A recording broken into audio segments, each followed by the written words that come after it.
Yes, welcome to the final round of the Cricket West Indies Rising Stars on the 19 men's competition in the 50 over format. We have here playing today the Windward Islands versus Guyana. And just before we get into today's fixture, just some information regarding the points tables.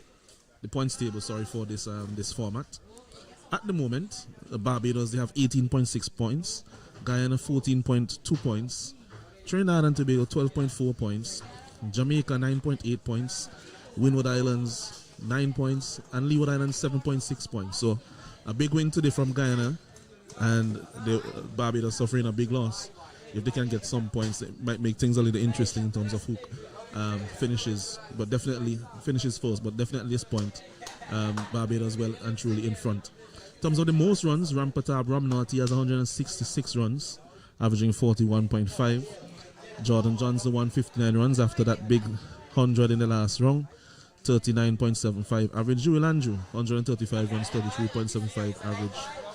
And Andrew Rambaran 121 runs, 30.25 average. Mavendra Dindyal averaging 30 with 120 runs. In terms of the most wickets for the competition so far, we have Tamari Wedwood with 15 wickets at an average of 8.13 and a run per over of 3.21 in terms of his economy rate. Mavendra Dindyal, that's his surprise package, getting a 7 wicket haul. He has 12 wickets so far in the competition. Sarav Wawil 8 wickets. Also Jonathan Van Lange 8 wickets. Anil Ruplal 8 wickets. Joshua Davies 8 wickets. Zishan Mutar 8 wickets. So really dominated by the spinners as we usually see. What about this game today, Osnet? So can you give us the playing 11s? Yes, good morning to you, Alan. So good morning to all of viewers around the Caribbean. For those of you who have been tuning into us throughout the entire tournament, we welcome you again today. Hopefully we'll have an exciting encounter here for you at the Parkway playing field. In terms of the teams, the Windward Islands, they won the toss as we mentioned before, and they've elected to bat first. Stefan Pascal, captains, Constant Murray, Court Murray, Lee John, Livoni Joseph, Courtney Franklin, Theo Edward, Jelani Joseph, Stefan Abraham, Orsino Fontaine, and Watson Seaton. In terms of Guyana, Rampatab Ramnat at the top of the order. We mentioned him being at the top of the run scoring chart. Romeo Dionarine, Mavendra Dindyal, Shahid Vieira, Mahim Khan, Jonathan Van Lange, Thaddeus Lovell, Krishna Singh, Golkarai, Chulai, Andrew Lim, and Rian Latif. So there was the two teams really not putting in their best performances so far in the tournament. They'll be hoping to end on a high. Yeah, and Guyana, they have had some good batting performances, but that last game being bowled out for 58 really, I think it took quite a few of us by surprise, given that they had 200, they had scored 200 plus several times in the 50 over competition. I think just that the Barbados bowling attack matches up well against the Guyanese batting. I think in this game, the Windward Islands, they have won the toss, they have opted to bat. Any surprises there? No surprises at all. In fact, all of the games we have covered here, Lanson, the team winning the toss elected to bat first. Alright, which has really been the way to go. And just looking at it, most of the games will have that stat for you in terms of the win percentage for the teams batting first. We'll speak about that at some point throughout the day. But a good batting wicket in the power play, we've mentioned that on a couple of occasions. These two openers, they'll have fond memories of here. They put on a very good partnership versus Barbados in an encounter here. So they'll be hoping to do more of the same. Captain Pascal will be looking for that big score, which has eluded him throughout the tournament so far. Yeah, I think he'll be disappointed with his output. The first game in this 50 over format, he got out in the 40s. He was going at great guns at that time, but you might term him as a lazy drive to the off spinner, getting ball between the bat and pad. It was a good delivery, but really wasn't committed to the shot. Edward and Pascal in that game put on 89 in the first 10 overs against Barbados, but from there on, Windwards really struggled. Thankfully for them in that game, they were able to share the points because rain affected the rest of the game, but Barbados really looked like if they were on the way to victory in that fixture. So the two of these openers will know that they have a very important role to play. While the Guyana team will know that if they prize these two batsmen out early, then they can be well into the Windwards batting quite quickly. Agreed. A notable absentee from today's proceedings would be Isaiah Thorne. How big of a miss would he be for the Guyana team? He's a huge miss. He has taken all the breakthroughs in several of the games, and in the others he has been quite economical in his first spell. And the first few overs are definitely a time that Windwards will be looking to go very hard at the bowling, on this pitch in particular that they have been comfortable batting on. So that is what we'll expect to see. The two umpires today, umpire Jonathan Blades from Barbados and umpire Richard Foster from Jamaica. Lovell with that first delivery outside the off stump, left by Pascal.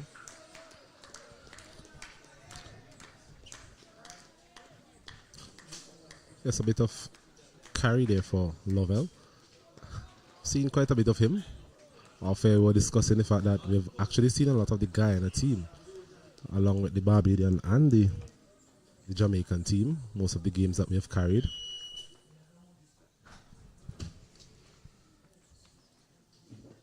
This one short cut, but straight to the man at cover. No run. If he had found a gap there, may have gotten to the boundary.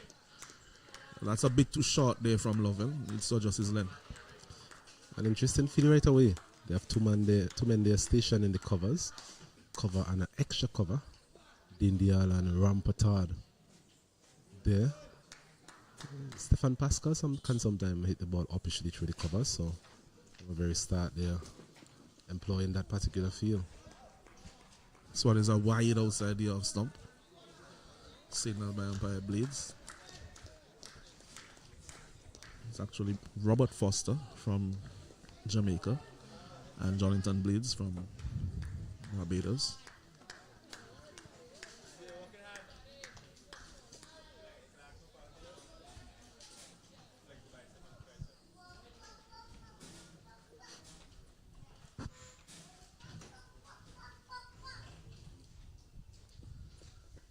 It's a good delivery there from Lovell.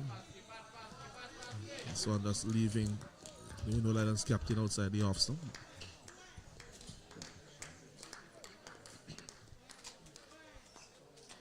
Yes, that delivery pitching and going away from Stefan Pascal. A bit against the breeze, it must be said. A very good delivery nonetheless. Yes, in the other fixtures today, we'll get to that after this delivery from Lovell. So again outside the off stump, the shot offered by Pascal. Jamaica is taking on TNT, Trinidad and Tobago at Arnesville, and the Leeward Islands are playing Barbados at Cumberland. So those are the other two fixtures today, along with this encounter here between Guyana and the Windward Islands at Park Hill.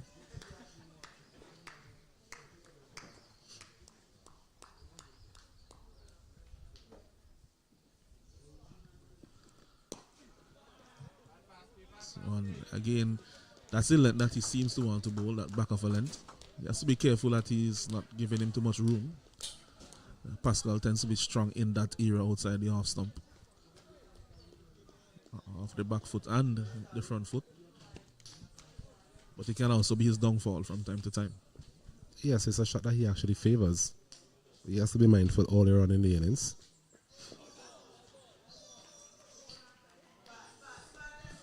Yeah, so at the end of the over, the score is 1 without loss. The Windward Islands, just that one wide coming from the over. No runs yet, just off the bat. Just yet off the bat, sorry. A quiet start by the Windward Islands. A good start by Lovell. A couple of those deliveries going past the outside edge and that over. So he'll be confident with that start. As the Guyana push for outright victory here today.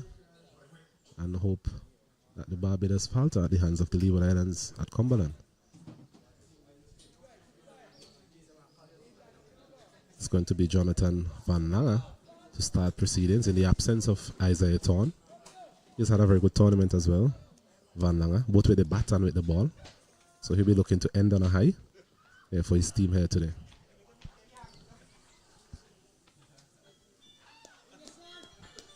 So there is a slip in place. Man at third man. Point. Man at cover as well. Extra cover. Mid off. Shortish mid on. Man at deep backward square leg on the boundary, and the fine leg is in the circle. So the two fielders out at the deep backward square leg, and the third man fielder. Thea Edward comes on to strike for the first time in this innings. Faces up to Van Langer. Drives it nicely. Gets a single straight down the ground. So So that's the first run off the bat for this innings. Takes the score up to 2 without loss. Yes, a good looking shot there from Theo Edward. We saw quite a bit of him in that game versus Barbados. Seemed to be a well organized player, especially against the pace bowling. Became a bit stuck against the spinners in the middle. Had a chat with him after the game, quite conscious of that. So hopefully we can see some sort of an improvement if it is that he gets that far in this innings.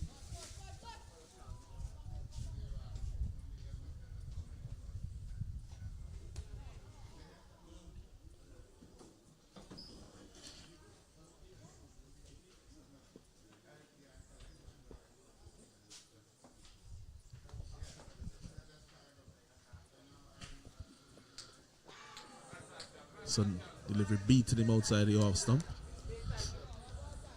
Seen that already from Lovell at the other end. Not much bounce in this pitch, I could say. Has been used several times now in this tournament.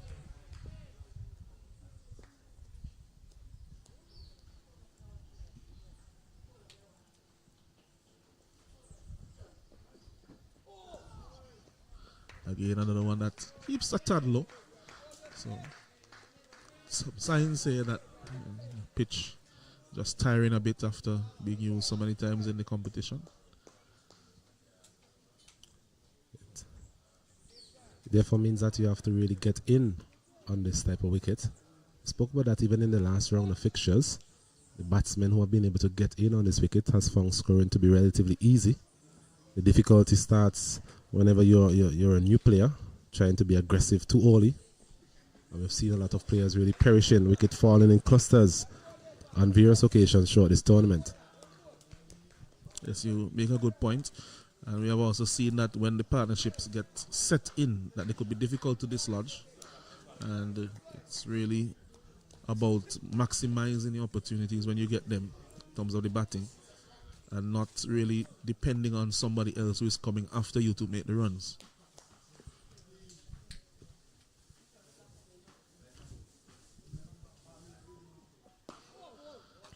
So he plays it comfortably on the offside.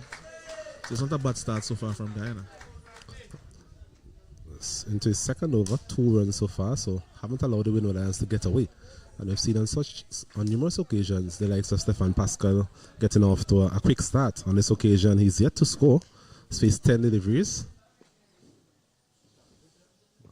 Van Langer really finding a very good line and line so far to him. This time straight, he plays it straight to the man at mid on, no run. So at the end of 2 overs, the Windward Islands on the 19, they're 2 without loss. A very tidy start by the Windward Island, the Guyanese seamers in the form of Lovell and Van Langer. Van Langer promoted to open in the bowling in the absence of Isaiah Thorne. Doing a very good job there. There's 1 run coming from that over. Very watchful from the Windward Islands openers. Understandably so. We mentioned the slow nature of this wicket. It will take some getting used to. They'll be hoping they can do that. Just get some sort of platform from which the team can actually launch a bit later on. I mentioned that these two are critical to the success of the Windward Islands team because of the frailties of the middle order so far. No one really putting their hand up in that middle order for the Windward Islands. A series of paltry totals, 96 and in fact I think 296 in their last 2 games, if my memory serves me correct. Yeah, 96 runs on both occasions being overhauled by the other team, although they did fight. 9 wickets Trinidad lost on their way to that 96 in the previous game, but never enough runs, 96 runs in this competition. Wide signal on that delivery by umpire Jonathan Blades. I think they took 7 wickets against Jamaica as well. Jamaica really faltered in that chase to some extent. So the bowling has been good for the Windward Islands. It's just the batting. The batting is an area of concern for them. Hopefully they can get it sorted out today and finish this tournament on a high. Yeah, so far you have found that when you remove the openers that the others have not really come to the party. No Tariq Edward for them, who has been a vital middle order player in previous editions of this competition. Yes, that's a really big miss for the Windward Island, and all-around cricketer in the form of Tariq Edward. Holds his off spin quite effectively. Also scores runs in the middle order for them as well. So a big player, but it gives an opportunity for someone else to step up. cut away nicely by Edward, but finds the man at point. Doesn't score off that delivery.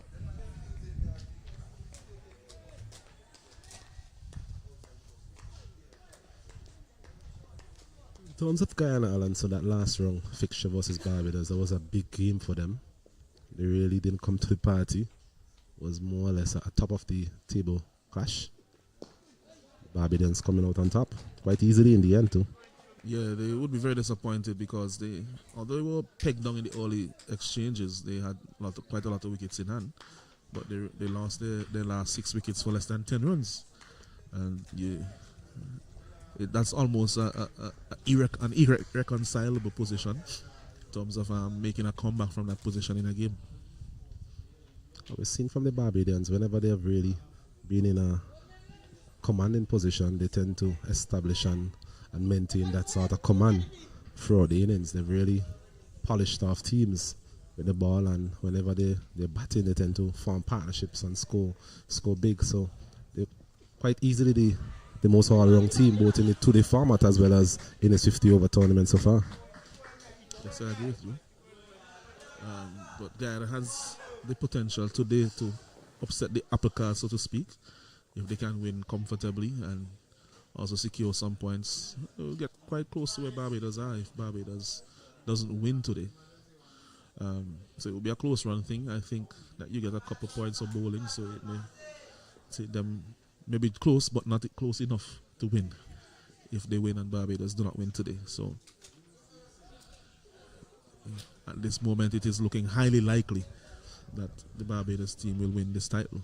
I think something in the Guyanese favour would be the fact that they saw the Leeward Islands coming into a bit of batting form in the last game.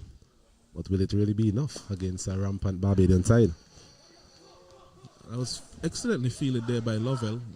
Powerful drive, but he got his hand to it. I think that if it had beaten him, it would have challenged the boundary.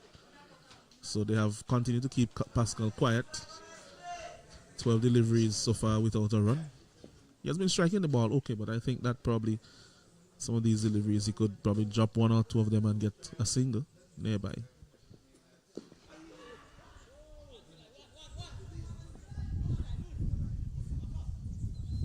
So waiting on the signal from the umpire. So he's off the mark. Seemed to have gotten an inside edge of that delivery. At the end of 3 overs, the score is 5 without loss. Yes, that last delivery, a bit of a full toss from Thaddeus Lovell, offering an opportunity there for Stefan Pascal. Perhaps looking to hit it a bit too hard over the leg side. Got the inner portion of the bat, and thankfully for him, got a single, so he's up and running.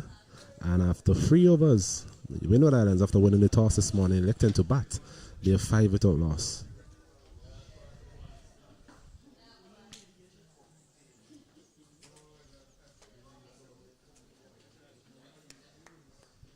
Jonathan Van Langer, he'll be continuing to the Windward Islands captain, Stefan Pascal. As we mentioned before, the field remains the same as from the previous over, with the third man and the deep backward square leg being the 2 fielders out.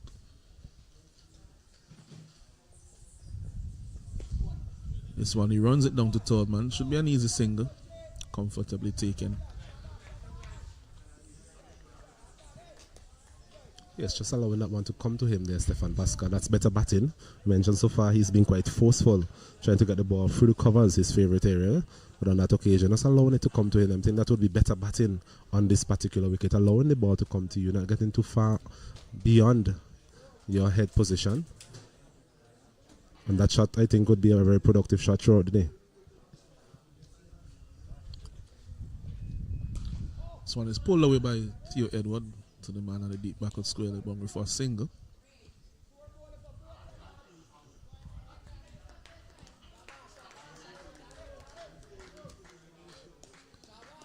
Lending a lot of support on the field, the Guyanese team, to their bowler at this time. So far, they have kept the Windward Islands opening pair relatively quiet. This time, Edward, he lofts this one over the mid-wicket region. Should have time for 2 runs. Comfortable 2 taken by them. It's a good-looking shot, but that's the longest part of the boundary. If you were batting at the opposite end, Could have safely said that would have bounced away for 4. Indeed so. We'll continue to get a little bit of momentum in this over. 4 runs from it so far. It's actually Pascal that played that last shot. Let's back on to the issue of Jonathan Van Lang. We mentioned him having a very good tournament so far. 99 runs and also 8 wickets. So good all-round effort from the young man. Yeah, he has been one to watch so far in this tournament, definitely. Had an excellent performance here the last game he played at Park Hill. Wickets and runs. This one is a lovely shot there by Pascal. That's 4 runs, just beating the man at mid-on. Flicking that one just wide of him. Lovely timing and excellent shot there for 4. Yes, a gorgeous on drive there from Stefan Pascal. The best of him we've seen today. It's allowing that one again to come to him and just caressing it really. Didn't try to overhit that one in any sense. Just timed it past the man there at mid-on and he gets his first boundary. It's 13 without loss.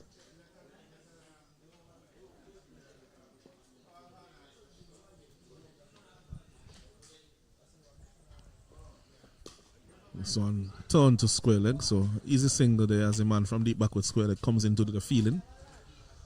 And at the end of 4 overs, the Windward Islands, they are now 14 without loss. It's a better over there from a Windward Islands perspective. 9 runs coming from it.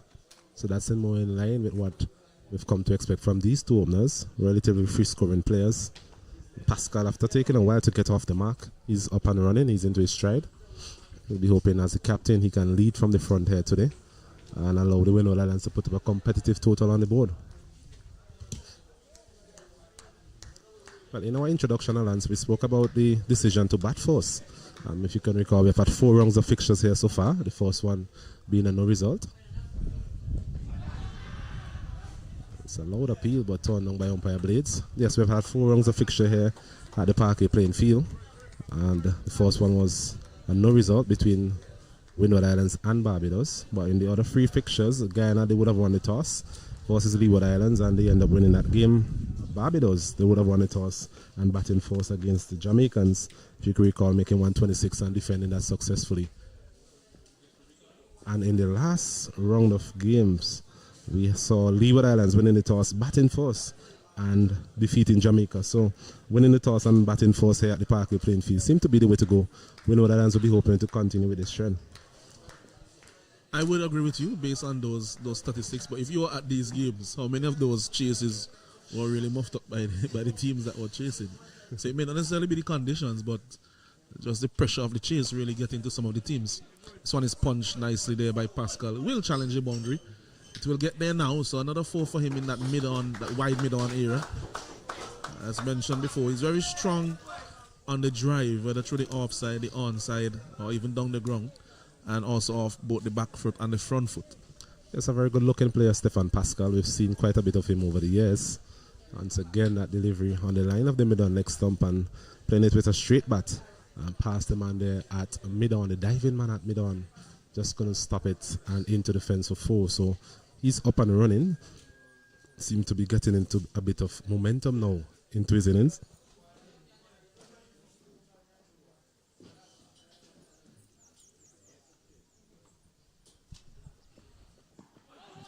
No appeal, but stifled in the end. It's an adjustment in length and line by Lovell. Maybe a bit high, and also maybe a bit leg side. You see there, keeper Vieira heading in that direction. Indeed so.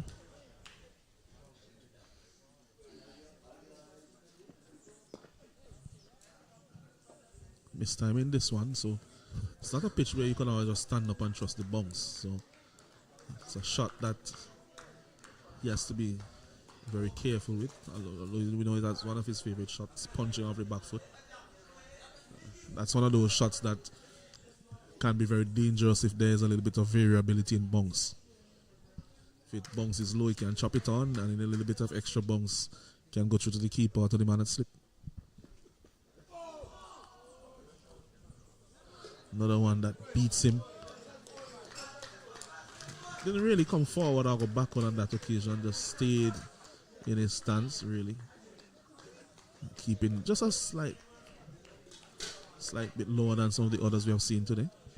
Yes, some of the delivery so far from Lovell has been leaving the right-handed Pascal on that occasion, at one coming back into the right-hander. Bit of variable bounce as well, presenting a challenge there for Pascal on that occasion.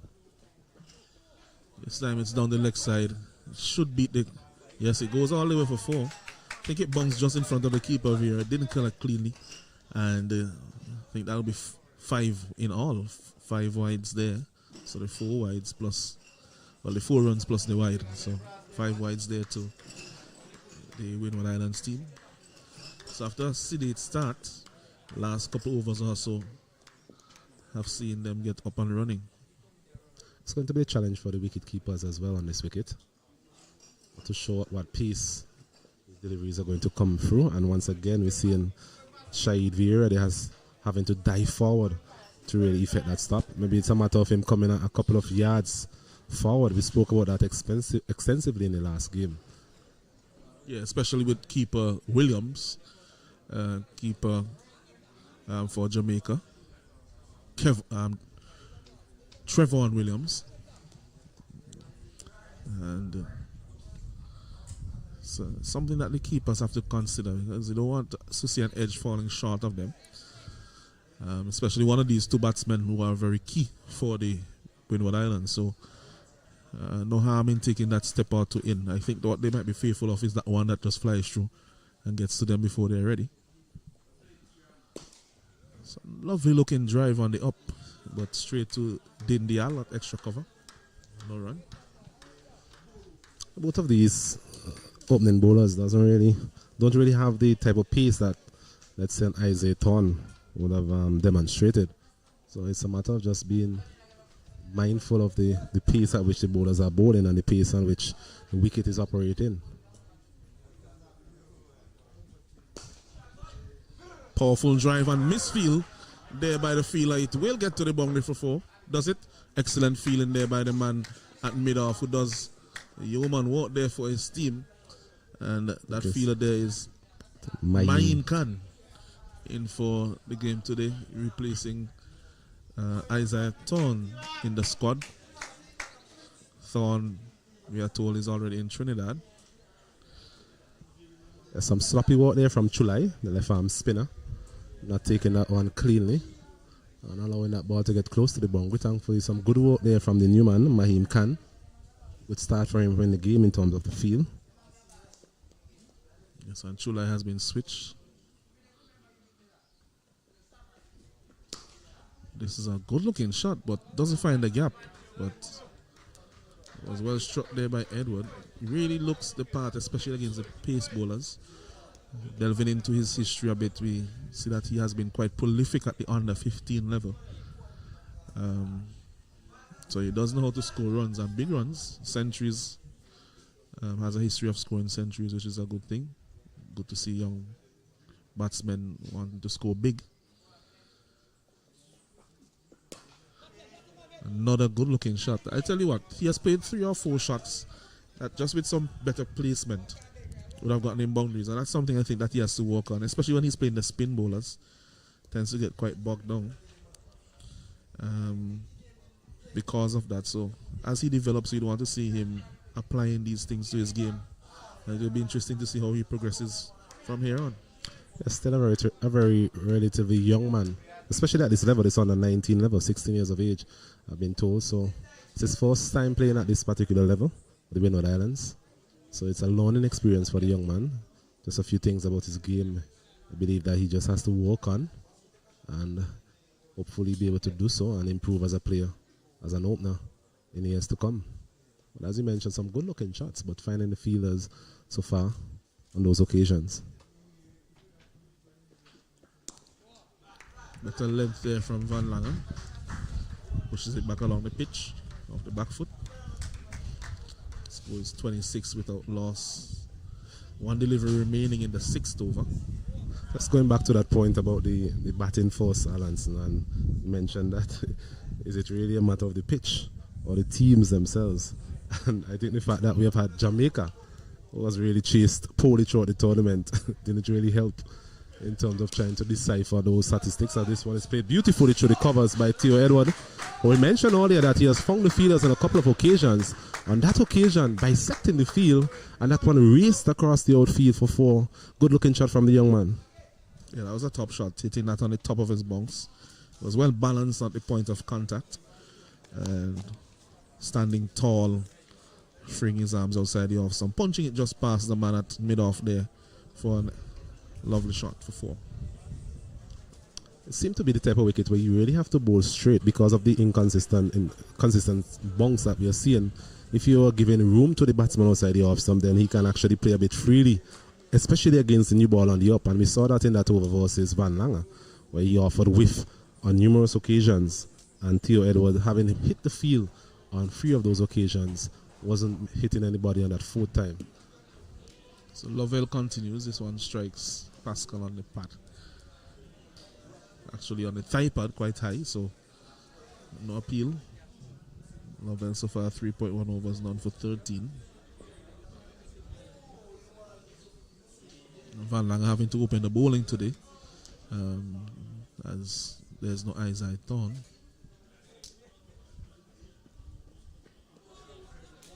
This one is wide down the leg side, so that's an aspect of Lovell's bowling this morning that has troubled him. He has bowled a few wides.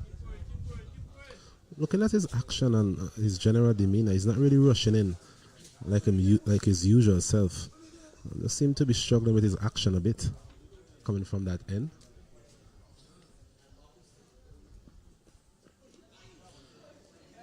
So one had a bit more pace, but it's wide again.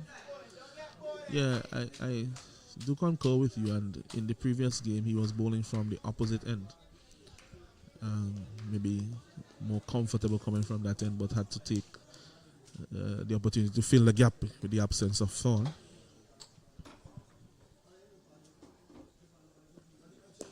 This one is hit uppishly, but bounces just short of the man at point. It's an area that we have seen several catches taken in this at this venue. I have my theory on it. Other than the slowness of the pitch, I also think that that the drop off from the pitch to that area is quite marked. So the point fielder's head is almost at your feet, really. This one is a quick single.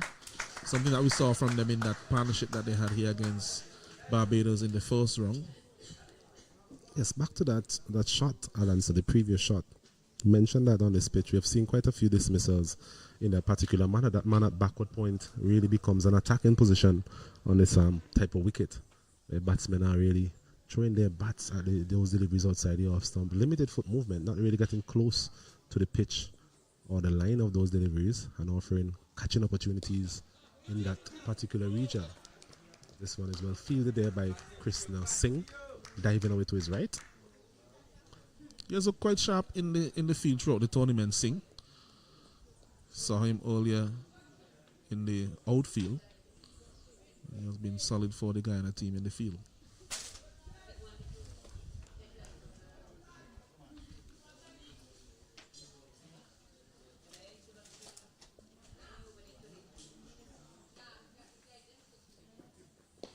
Driven, but not timed by Edward.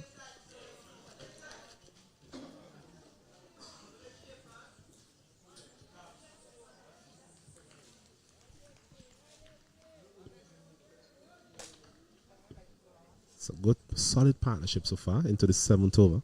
It's one delivery remaining in this over. 33 without loss. This one is bowled him.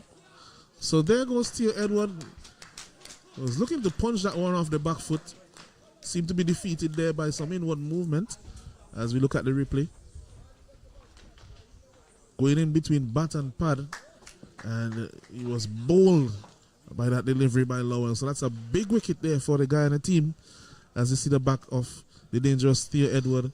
The Windward Islands are now 33 for 1 at the end of the 7th over. So looking at this again, I'm wondering if he was shaping up to go across the line like a pull shot and the length really defeating him, also that delivery coming back into the right-hander. We said that Lovell has that in his locker in terms of moving the ball away from the right-handers, but on a couple of occasions now, we've seen him getting the ball to come back, jog back at both Stefan Pascal and Theo Edward on this occasion, accounting for the wicket of Theo Edward. So Windward Islands lose their first wicket at 33, 7 overs completed. Yes, so the new batsman is Senior Fontaine, coming out to replace Theo Edward. Fontaine, Windward Islands under 15 captain in that recent tournament earlier this year, actually. So now graduating up to the under 15 level. He is from Dominica. Yes, so Senior Fontaine, he has batted at various positions in this Windward Islands team. So now they're coming in at number 5, number 4. So it tells me that there's no settled middle order from the Windward Islands. We mentioned their struggles really in terms of runs production. So here's another opportunity for the young man to bat at number 3, which is a critical position in any form of the game, more so in the limited overs format, where the number 3 batsman really tends to set the tone for the rest of the innings. But he'll be looking to form somewhat of a partnership with his fellow countryman in the form of Stefan Pascal.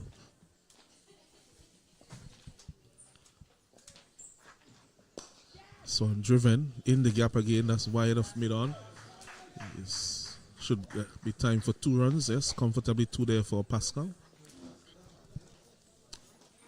Yes, going for that drive once again, Stefan Pascal getting the inner portion of the bat this time.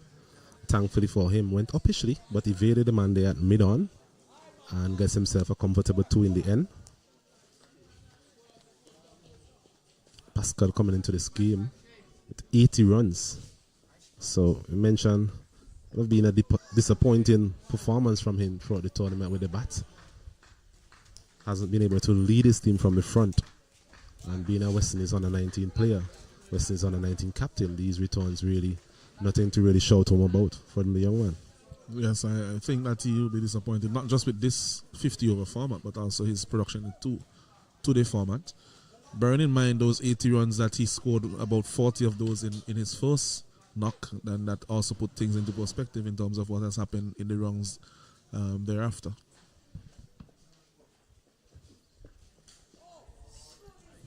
So on his wide of the off stump, he was looking to cut it behind square on the offside, was beaten. Opening the batting is never an easy task, Ananson. Facing up to the new ball, especially the white ball, tend to do a little bit earlier on for first 5 to 10 overs or so.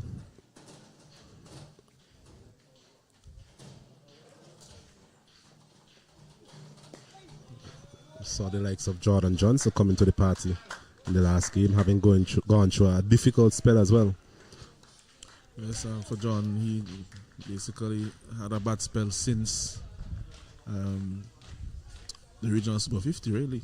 Anything after that, he has really struggled for runs. And he has played a lot of cricket since then, probably the most cricket that he has played in his career, so I don't know if he has taken some time to get used to the constant cricket. This one is dropped. Was driven uppishly there by Pascal. Dropped. And they only take 1 run, which is really, they should have taken 2 on that one, wasn't it? Well, that was dropped there by Love. And he was flying away to his right. Would have been a brilliant catch. But in the end, he wasn't able to hold on to it. Well, it's a feel that we've seen them employed from the very start of this innings with these 2 men stationed there at cover and extra cover. So it tells me that they've done some planning, and the plan really should have come to fruition with that opportunity. But Lovell diving away to his right. He was traveling, but just not able to hold on. And Stefan Pascal lives to fight another day. Maybe that's the break that he actually needs to get a big one here today for his team.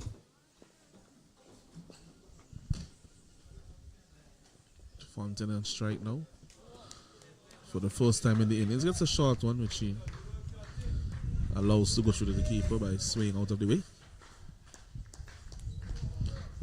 Fontaine, another one of those younger players in this Windward Islands outfit.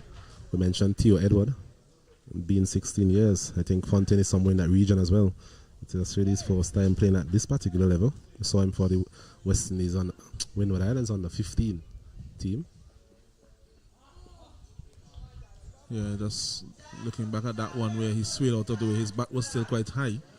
So that's something that he will have to adjust, to get the bat down so that the ball doesn't come back in and hit the bat, kiss the bat and go to the keeper or somebody in the slip corner. So he needs to drop his hands when he sways.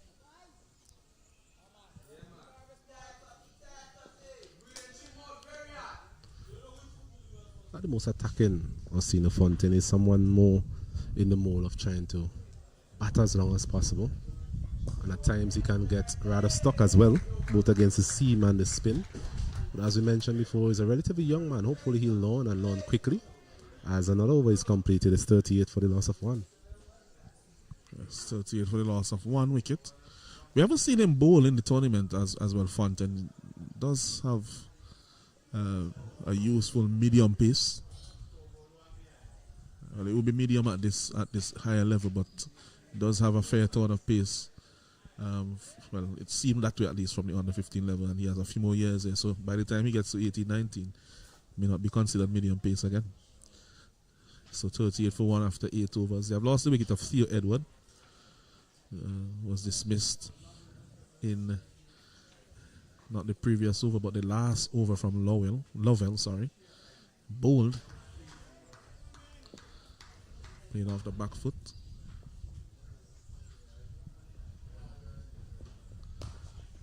Pull shot there from Pascal. Down to the boundary for 4. Nobody there at backward square leg. The fielder from fine leg very far away from that. And that's 4 runs there to the Windwards captain. It's a bit too short there from Lovell. Not really a lot of conviction in that short delivery. Just sat up and allow Pascal to just rock back into his back foot and pull it in front of square for an easy boundary in the end. He moves on to 21. The total goes up to 42 for 1.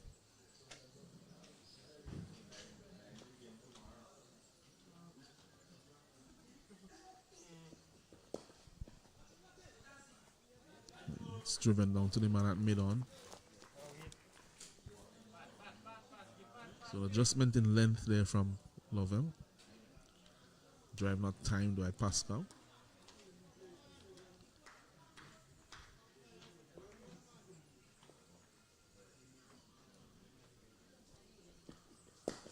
Yeah, he is again advancing down the pitch. Something that he has done on a few occasions versus both Lovell and Van Lange.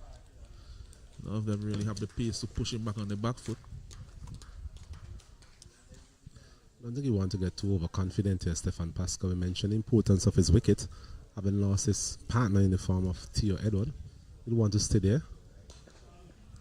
Just bat time. He'll always create scoring opportunities for himself. He's a very good player.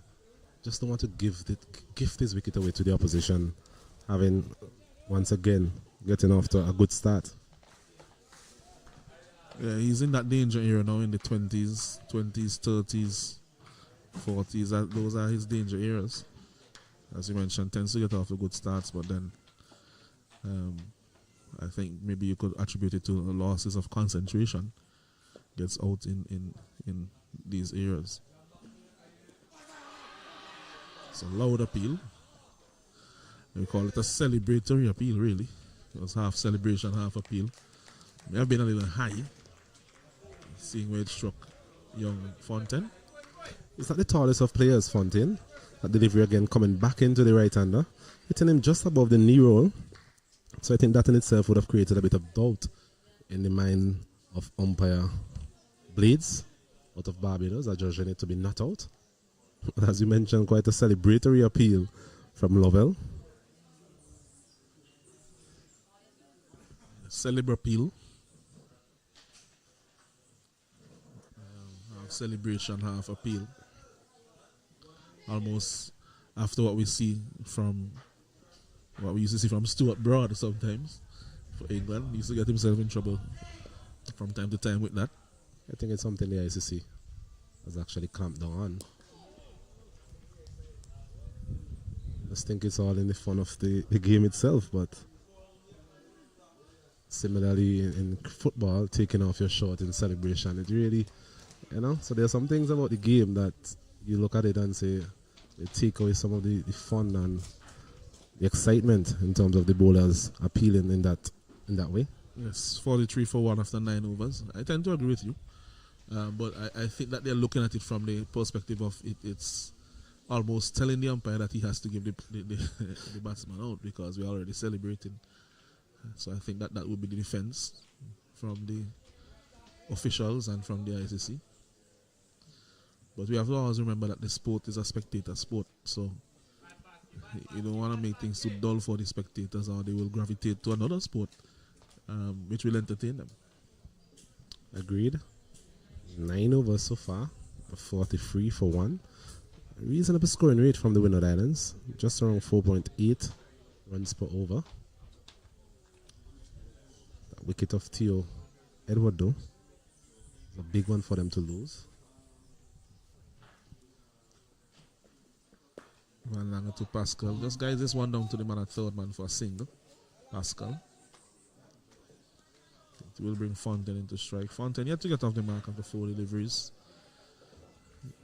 He should not get overly frustrated, but because we saw from the skipper that he took a while to get off the mark as well. But I think what he needs to do is that some of those defensive shots that he's playing, just try to get a single off them. So when he pulls, but straight to the man at mid-on. Slight misfield. There's a quick single taken there, taking advantage of that misfield. So good opportunistic running there from the Windward Islands. And something I was about to mention in terms of this partnership, you don't want a situation where the Fontaine is unable to get the ball into the gaps and allow the strike to turn over and put in a bit of pressure back on Stefan Pascal because he might feel the need to score and the need to do something that he doesn't really need to do.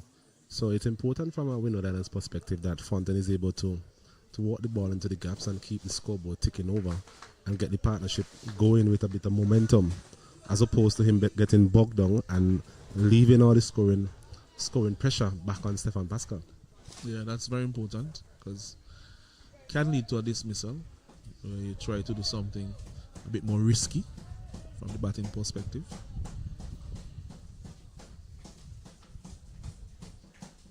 So as Pascal is concerned, this one, Gady chops it down to third man. So finally it's over. They have scored 3 or 4 deliveries. So that's about what they need to do. Maybe 4 or 5 every over in singles. If they get the boundary delivery, then you try to take advantage of that and keep that going for as long as they can. That shot is a good shot. We mentioned just allowing the ball to come to you, staying a bit low. We mentioned the lack of bounce on this wicket. And it's getting it down to that third man region. So when it dries, but straight back to the bowler. No run.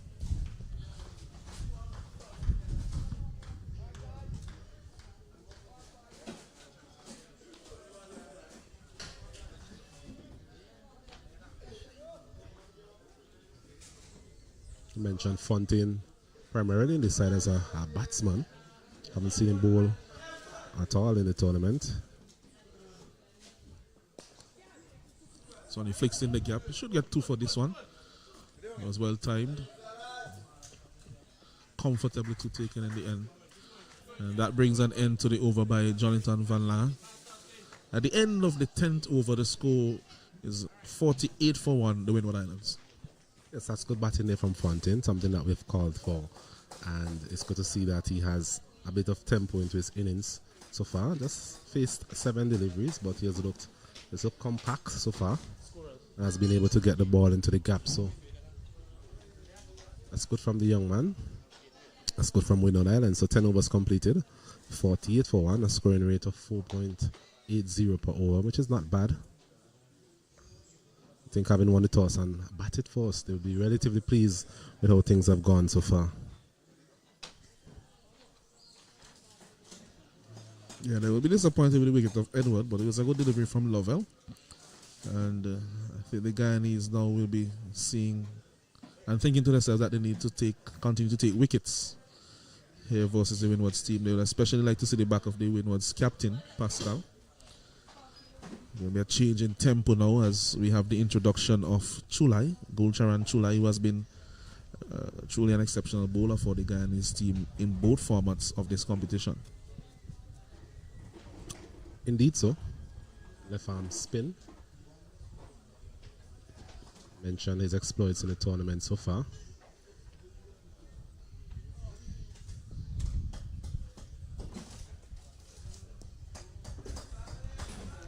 I think this is where Pascal needs to be very careful because he has tended to get good starts against the pace, and then when the spinners come on, he has lost his wicket. So he needs to bat through this period if his team are to get a good score here today. Chulai. We're hoping that he can make that breakthrough for his captain. Had an abundance of wickets throughout in this one-day tournament. He was more successful in the two-day format. But he has bowled well. He has looked threatening every time he's been into the attack. Yeah, I think that I'll get back to you shortly.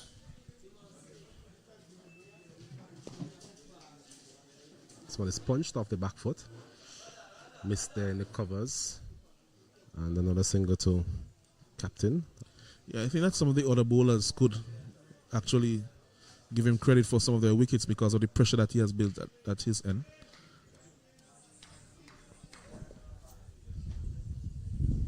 It's been relatively economical as well. Hasn't given a lot away. Let's get the ball to turn. That's been impressive from him. Also, changes of pace. Quite accurate. Chulai. Definitely a find for the Guyana team.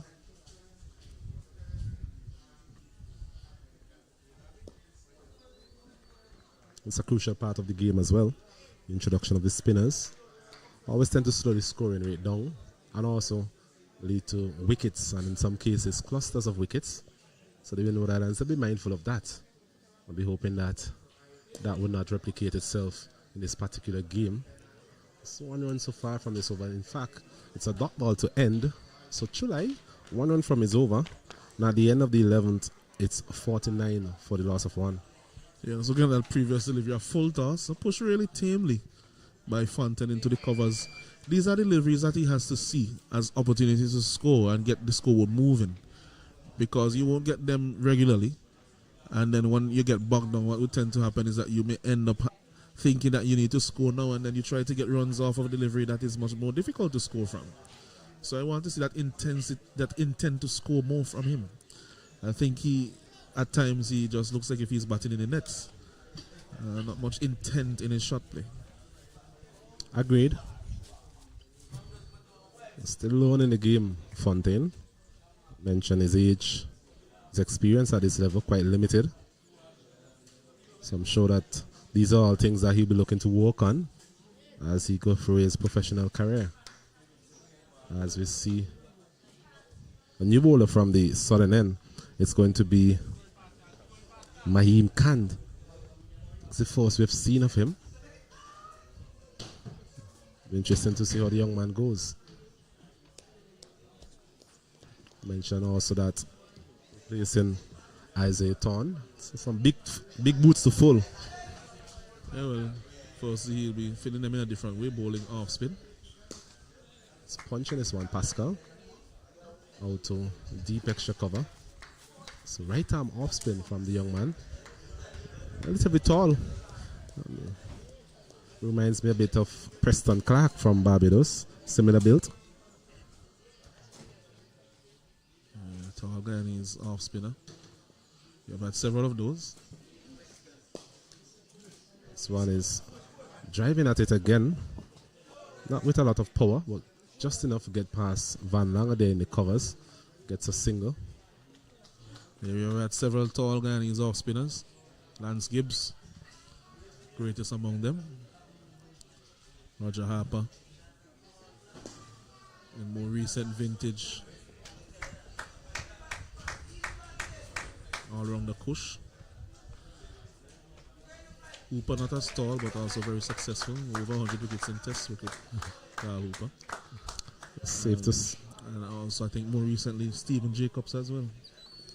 Safe to say that that man Carl Hooper you mentioned Right, quite a bit underrated in terms of his off spinners. But I think of that a lot of that underrated chat came from the description of his bowling by one Jeffrey Boycott. He's coming on to bowl those lollipops. Me mama would have hit that for 4. Yeah, so, but sometimes you get to relax against a bowler and then you can take your wicket. Carl actually took a couple of 5-wicket hauls in Test cricket too as well. So I remember one distinctly against Australia. So it wasn't as if he was just bowling down minnows. And that brings an end to the first over from the bowler there. That's Khan, and it will be a drinks break for us here at Park Hill, and we'll be back with you shortly with live action. And the Windward Islands are 49 for 1.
Yes, welcome back to the Parkway playing field. We have action, live action here for you in the Cricket West Indies Rising Stars on the 19 tournament.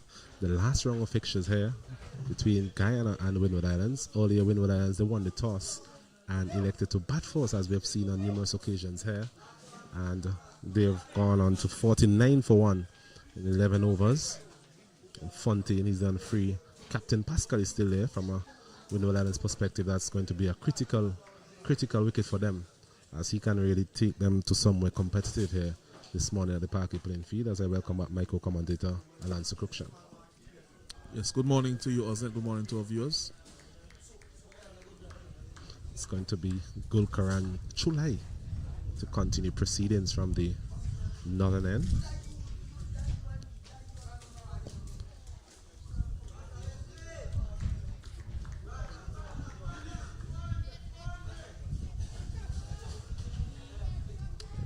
Interesting that is coming from that end as well.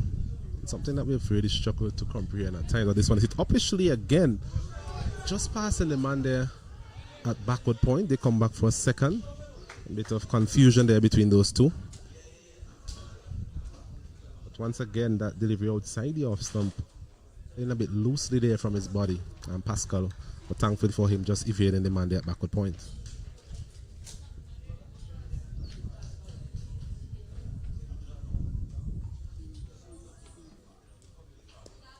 time again, he's punching his one to the left of the man there, backward point. He's not going to stop that. It's another boundary for Pascal. So he continues to soldier on here for the Windward Islands. It's now 58 for the loss of 1 wicket. Just to mention to our viewers that we're having some technical difficulties in terms of the score that you're seeing on your screen. But our technicians are working very hard to get that back up and running as soon as possible. But it's 58 for 1 into over number 12. Alan, so I was speaking about the choice of ends for Chulai. The only thing we can say, given the wind direction, maybe he's getting a bit of drift back into the right-hander. We're thinking maybe a spell from the opposite end would have been more in line with what we've come to expect. Well, I think based on the way he bowls, he could bowl from either end. Yes, this end will give him some more drift.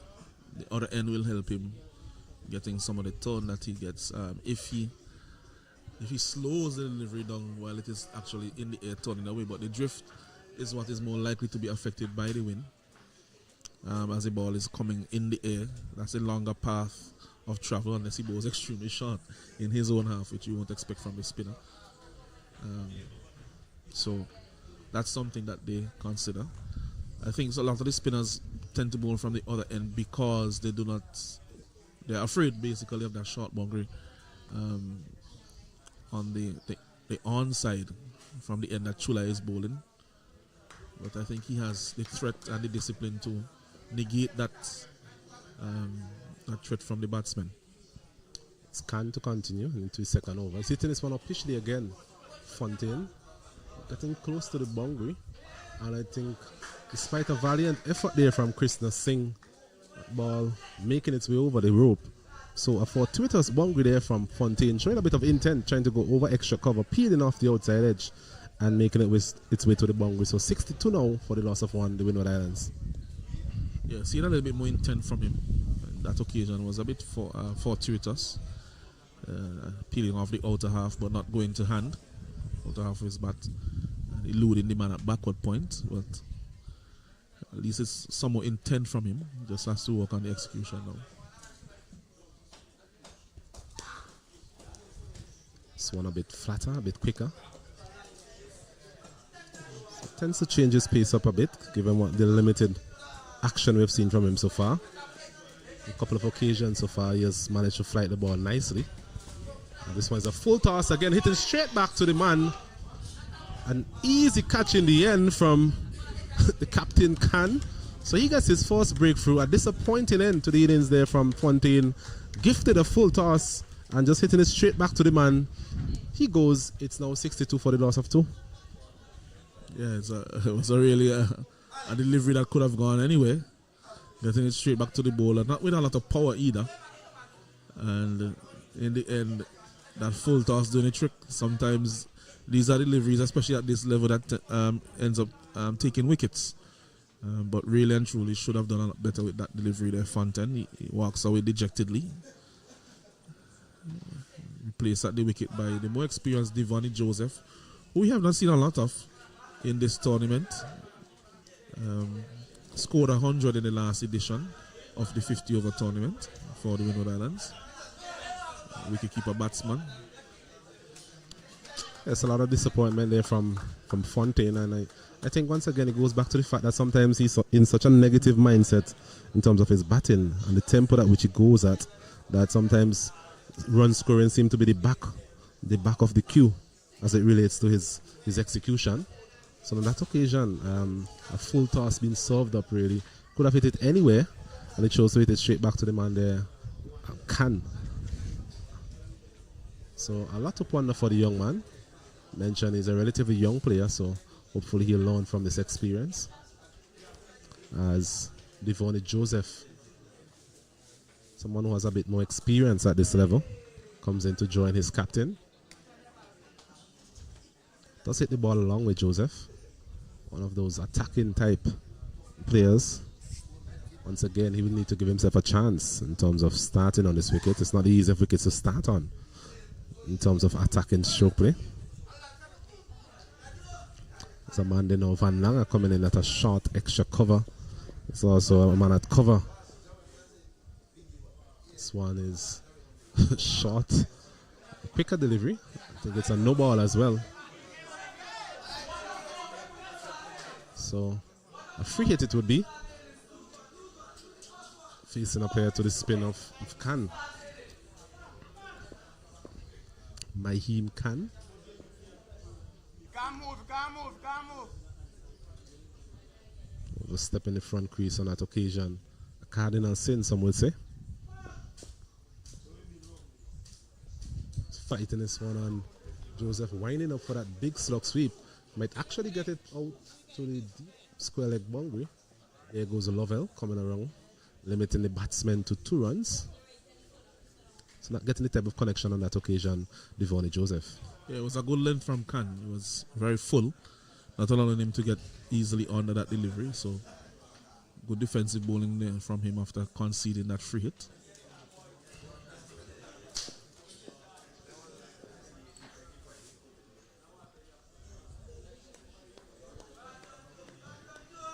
Be a flat off spinner. Doesn't give the ball much air. Bowling at a relatively quick pace as well. Well, he did give that one to Fontaine a bit of air. In fact, gave it too much air. But thankfully for him, resulted in a wicket. So a wicket from that over from Mahim Khan. And at the end of it, Windward Islands are 65 for the loss of 2. Yes, I think it's a bob each way type of start for the Windward Islands. They will be pleased that they are at 65 and that the skipper is still there, but they'll be disappointed, especially with the wicket of Fontaine, considering how he was dismissed in that over.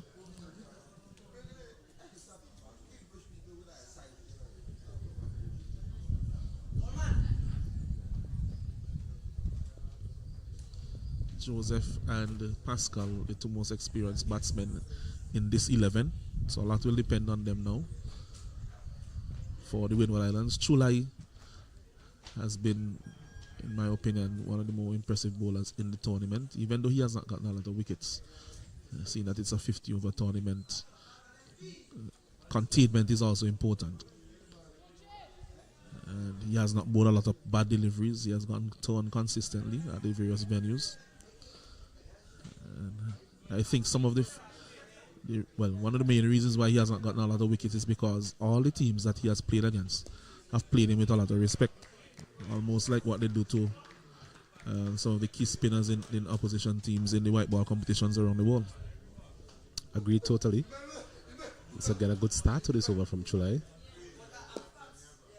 This time it's driving nicely out to the man there at deep extra cover, Stefan Pascal.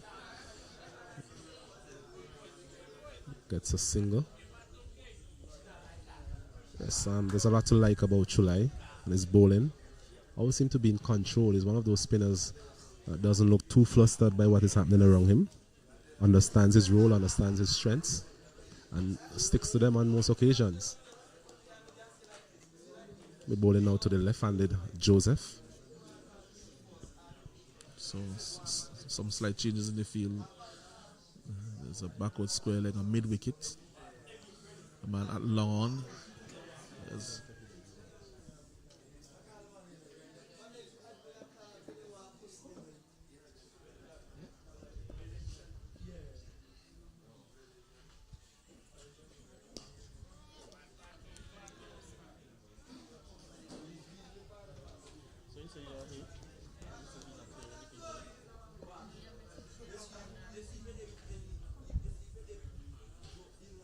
So those of you just joining us, just to let you know, we're having a bit of a technical difficulty in terms of the score on the screen. Trying to get the issue resolved as quickly as possible. Currently, the score is 66 for 2. Batsman at the crease, Stefan Pascal, the captain, and Devonny Joseph. As Chulai is fighting this one, there was Joseph going for that expansive drive, getting the inner portion of the bat. But once again, good change of pace there from Chulai. Yes. It's the end of the over, 66 for 2 after 15. Yeah, that one, as you mentioned, giving just a bit more air coming off the inner portion of the bat. very close to maybe beating that inside edge or even inside edge it onto his wicket. So all is well that ends well for Devon Joseph. Chulai again continues to pose some threats to the batsman. Right, miserly so far, Chulai.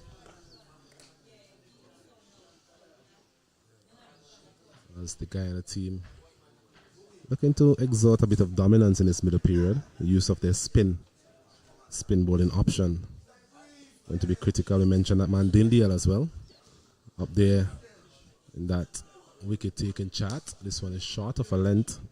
Pascal is pulling it out to long on for a single.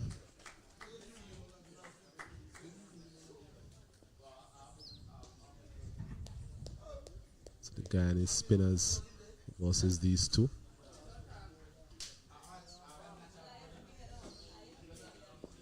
Joseph just coming to the crease.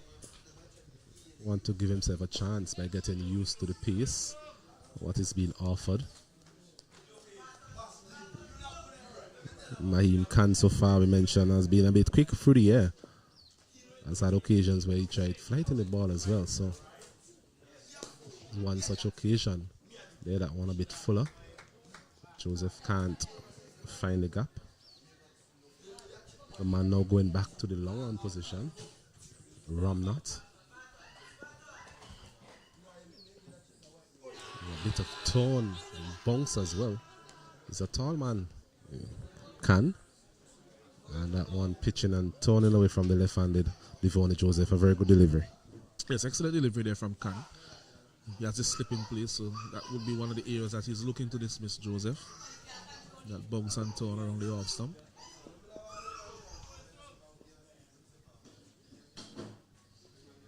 So it's a full toss, and unlike the occasion where the previous batter couldn't really get that one away in the form of Orsino Fontaine, you're not going to bowl that to Devon Joseph and get away. He's a powerful man, and this one hit high and hard over the pavilion here for a massive six.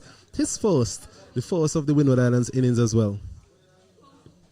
Yes, that was another delivery, as you mentioned. That was a full toss. You saw what happened the last time he bowled the full toss in the last over to Fontaine. A different type of batsman is Joseph.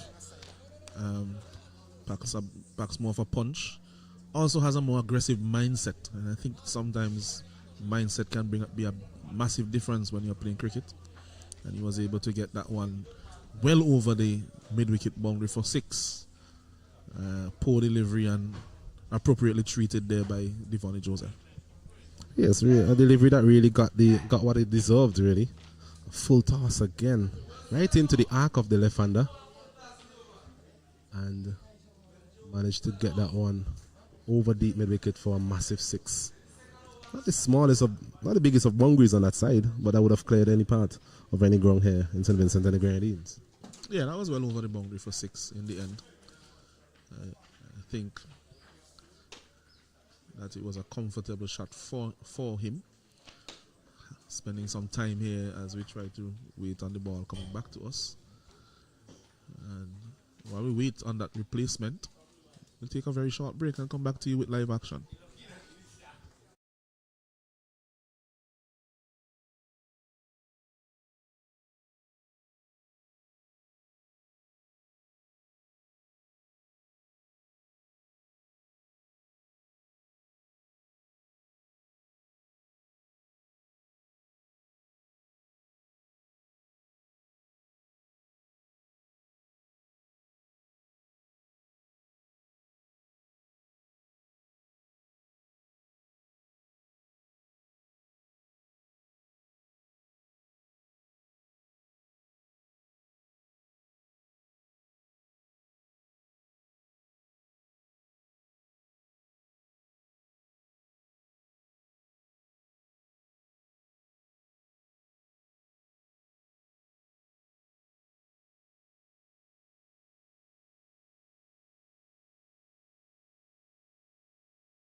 Yes, welcome back to the Parkway playing field after a short break. Trying to locate that ball after being dismissed really from his presence, Devon Joseph, over deep mid-wicket. Total is now 75 for 2. Yes, 75 for 2. 16 overs completed. With Pascal there on 35. Devonnie Joseph just coming to the crease, trying to get into his stride really. At 6 would have definitely helped. He's on 10. So, very good conditions here at the Parker playing field in terms of the weather. I think we have a favorable forecast again today. Yes, it seems favorable based on what we have seen, but sometimes the weather can be a bit unpredictable in these parts, especially at this time of the year.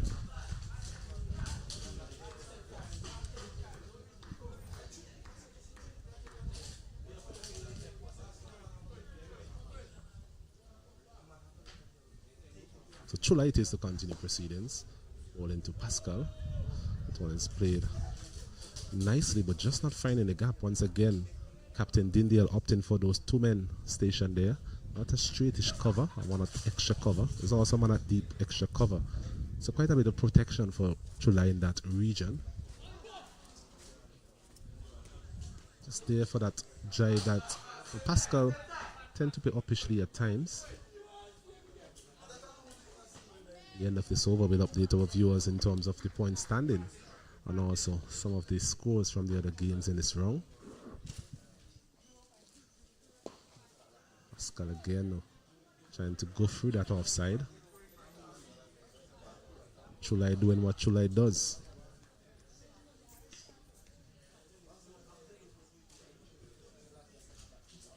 Which is really finding his line and led pretty quickly into his spell.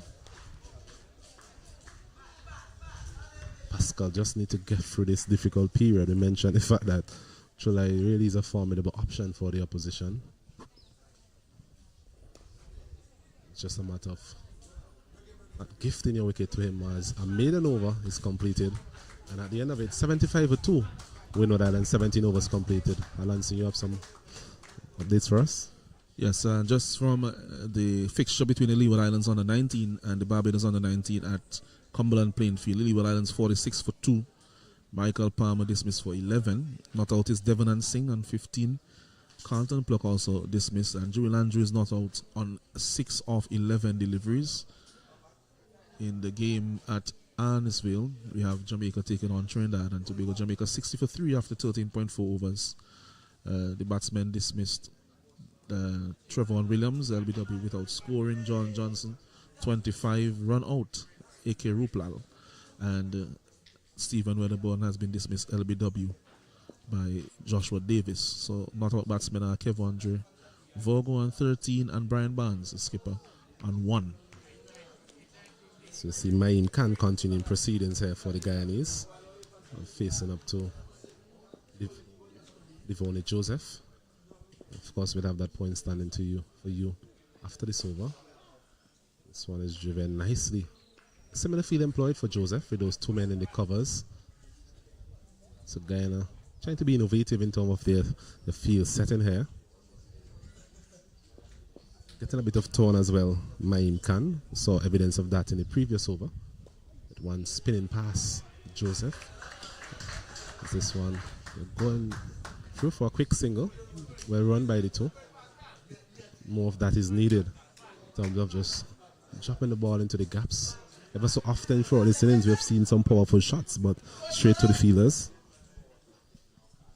Yeah, something that is needed, definitely those quick singles, softer hands in your play.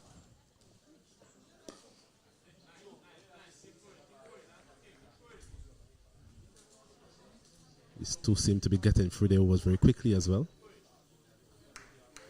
Into over number 18. He's driving this one. Good looking shot. Just not finding the gap on that occasion. Ramnath comes around from mid-off and feels comfortably. Captain Pascal. It's been there from the start. He's faced a lot of deliveries as well. He just has to stay there for his team as the Windward Islands continue in their quest to get a competitive total. Is 76 for the loss of 2. 18 overs completed. What about the point standing, Alanson? Yes, the point standings, Barbados, they have 18.6 points, Guyana 14.2, Trinidad and Tobago 12.4, Jamaica 9.8, Windward Islands 9, and the Leeward Islands 7.6. That's coming into this game. A victory gets you 4 points. And there are also bowling points on offer. There are no batting points on offer in this version of the tournament, or this format, I should say, of the tournament. There were batting points available in the two-day version. This one is short, and Joseph goes back, just getting the bottom of the bat on that occasion. Not timing it as well as he would like. Brings Captain Pascal back into strike. Yeah, just reminded that the bowling points is 0.2 points for bowling points, so it's looking likely that Barbados will qualify, but we'll wait and see. Get some more explanation from our scorers as to how these bowling points are allocated.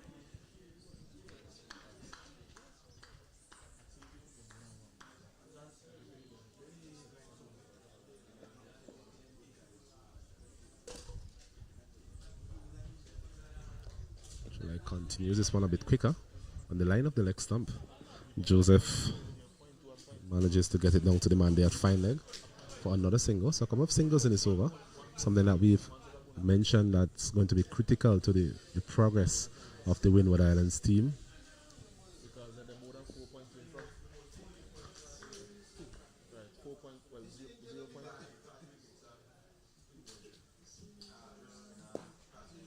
So again, driven out to deep extra cover. So what we've seen in this over is that Pascal is more prepared to hit the ball a bit squarer. You mentioned those two men loitering in the cover region, but for two deliveries this over, we have seen him punching the ball a bit squarer out to that man at deep extra cover, which I think is very good batting. It's a matter of maneuvering the bat face just to miss those two men in the covers. It's good to see that from the young man. He's flighting this one and hitting it straight to the man there at mid-off. A rather soft dismissal there from Devon Joseph. Once again, a flighty delivery by Chulai, tempting Devon Joseph there to go over the top. The man there was in at mid-off, but just not timing it well enough, and a very comfortable catch taken. So another wicket goes for the Windward Islands. They are now 80 for the loss of 3. Yeah, Joseph is a big wicket there. He was looking to drive that one, but smart bowling there from Chula. He just went wide of him, so he had to stretch, and he came off close to the toe end of the bat, so not getting the power that was needed to get it over the man at mid-off. Easy catch there for him in the end. So a big wicket there for Guyana. And just to explain the bowling points, you get 0.2 points for each wicket that is taken by wrist spin or fast bowling. So judging from what I could remember in this game so far, Guyana, they already have 0.2 in terms of the bowling points. So they would need to bowl out Windward Islands and hope that Barbados lose, and that they do not bowl out the Leeward Islands as well, especially with a lot of wickets going to Motara and to the fast bowlers. A difficult task indeed. I know whose shoes I'll prefer to be in at this point in time. Definitely the Bajans. Because they're leading in terms of the points coming into this game, and they have a lot more in terms of their favor as it relates to fast bowling as well as wrist bowling, wrist spin bowling. And no out and out wrist spinner in this team for Guyana at the moment, and two medium pacers. And the fact that they would have lost Isaiah Thorne, really, that's a big miss as it relates to getting some fast bowling points as well. Nevertheless, the Guyanese, they're working hard, they're fighting hard at the Parkway playing field, trying to claw their way back into this game. The batsman being Lee John, bowls a bit of off spin as well. Has had a good tournament with the ball. Hasn't really prospered as much as he would like, and as much as the Windward Island team would like with the bat. We're hoping for a change in fortunes for the young man, as Chulai finishes another over. Successful one from him. It's 80 for the loss of 3. Windward Islands having won the toss earlier and batting first here at Park Hill. Yeah, that wicket I think was key. I think now Guyana will feel that they are on par with the Windward Islands. I think as long as that partnership continue and it continue to blossom, especially given the rate at which you would expect them to score, Guyana would be a little bit on the back foot, so to speak. But having dismissed Joseph, I think that they will be feeling now that they are back on parity with the Windward Islands so far in these opening exchanges. Captain Pascal is still there. That's going to be crucial to the Windward Islands cause. Can looking to really put another nail in the coffin of the Windward Islands with the wicket of Pascal. Well played by the young man, well run as well, hitting it out to the deep mid-wicket region. Coming back for second. Man out there appeared to be Andrew Lim. Not feeling it cleanly. It's a full toss and could get to the boundary. In fact, it does. Well timed there by Stefan Pascal. And none of those full tosses served up by Mahim Khan. And he'll be best served not to present those opportunities to the likes of Stefan Pascal. I think what is happening to Khan is that he seems to have a stock length, which is back of a length. And almost every time he wants to flight the ball or go a bit fuller, he ends up over-tossing the delivery. So he has to be mindful of that. This one is hitting uppishly, a bit of bounce. I think that is more the line and the length that he needs to bowl. He's getting the ball to turn, a bit of bounce as well. We saw it versus Devonnie Joseph previously. On that occasion, Pascal a bit surprised by the bounce extracted there by Mahim Khan. This one is a bit shorter.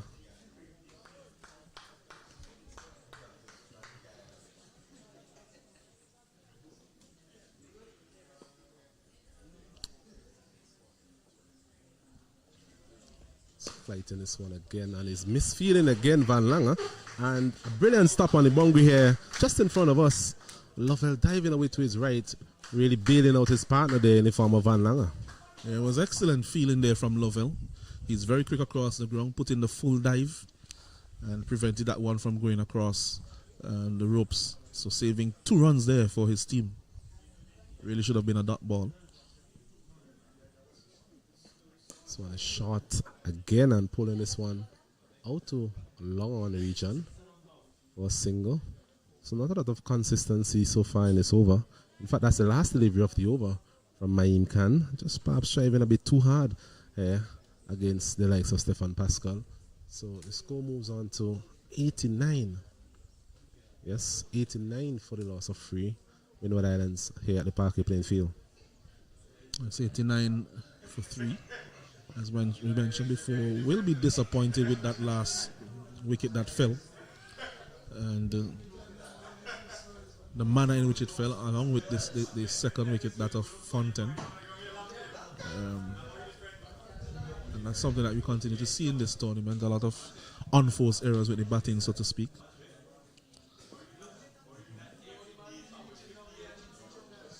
Chulai comes in for his 6th over. Flighted delivery again.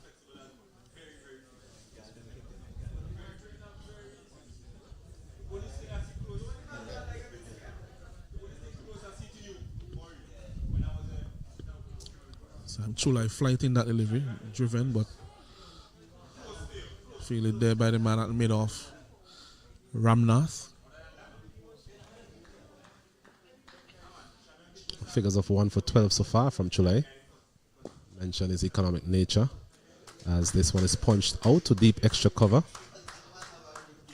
It's a better looking shot from Stefan Pascal. Having found those 2 fielders on the first 2 deliveries, just managing to maneuver that one out to deep extra cover on this occasion.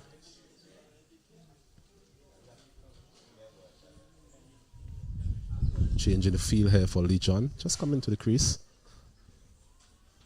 And that deep extra cover coming into the circle. So the captain looking to exert a bit of pressure here on the Windward Islands, or for the pressure it must be said. 90 for 3. Into over number 21.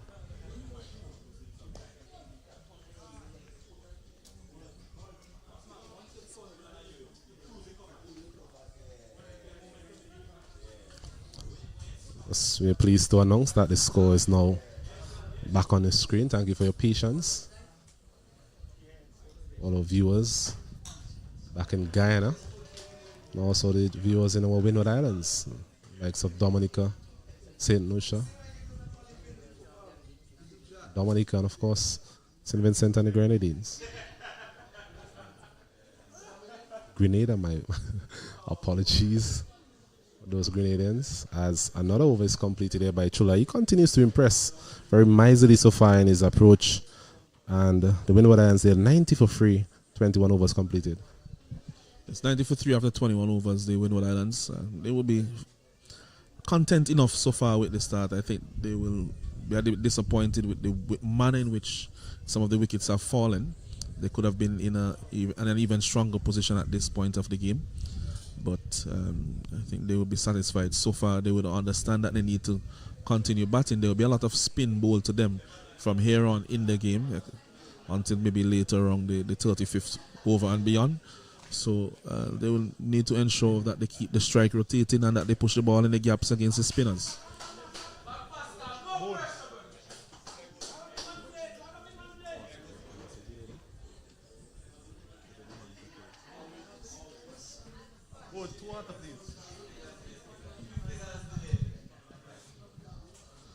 Singh now in the bowling to Pascal, beats him outside the off stump with his first delivery. Krishna Singh.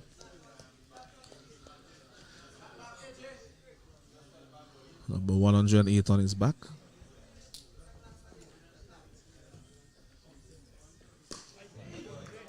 Quicker delivery, flatter. So rushing Pascal just a little bit, skidding off the pitch.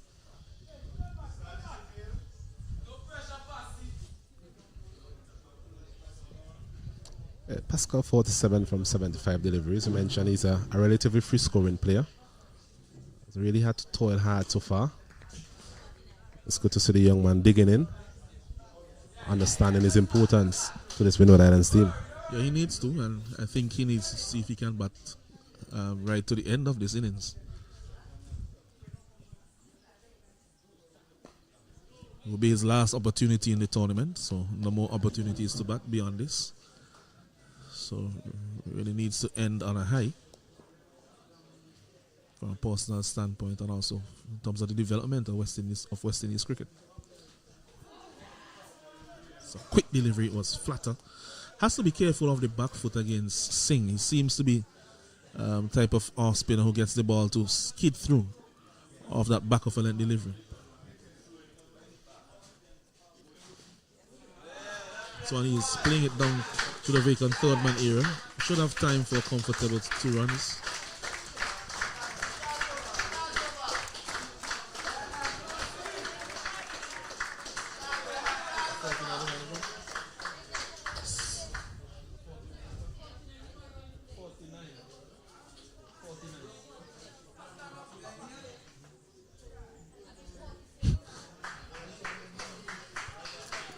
It's that last delivery. I think it's a better shot from Pascal. We've seen him employ that shot versus the seamers, where he allowed it to come to him and just running it down to third man. And previously we saw him trying to hit that ball in front of square.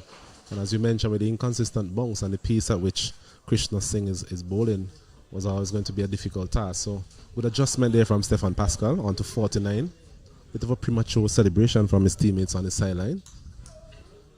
Yeah, even the scoreboard here has him on 49, so I'm not too sure where a couple of his teammates got the information from. Definitely wasn't any of the scoreboards here at the ground or online. So Mavenja Dindial introduced himself to the bowling. He has actually taken 12 wickets in the tournament so far, so he's only behind Tamari Redwood, and he has taken 7 wickets here at Park Hill, a 7-wicket haul the last time he bowled at Park Hill, including a hat-trick. Yes, he will have fond memories playing here at the Park Hill playing field. Did very well versus the Jamaican team. And with his first delivery, really was a chance. At least it appeared so from where we were standing. And so he could have been immediately in the wickets again. Actually wide call, so nothing on it. Going straight to straight through to the man at slip. So wide call by umpire Blades. No contact made with the bat. Brings Pascal back on strike. He's on 49. Facing his opposite number. There's a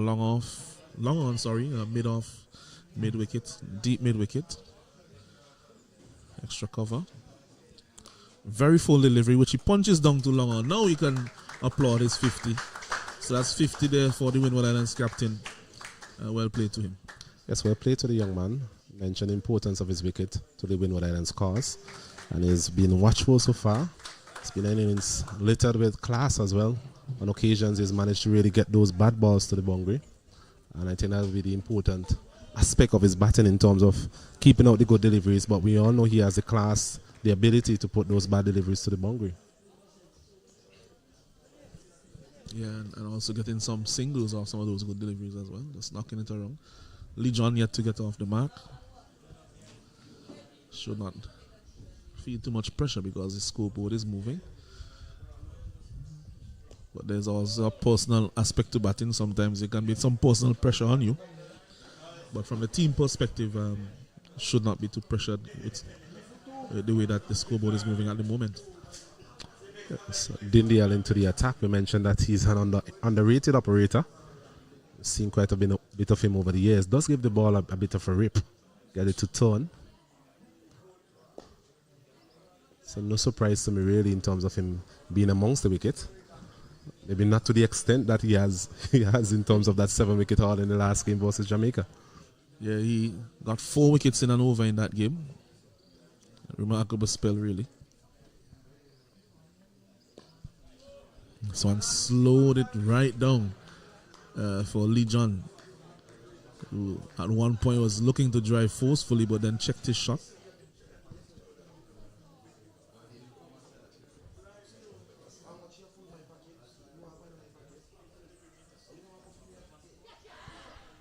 He's beaten there looking to cut. Brings the Dindial over to an end. And somebody like Mavenjo Dindial will be hoping that he could walk with this parking pitch and take it everywhere with him, because it's definitely a good hunting ground for him as an off spinner so far. Indeed so. A very good over there from Dindial. His first. There's 3 runs coming from it. You know, the Islands, they're 95 for free. A projected total of 207.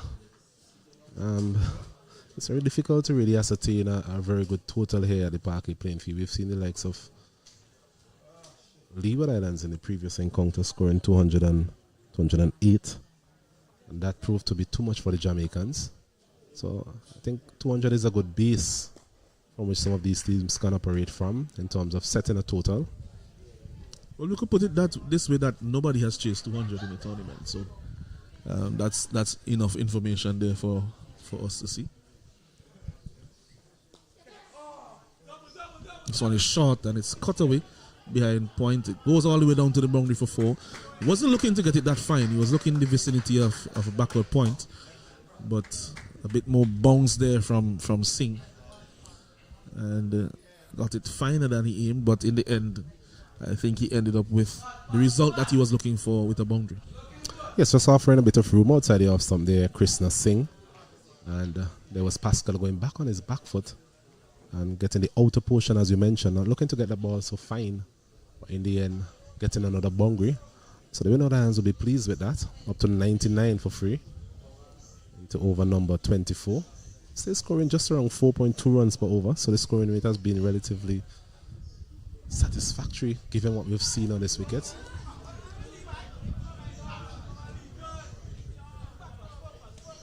See there, that was actually a long single that was not taken advantage of by the batsman. Yes, Lee John there, maybe sleeping a bit. Just need to get himself in the game. So yet to get off the mark. This one is a bit low. And punching it down to long on for a single. Yeah, he needs to just shake himself out of his slumber a little bit. Really an easy opportunity for a single, but that has gone. That single brings up the 100 for the Leeward Islands. 100 for 3 off 23.4 overs. Scoring at 4.23 at the moment. Projected to get to 12 if they continue at this rate.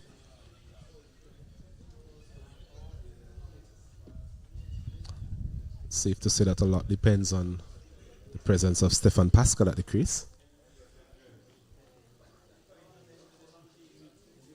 We're hoping that he can get a big one here for his team. So the likes of Jordan Johnson really coming to the party in the previous game here at Park Hill. Really entertain one and all with his stroke play. A different type of innings here from Stefan Pascal. A bit more sedate, a bit more watchful, but just as effective in terms of putting up a total for his team. Yeah, different requirements at different times. Johnson, in spite of his swashbuckling 100, Jamaica did not win that game, so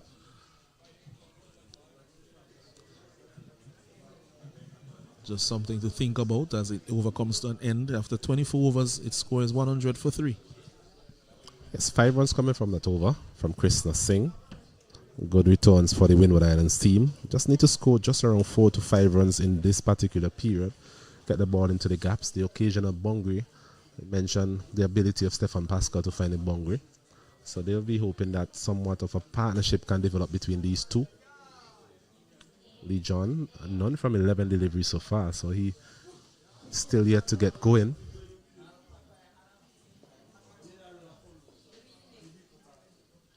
As Dindial continues from the northern end. It's flighty delivery there by Dindial. Played down the pitch by Pascal. There's a long on in place, a deep mid wicket. Deep backward square as well. Pascal is down the pitch driving. Well fielded there by the man at mid-off. I think that if he had gotten that past him, that would have gone to the boundary for 4. Good use of the feet on that occasion. We've seen Dindial having a tendency to give the ball a bit of air, a bit of flight. And there was Pascal coming down the wicket, trying to pierce that gap between the man there at cover and mid-off. What a very good diving stop to his left. I think it's Maim Khan. Tall man, but got down quickly and limited the batsman there to just a single.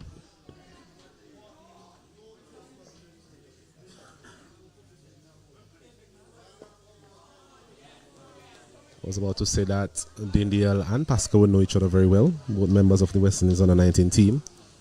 We saw an intriguing contest as well in the previous game. Nathan Edward versus Jordan Johnson. So just some of these mini battles.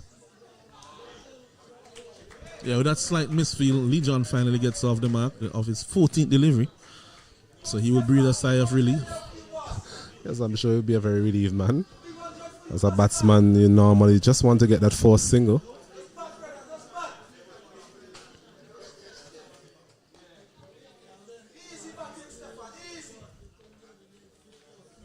So it brings the 25th over to an end. At the end of the 25th over, Windward Islands under 19, they are 102 for 3.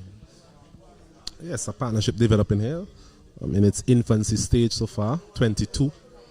Most of that contribution coming from Stefan Pascal, of course, with Lee John just getting off the mark in the previous over. A good tidy start as well from Mavendra Dindial. He's in good bowling form. I also saw him come into a bit of batting form as well, which is quite pleasing to see. He's an enterprising player on his day.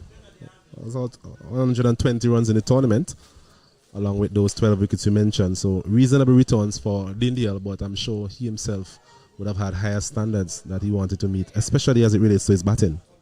Absolutely, absolutely. Yeah, based on his returns, really, he's probably the player of the series so far.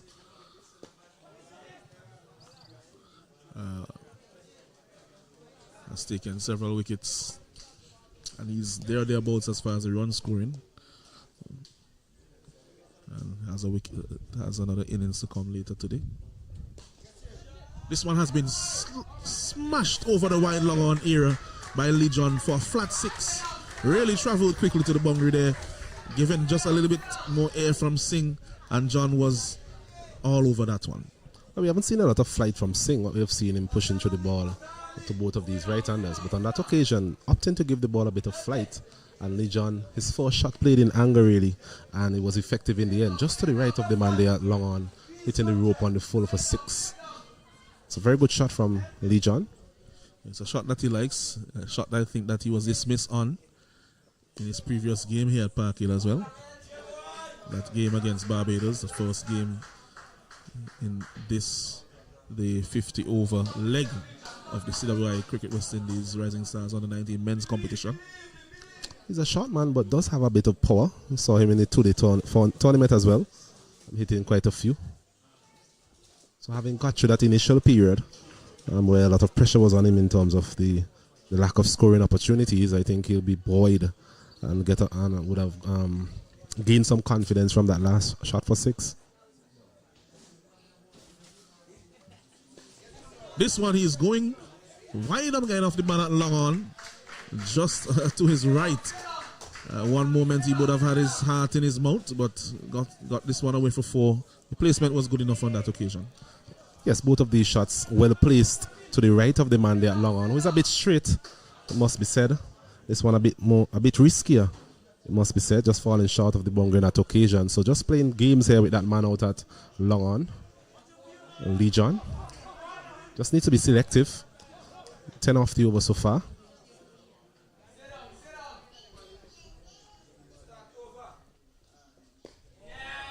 Comes forward and just pushes it out in the cover to end the over. At the end of over number 26, the score is 112 for 3. Yes, a big over there from a Windward Islands perspective. 10 runs coming from it, thanks to Lee John and his exploits against the off spin of Krishna Singh. So 112 for 3, Windward Islands, having won the toss here this morning and batting first. We'll take a short break in terms of getting some refreshments as the players on the field as well get some refreshments.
Yes, welcome back to the Park Hill playing field here, where we have the Windward Islands taking on the Guyana under 19 team.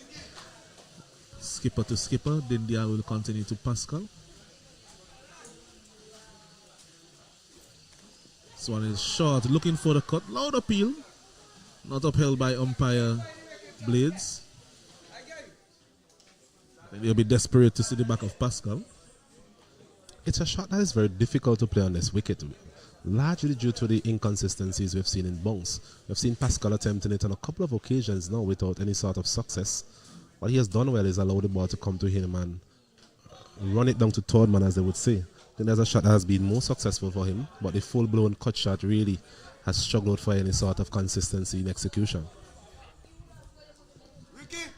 Yes, I think that, as you mentioned, the inconsistency in bounce makes that shot a bit more hard to execute. Punches it straight back to the bowler on this occasion.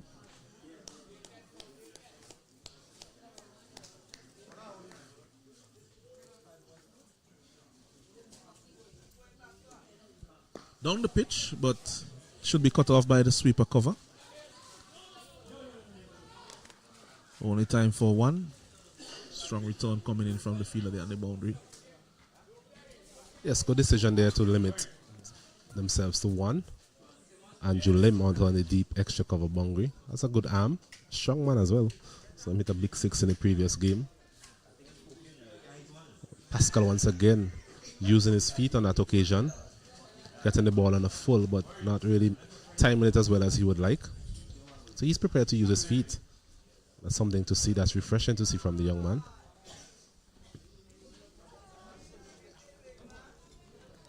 So it brings Lee John back into strike.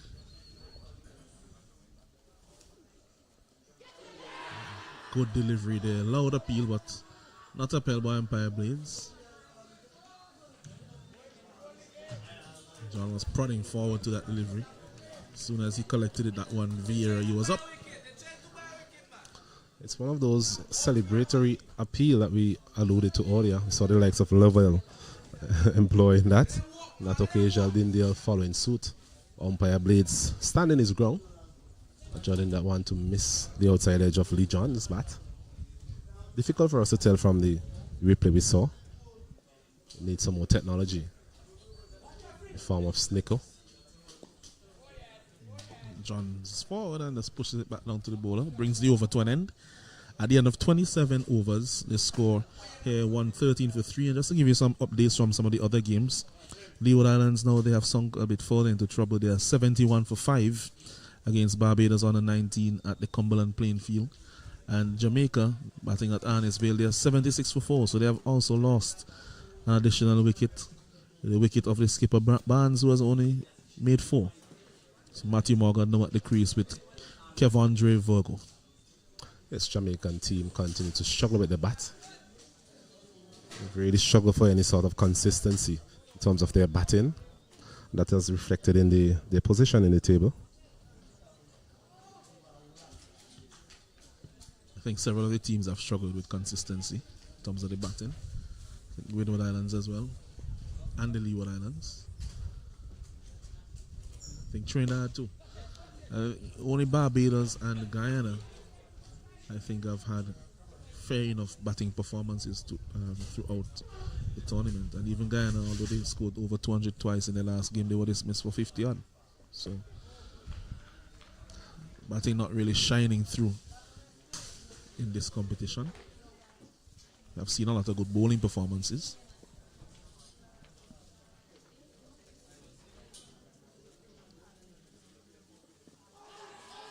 It's a loud appeal there from Singh. Umpire Robert Foster judging that to be not out.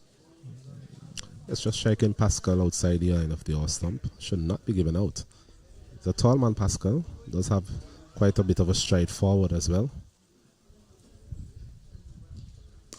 Shorter punch to the man down at long on for a single.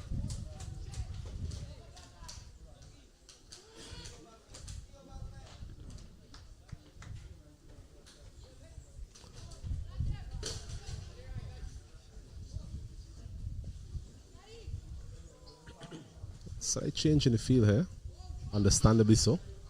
But that man at long on initially, moving out to a straightish mid wicket. So quite a packed onside field for Lee John.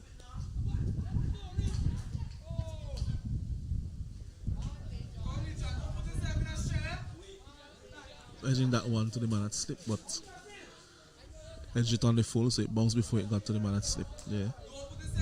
John.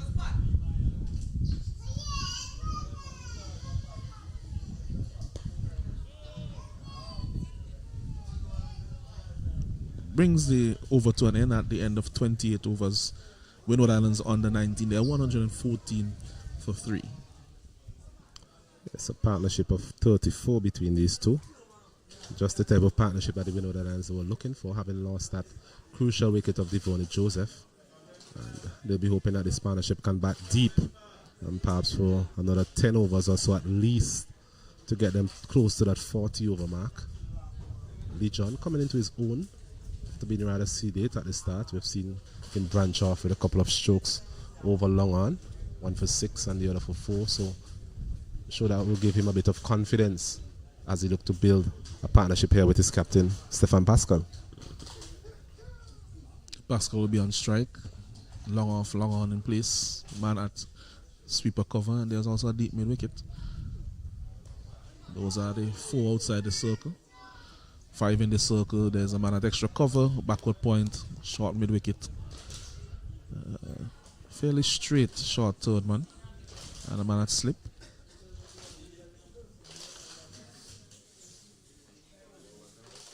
Looking for the drive and beating outside the off stump there, Pascal. Does get some to go straight through the Indian, and then occasionally gets them to turn quite prodigiously into the right hand as well. He stumped. He was way down the pitch, left quite early, and Dindial was able to see that. If you look at the replay, the ball is released now, down the wicket quite early. Had that straight one ball to him before, and really playing against the off spinner should have covered that one up, and he stumped the skipper for the Windward Islands. Massive wicket there for his opposite number, Dindial, who continues to take important wickets in this competition. Yes, a very good delivery there from Dindial. You mentioned him perhaps seeing Pascal coming down the wicket. That one went on a bit straighter. Pascal playing for a bit of turn. You could see him trying to walk that one through the onside. I think a better option would have been to continue to play through the offside that he has done on a couple of occasions when he has actually used his feet. But very good bowling there from Dindial. We mentioned that he tends to like conditions here at the Parkway playing field. 3.3 overs, 1 for 6 so far. So quite economical in those previous 3.2 overs. And on that occasion, getting the big wicket of the captain. As we look at the replay once again, looking to hit that one through the onside. Stefan Pascal looking to walk it down to long on and missing it completely. Well taken there by Shahid Vieira as well to effect that stumping. And it's a very good breakthrough for the Guyanese team. So the new batsman is Abraham. He replaces his skipper Pascal. Stephen Abraham replacing Stefan Pascal. Right at the batsman Abraham.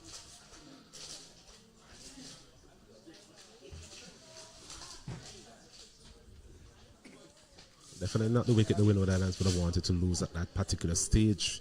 We're just saying that these two needed to bat for at least another 10 overs or so and then do a sort of reassessment in terms of where they want to be at the end of 50 overs. So it's another opportunity here for a partnership to form again. Stephen Abraham joining Lee John.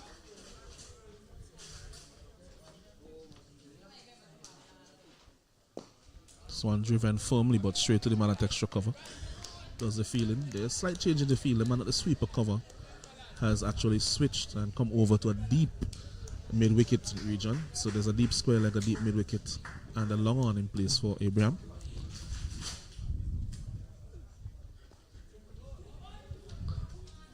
Abraham being the wicket keeper on this side. A well-built young man.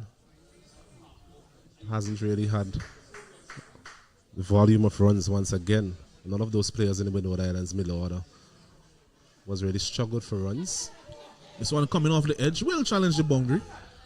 Might be pulled back as... Yes, pulled back there by Rabnat. Really should have been 3 runs, but only 2 taken.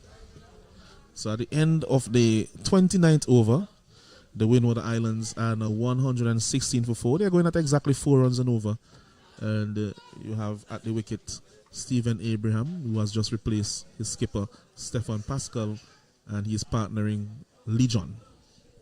Yes, a successful over there from Dindial. 4 overs for 8. 1 for 8 so far. Wicket of skipper himself, Stefan Pascal. That over stumped. So that's a very good breakthrough here for the Guyanese captain. Mentioned he's a very underrated bowler. But every time we've seen him, he has done a very good job for his team. Windward Islands here will be looking to mount somewhat of a recovery in the form of Abraham and Legion.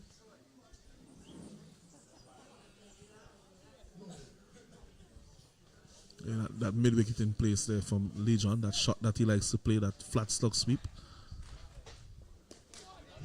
So, long single there, not too sure why there was any hesitation. It's a fairly easy single, a lot of hesitation there between the pair at the crease. They need to get that understanding going. They ought to forge a strong partnership for their team. There's a bit of hesitancy in the running, but as you mentioned, it was always going to be a long single. Thankfully, from a Windward Islands perspective, all's well that ends well.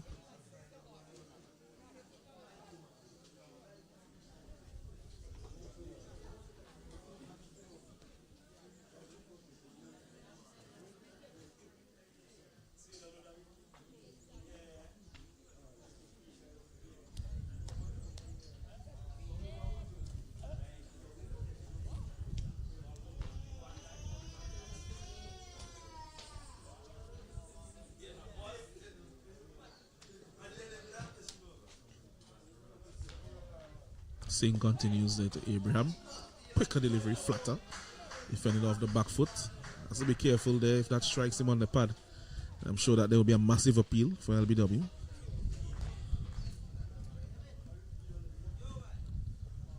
And that one he's chopped it on. Either he's chopped it on or he's bowled him by beating him. Just let's see the replay. But he's definitely bowled. Yes, looked like he chopped it on to his stumps. So that's the end of Abraham. Another low score for him and Guyana's team now. They're on a roll, having taken now the 5th wicket in this innings. Yes, the exposure to spin by the Windward Islands middle order is always going to be a challenge for them. On that occasion, again, looking to cut this one. It's a shot that we said is very difficult to play on this particular wicket. Even in the previous over, when Stefan Pascal was on strike versus Dindia, we mentioned the difficulty in playing that shot. And here it is again. Delivery keeping a bit low, coming back in a bit too early in his innings there to be playing that shot. Stephen Abraham, and really succumbed to that. And it's another wicket to the Guyanese. It's 117.05. Yes, and when you look at the length of that delivery, it probably wasn't short enough to cut, especially against the off spinner, who is getting the ball to come back into you. So in the end, you'll be disappointed with that dismissal. Abraham, it brings Kurt Murray of the Murray twins to the wicket. Left arm orthodox bowler, right hand batsman. Replaces Abraham at the wicket. You mentioned the length wasn't there. I don't think it was wide enough as well to execute that shot. It was a bit close to him, the off spinner. That ball always coming back into him to threaten those stumps. So playing it with a horizontal bat on that case really wasn't the best option for Stephen Abraham. As you mentioned, Court Murray, a man for crisis.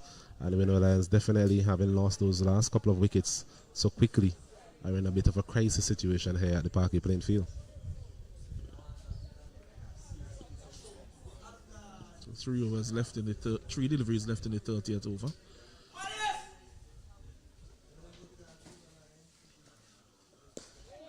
Driven straight back to the bowler. Full delivery there from Singh. Doesn't tend to give the ball a lot of air, Singh. Doesn't get a lot of turn either.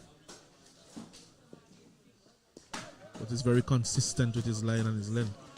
And does seem to have that ball that skids off the pitch. So it's very dangerous to play him off the back foot. I mentioned that of a previous delivery that Abraham faced, that it was dangerous to be playing him off the back foot, and so said, so done.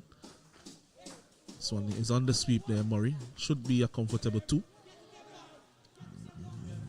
Get back there now in the end. So Murray is off the mark with that sweep shot. At the end of 30 overs, the Windward Islands, they are now 119 for 5. Another successful over there for the Guyana team. Krishna Singh figures of 1 for 21 in his 5 overs so far. So he has done a reasonable job coming in to replace Maim Khan after that initial spell.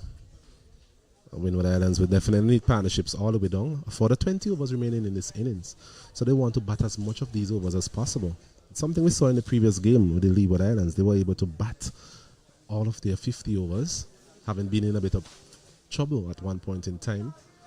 It was an 8 wickets, so the law order really came to the forefront, even though they were not scoring as quickly as they would have liked. The most important thing from their perspective was that they batted as much of all of the overs, in fact, and they were able to put up a competitive total in the end. Yes, and that total took them to victory against the Jamaica team. Dindiali continues here to lead John. Plays it comfortably off the back foot. Hasn't looked very confident facing Dindial Legion based on his body language at the crease.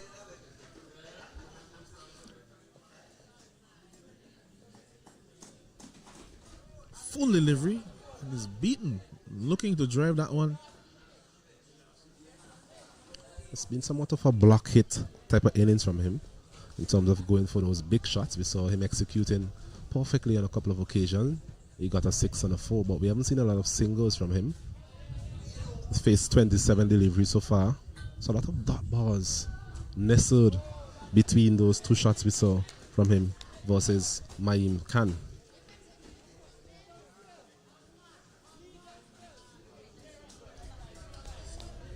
It was actually Singh. Apologies. Krishna Singh. So Dindial this time a shorter delivery, and he's caught at mid-wicket. As I was saying that he has not looked very comfortable against Dindial in this innings. Easy catch there for Singh. He came down the wicket. He just turned this one there to the man at mid-wicket. No conviction in the shot. Didn't defend it, nor did he hit it. Just poked at it and gave an easy catch to the man at mid-wicket. Yes, a rather soft dismissal there by Lee John. We mentioned that it hasn't been the most fluent innings from him. Dindial once again proving to be difficult on this particular wicket. The man with the golden arm, I must say, on that occasion saw Lee John coming, actually bowled it a bit shorter, a bit of tone back into him. Lee John looking to walk it neatly into the onside, sorry, and just picking out the man there at mid-wicket. We took a simple catch in the end. So both Murray twins are at the wicket now. Kirsten Murray comes out to join Court Murray. Kirsten left arm pacer and left-handed batsman. In his last game here at this venue made 20 odd. I don't remember the exact score, but he scored in the 20s against Barbados on that occasion. It seemed to be a good strike of the ball, Kirsten Murray. But a bit more resolve is needed in this particular situation. Still have 19 overs to go after this. His brother at the other end. You all know what we'll get from Court Murray. Although it must be said we have seen some rather strange dismissals from him in this tournament. He has looked to loft the ball on the ground a couple of occasions and been caught at the mid-off and mid-on area. Not a player who has a lot of power. So it would be better served maybe just to hit the ball on the ground, even if he's looking for aggressive shots.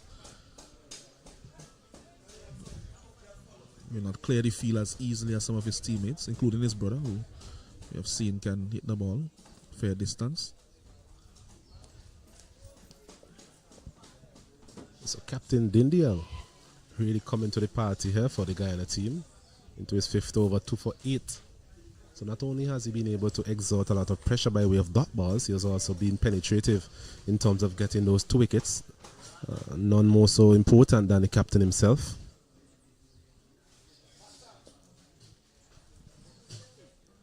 This one is pulling it in the gap. Should have time for 2. No. Fielder there gets rid of it quite early. Looks like Van Lange out there. Not Van Lange, but Lim. Andrew Lim. Similar bill. Powerfully built young man.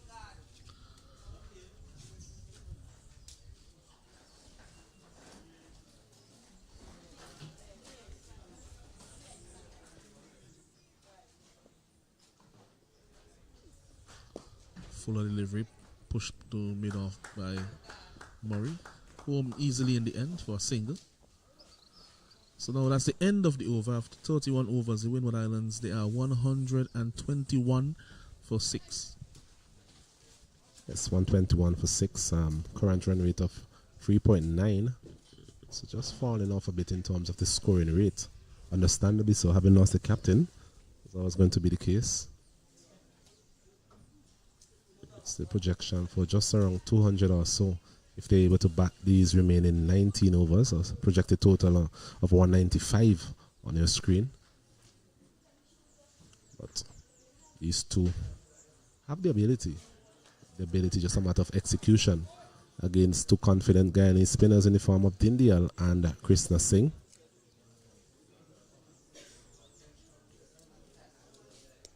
As we look at the field, there's a man at mid-off, man at long, deep mid-wicket. Mid-wicket, as this one is beating him outside the off-stump. That one just holding its line. Seeing quite a bit of that from Krishna Singh. Yeah, he doesn't get a lot of turn. I think if you're batting him, I think it should be aiming more down the ground, and also bowls quite flat. So the scoring areas might be best going down the ground to the long off and long on areas, so singles. That's the captain himself there at slip on that backward point, cover, extra cover. So a lot of fielders in the circle. Captain in there looking to just keep the pressure on these two. Yeah, that was a stifled appeal on that occasion. Quite high, striking Murray up on the thigh pad.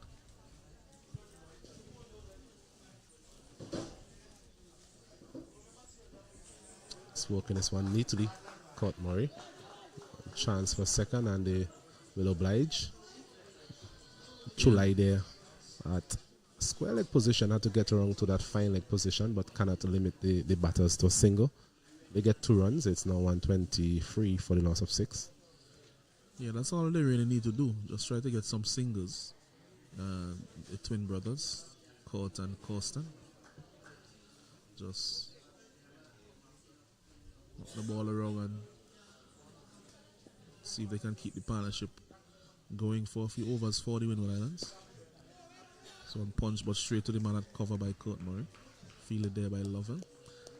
And Guyanese team will be looking to keep up their run, their wicket taking habits of the last few overs. Just about 2 deliveries ago, Lansing, just the difference in terms of that shot from Kurt Murray as opposed to what we saw from Abraham. That shot was played more with a straightish bat in front of square. Stephen Abraham is more with a horizontal bat. Got the inside portion of the bat. That also had a bit more room as well outside the off stump. Yeah, I was about to say that the line allowed him that access to the delivery because it was wider than the one that we saw from Abraham. Abraham's delivery was actually just outside the off stump, maybe on the 4th stump line. So a bit too close for that type of shot. As I mentioned, would have been better served to play in the V between mid off and mid on.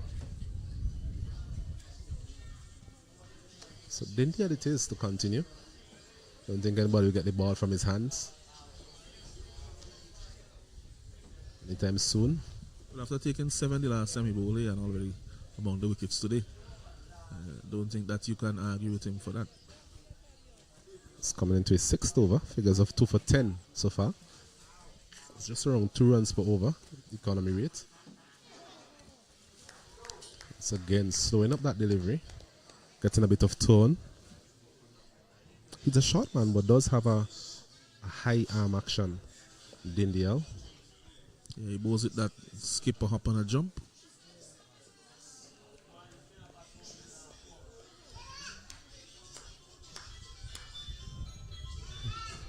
Mentioned Corsten Murray, perhaps the more aggressive of the 2 brothers.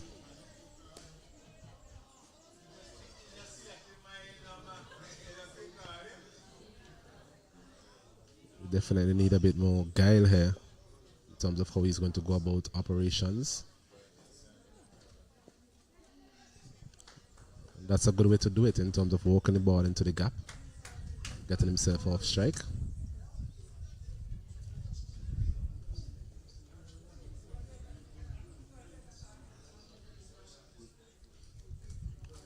Pretty still at the moment in terms of the wind.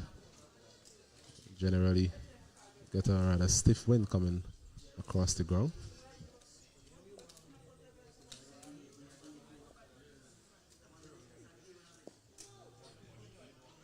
Yes, we are getting closer to August, and these months tend to have some high pressure systems over the Caribbean. Hitting this one out to Lovell, and it's a very good catch there from Lovell. Once again, caught Murray not having the power really to clear the field, choosing to go over deep mid wicket this time, and just not being able to evade the man there, Lovell on the deep mid wicket boundary. But it must be said, a very good catch from the young man, diving forward, taking it inches off the ground. So we know that as they lose another wicket, it's 124 for the loss of 7. Well, Lovell has shown that he's an excellent fielder throughout this tournament. We already saw a brilliant stop from him in the covers earlier today. And I'm still quite baffled as to why Murray thinks that he needs to hit the ball in the air. If he doesn't have the power, keep the ball on the ground. Get an easy single out to the man at mid-wicket and continue batting. Agreed totally. It's something we alluded to earlier. We saw a couple of his dismissals earlier in the tournament, trying to go over the top, being caught in the circle there at mid-off and mid-on. We were saying his game is more centered around walking the ball into the gaps, getting the singles. On this occasion, I think it was attempted leg spinner as well from Dindial. Went a bit short, and Murray, his eyes lit up. But as you mentioned rightfully, just doesn't have the power to evade that field out there at deep mid-wicket. And Lovell coming in and taking a quite brilliant catch from the young man. So the new batsman in is Jelani Joseph. We'll be hoping that he can form another partnership again with Constant Murray. Partnerships have been difficult to come by for the Windward Islands so far. Yeah, it's been a bit of a struggle for them. Only shining light so far in the innings of the skipper. Small contributions from the others, but nothing really to write home about. Again, we see that excellent catch there from Lovell. Moves quite sharply. It's always difficult to run in to take a catch. It requires a bit of bravery as well, because a slight misjudgment can send you to the dentist. It was actually the last delivery of that over. So Dindale has 3 wickets to his name now. Up there amongst the top wicket takers in the tournament. Well done to the young man. Yeah, he now has 15, like Redwood. Redwood hasn't bowled yet today, so he's now joint highest wicket taker in the tournament. Well, speaking about leg spin, I think we're going to see a bit of that with Latif, Riyad Latif, coming into the attack. So replacing Krishna Singh.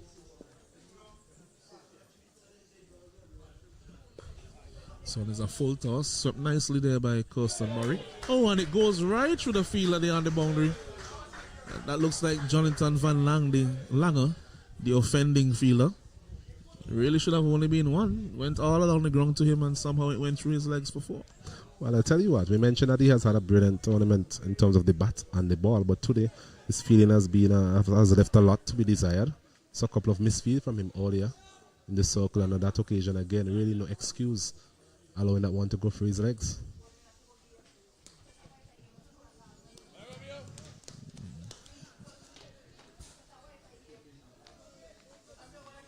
So Constant Murray once again showing that he has the ability to hit the ball and time the ball well. I think his brother would have been better served to just give him as much as the strike and let him do the bulk of the scoring as it relates to the boundary hitting. He does have some ability with the bat, Constant Murray. He mentioned that one of the previous rounds hit the ball to all parts of this ground, the back end of the innings. There's a bit more overs to deal with this time around, with 16 overs remaining after this over. Yeah, it's a different role that he has to play now. He has to try to think like a batsman as opposed to just coming in at the back end and having a few swings for the hills. So far, he's doing the job that is required of him. Needs some support though from the other end from Jelani Joseph. Latif a bit short in this over so far. So full toss the first delivery. That is more the line and the length that he'll be looking for, but getting the outer portion of the bat from Costan Murray. Getting a single to end that over. At the end of it, 34 overs completed. Windward Islands at 129 for the loss of 7. Windward Islands 129 for 7, as you mentioned. Stefan Pascal getting 58 of 98. Nobody else crossing 13. Next high score 13 by Joseph, Devonnie Joseph. So really hasn't had the support in this innings. It's an opportunity here for someone like Murray to put his hand up and to bat out the remaining 16 overs with the lower order and to redeem the position of his side and get them to a competitive total. Speaking about opportunities, it's also an opportunity for India to repeat his exploits from the last round. Yes, he's back with the ball, continuing to bowl, of course. 3 wickets to his name so far, India.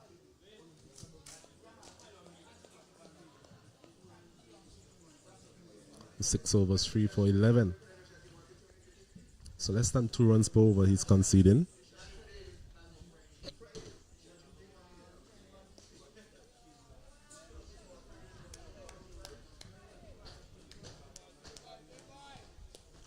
Not a lot of batting left for the Windward Islands.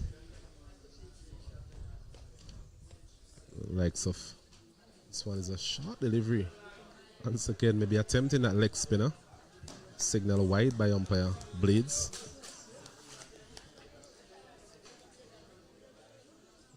Got a wicket with that attempted leg spinner in the previous over, trying to replicate such. So we have the likes of Courtney Franklin in the hut, as well as Watson Seaton. So those two are the last remaining batsmen here in the Windward Islands team, both of them from St. Vincent and the Grenadines, of course. Sure, they'll be out to prove that they deserve some sort of promotion. Well, it was interesting in the last game when they played here. We saw that Franklin came at number 11, which was quite surprising. We even saw in that first two-day game when he played, he made about 20 runs batting at number 10. This one's punching off the back foot for a single. So Murray continue to accumulate singles. I think the scoreboard taking over. 130 for 7. 131 actually for 7. What type of total do you think that the Windward Islands will be aiming for, given what has transpired before? I think they should be thinking 170, 180, given the fact that they have lost 7 wickets. If these two are to stay there until they get to about 170, 180 and they have about 5 overs left, then they could think about getting to 200. Yeah. But being 7 wickets down, I don't think that they should hang their hats too high based on where they are now at 131 for 7 after 35. Yes, 15 overs remaining in the innings. Still a lot of overs, 15 overs. A lot of overs to bat. I'd like to think the majority of those will be bowled by the spinners. Having said that, still the rule that 40% of the bowling, the overs have to be bowled by pacers. We'll get the figures in terms of how many we've had so far. The likes of Lovell.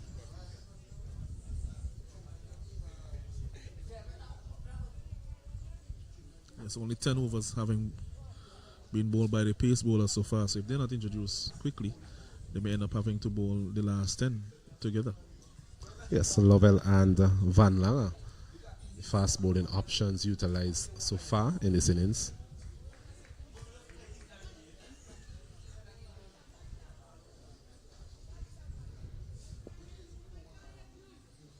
So at least I think maybe the Guyanese captain will be utilizing the spinners up to the 40th over, and then use the seamers as you mentioned for the last 10.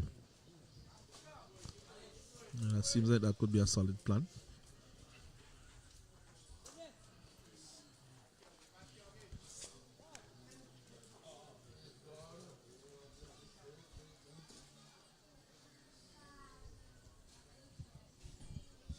There's some changes in the field as the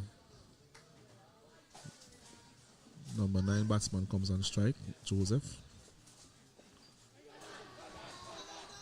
That would appeal, but didn't seem to be threatening the Storms that deliver.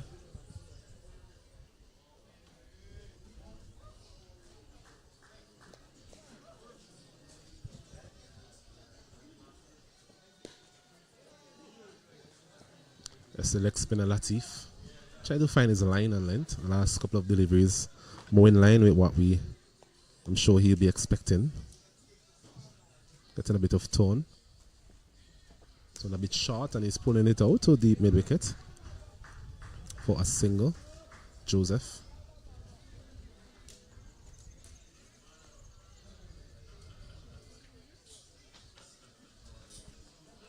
Score moves up to 133 for 7. This one again is short of a length. Bit of hesitancy, bit of miscommunication between these two. Partly stopped there by Latif. In the end, opting not to take a single, so it's the end of it. 133 for 7, 36 overs completed.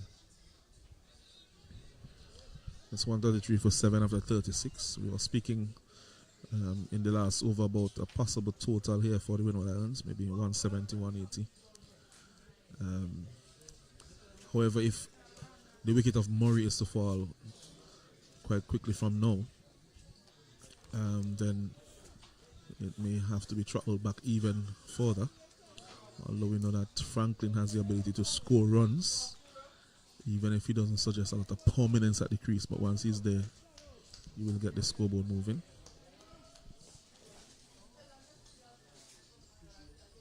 It's Dindial to continue.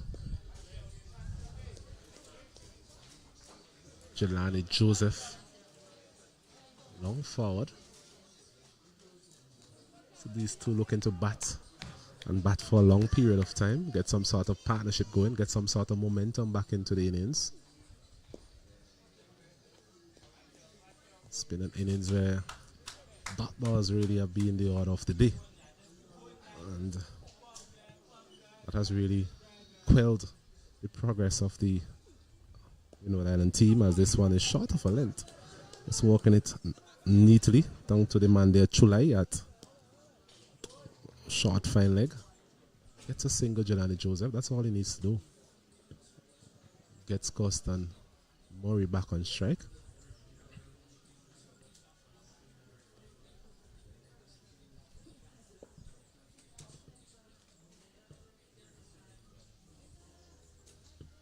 It's a man at slip. At short toward man.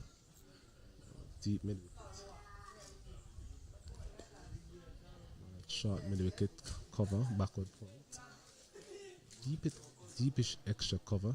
It's Van Langer there on the long off boundary. There's a man out at a long on.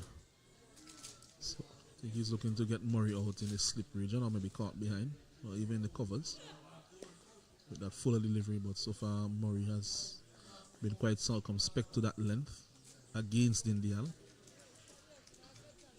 I want somewhat of a quicker delivery from him. He's been prepared to give the ball quite a bit of generous flight so far in his spell.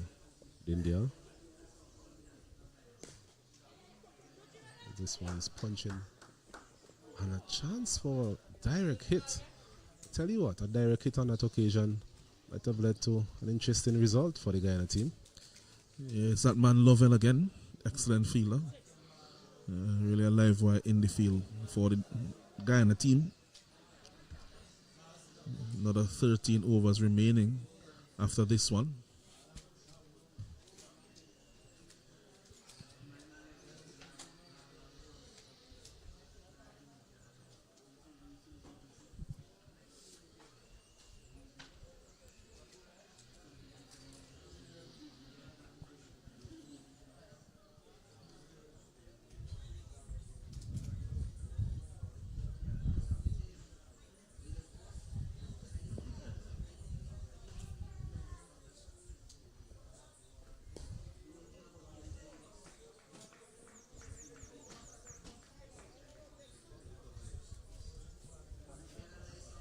So Riyad Latif continues from the other end, bowling his leg spinner deliveries.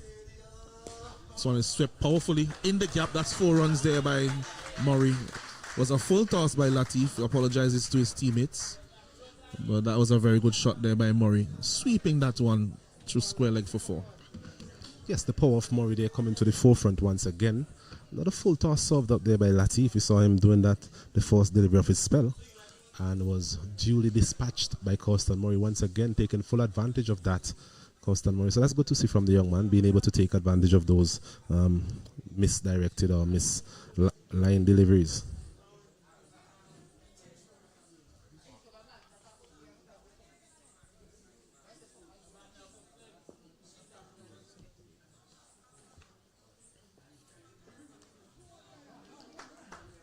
This one is pushed out to the cover region for a single.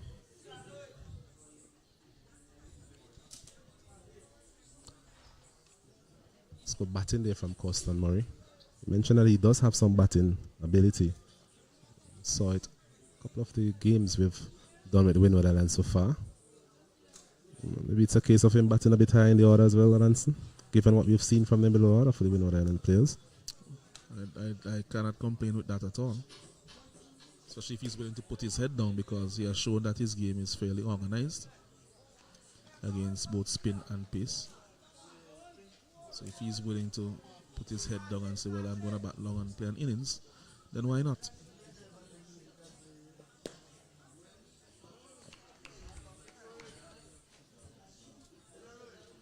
It's the Windward Islands winning the toss earlier, electing to bat first, a decision that both of us agreed, as this one is short of a length, he's missing it completely, and the umpire there judging that one to be LBW, kept a bit low from our vantage points, playing across the line there, Jelani Joseph, and in the end losing his wicket. So another wicket goes here for the Windward Islands.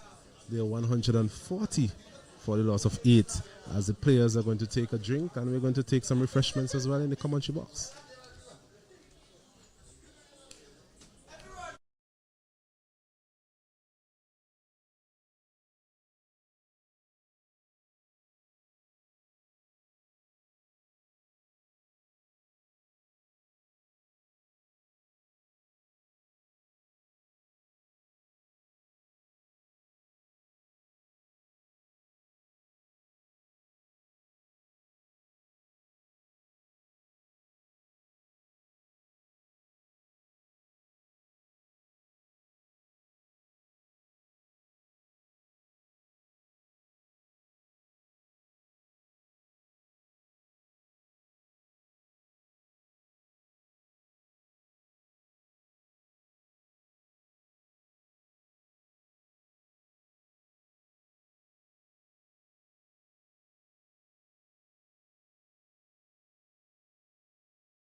I'm going to resume action here in this final round fixture here at the Parkhill playing field between the Guyana under 19 and the Windward Islands under 19. The Windward Islands under 19. They won the toss earlier, electing to bat first.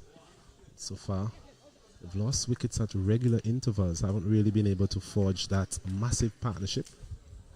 And 140 for 8 as we see Courtney Franklin making his way to the middle. Yes, Franklin replaces Joseph, who was dismissed looking to pull. The Guyana team, out of the next 12 overs that they have remaining, or potentially remaining, they have to bowl a minimum of 10 overs of pace, because they have only bowled 10 overs of pace so far in this innings, and the rules stipulate that you must have 40% of your total quota being bowled by pace bowlers.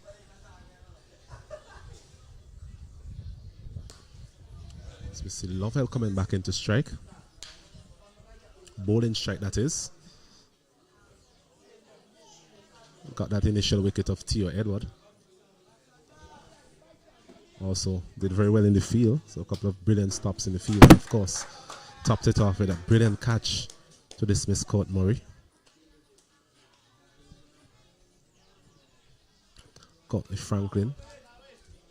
It's safe to say that anything that is going to happen with Courtney Franklin here is going to happen pretty quickly. Because as you can see, he's not the most equipped in terms of his defense. Yeah, he's not, doesn't possess the greatest technique. But somehow usually finds a way to score. So we will not suggest out of prominence, but they really need some runs as well, the Windward Islands. I think Murray is probably telling him, just please stay here with me. I think I have things under control.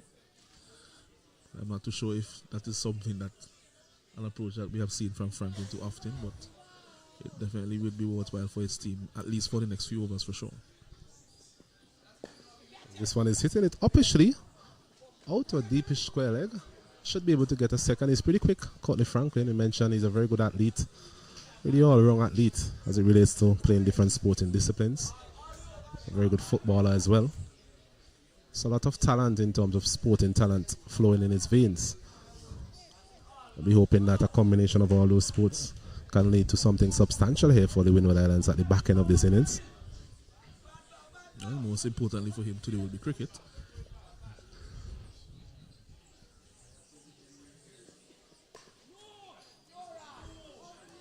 It's again played rather awkwardly by Franklin. I think he'll be best served to just do what he knows best. Play his natural game.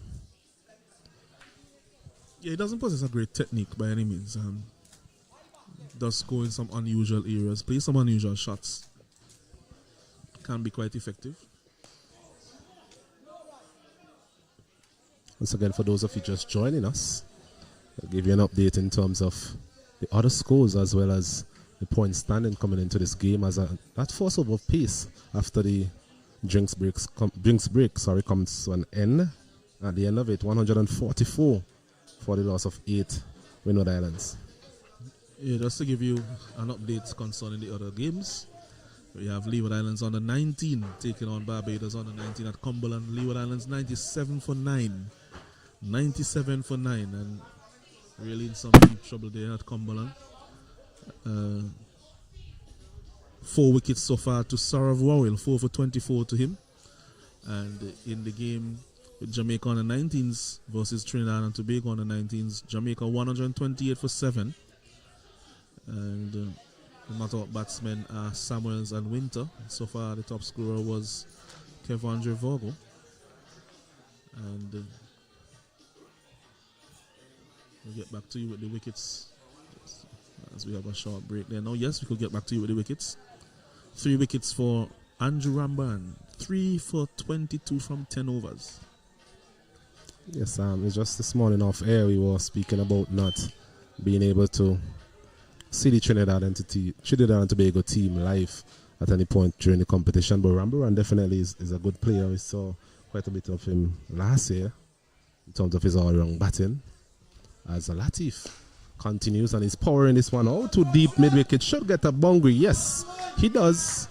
So Constant Murray continues to find the gaps. Continues to time the ball very well.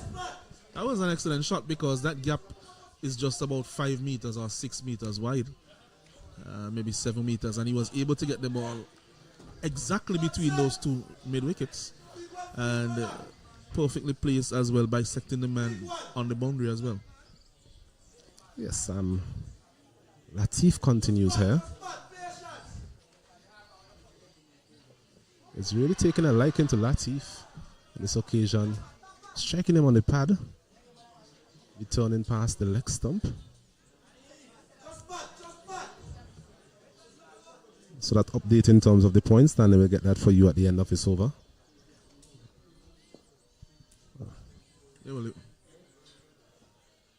He's sweeping again.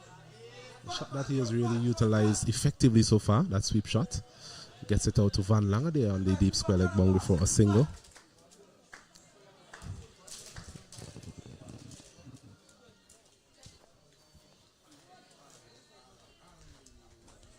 Score moves on to 149 for 8.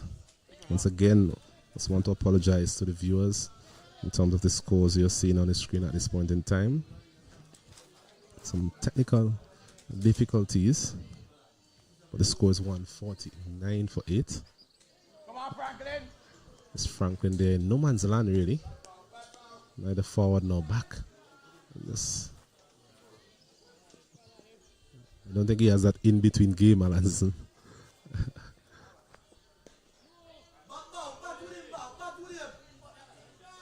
I just want to speak about the persistence in terms of Latif, though. We spoke about the bowling points and how you're going to get some bowling points. Maybe Guyana looking at that as well, with the reintroduction of Lovell and, of course, continuing with Latif. And he's bowled him. There was Franklin looking for something almighty over the mid-wicket region. So really, now 0.4 bowling points they're taken now for Guyana, because that's the second wicket for Latif. Yes. 0.4 bowling points for them so far in this game. Yes, and that's something that I was asking you about in terms of whether or not it was a deliberate ploy for the Guyana team to get Latif into the attack. A bit belatedly, must be said, in the bowling innings. Well, actually, let's go back a little bit to the wickets that have fallen. If we have a look at what has happened in this game, then we'll see that Lovell has taken a wicket. And so that wicket taken by Lovell added to those two by Latif, then it will just take them up to 0.6 bowling points. So they will advance from where they were before this game, which is 14.2 to 14.8. However, Barbados have also taken wickets from the leg spin. You see that Mutara has taken 2 wickets, and Raniko Smith has a wicket as well, so 0.6 bowling points as well to Barbados. So they're going neck for neck at the moment. Yes, and just to remind our viewers in terms of the point standings coming into this game. Yeah, the point standings coming into this game, Barbados, they had 18.6 points. Guyana, 14.2. Trinidad and Tobago, 12.4. Jamaica, 9.8. Windward Islands, 9. And Leeward Islands, 7.6 points. You get 0.2 points if your leg spinner or pace bowler takes a wicket. And that explains the bowling points, and you get 4 points for a victory. I'll tell you what's an interesting appeal there from Shahid Vieira. It was a delivery outside of the off stump, and there was Costanori looking for that big shot over the offside. And a bit delayed the shy at the stump there from Shahid Vieira. Constant Murray was struggling to get his feet back, his left foot back. And umpire Robert Foster on that occasion, after consulting with umpire Blades, decided that he's not out. Probably they have to judge that even if there was a chance there that he probably took too long with it, and ball may have been deemed that it was already dead at that point.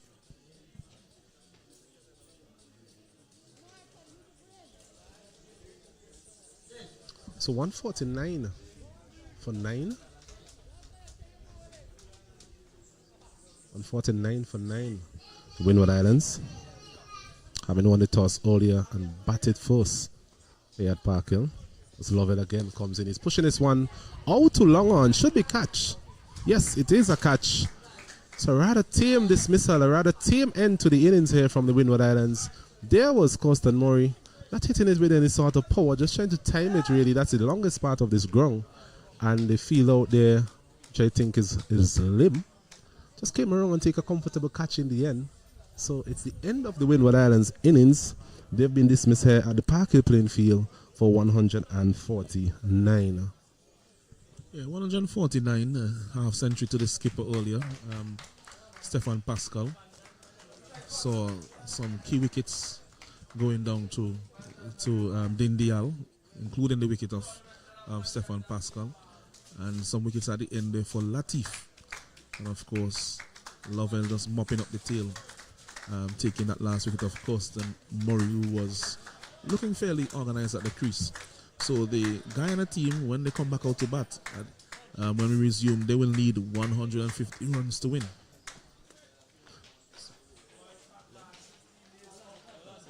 Yes, the Windward Islands never really got going, it must be said. They were not able to forge any sort of significant partnerships along the way. And the Guyanese, they took wickets at regular intervals, and as a result, limiting the Windward Islands here to 149 all out in this final round fixture here at the Park Hill playing field. Dindial being the pick of the bowlers as well. The top score from the Windward Islands team being that of the captain himself, Stefan Pascal. He made 58 and was able to try and hold, he was looking to try and hold the innings together for somewhat for the Windward Islands, and in the end being dismissed by Dindial himself. In terms of the batting, Tia Edward, he was bowled by Thaddeus Lovell for 8. Stefan Pascal, the captain, he was stumped by Vieira for 58.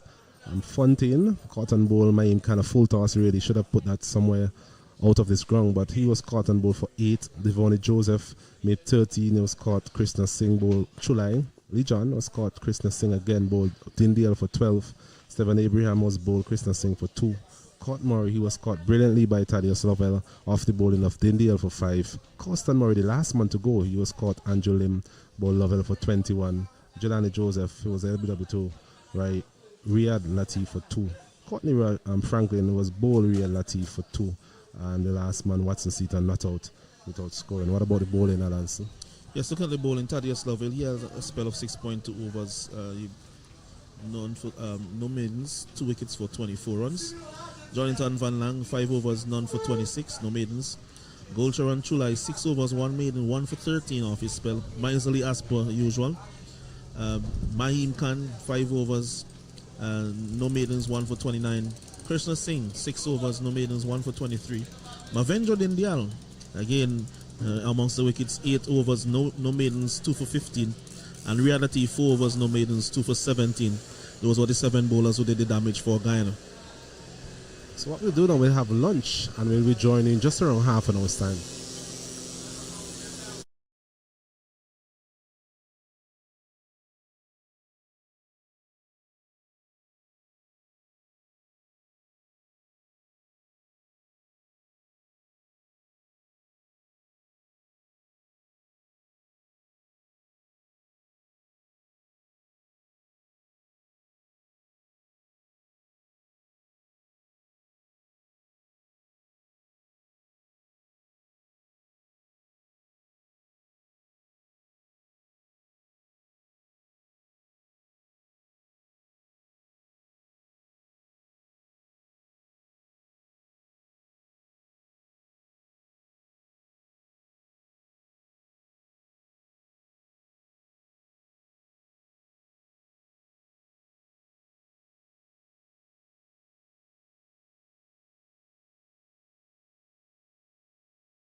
Let's welcome back here to the Park Hill playing field. The Guyana team there in pursuit of 150 for victory.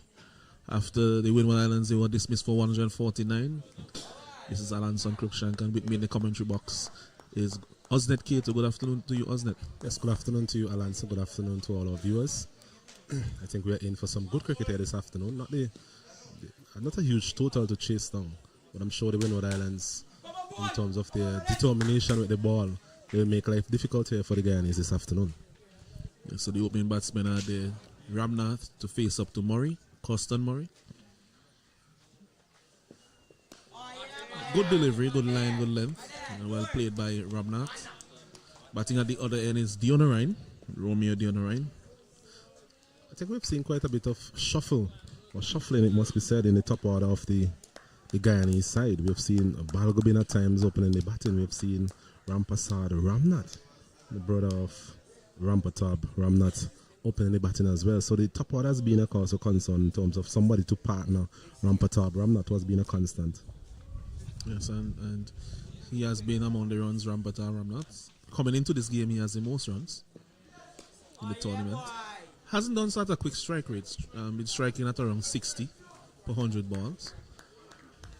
Usually is more free-flowing than that, but I think this year he has taken up a bit more responsibility as a senior player on the team. So he has played in this 50-over format with that mindset. I was just about to mention having seen him on a couple of occasions previously in the last 2 years. So it was actually a bit more attacking. But as you said, he has managed to curb that natural instincts to attack and play a more crucial role for his team at the top of the order, something like he has done reasonably successfully this time around. That one is on the pad, flick straight to the man at fine leg. Nice looking shot, but not placed in the gap. Gets him off the mark. Ramnath.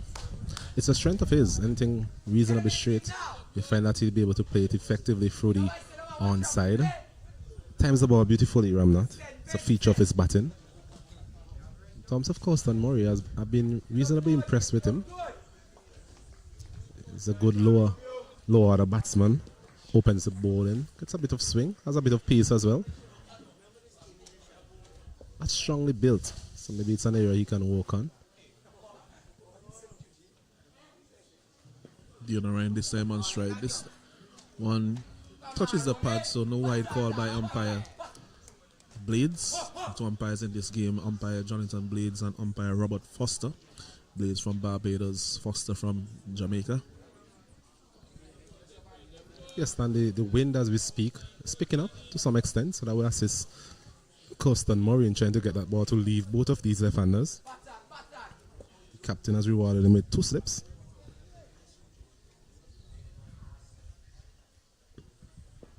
This one is a bit shorter. Dionarine on the back foot. But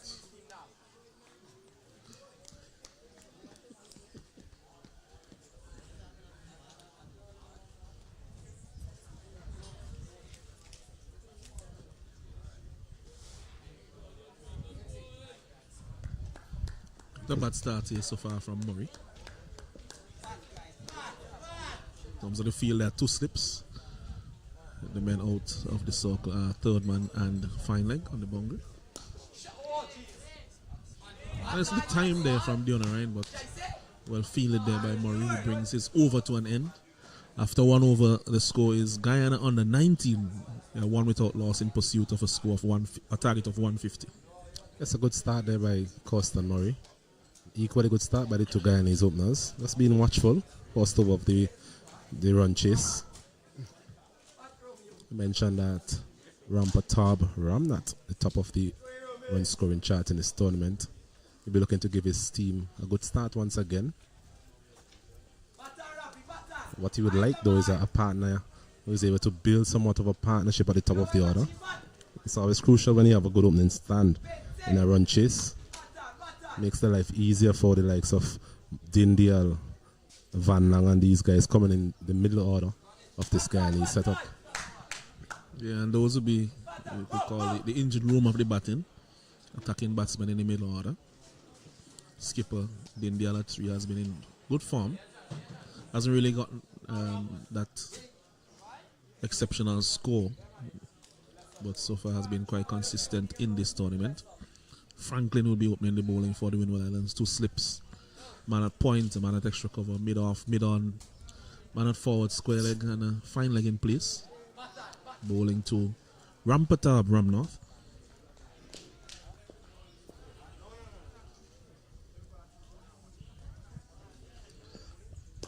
So on a shot into the body. It's not a bad ploy to open the bowling with Franklin. He does have some pace, and we have seen that the Guyanese batsmen at times have struggled with that bit of extra pace into the body. Agreed. Limited opportunity so far, Courtney Franklin, in terms of using the new ball, or even completing his quota of overs. Most of the bowling by the Windward Islands have been done by their spinners, who have been relatively successful as well. Not with Aaron Joseph sitting out of this one. It gives an opportunity here for Courtney Franklin to take the new ball along with Costan Murray. All the best to the young man. Yeah, no Joseph and no Alexander. Tall man was opening the bowling in some of the previous fixtures. Wondering if you'll see some of Orsino Fontaine today in terms of getting that quota of fast bowling options. It's possible, but I think it's unlikely since we haven't really seen him in the tournament thus far.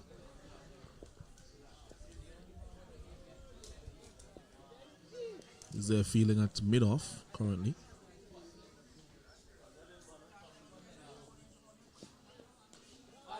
Again, back of a length. Punching it nicely. It's Ramnath, but unable to find the gap. It's been on the shorter side so far, Courtney Franklin. Wicket itself, not the quickest of wicket, an easy pace wicket we would say. Does have a bit of carry with the new ball. Franklin himself does have a bit of pace. Also have very good changes of pace. I'm sure we'll see that at some point in time. Good Yorker there from Franklin. Well played by Ramnath. So far he has been consistent in his start, Franklin. At times can look for a bit too much pace and be erratic, but so far he has had a discipline beginning to his spell. Yes, second year at this level, Courtney Franklin playing for the Windward Islands. I'm sure that he would have learned quite a bit, having played in the tournament before.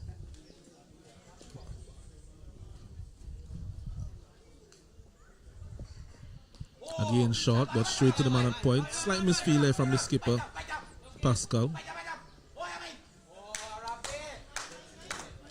Allows them to take that single. Just slightly shorter on that occasion than some of the previous deliveries. Hasn't really gotten that line onto the body. It's not the quickest of pitches as well, so that's something that he has to bear in mind. Not a bad line to Ramnath, I think, even in the last game played here. Bowlers really peppered him with some short stuff. Not really a big hook out the ball or pull off the ball. Tends to ride those deliveries, being a tall man himself. So that's the end of over number 2. After 2 overs, solid start here from both teams. Just the opening spars, a little jab here and there. It's 2 without loss. Guyana after 2 overs. 2 quiet overs by the bowlers as well. Similar start to what we saw with the Windward Islands. Quite sedate, quite watchful. The Guyanese openers. Rightfully so, under no pressure really, no scoreboard pressure. Chasing a total of 149 for victory here this afternoon. So less than 3 runs per over. So no need to really go helter-skelter from the start. It's a matter of keeping your wickets in hand, being smart about your operations, and knowing which bowlers you can attack.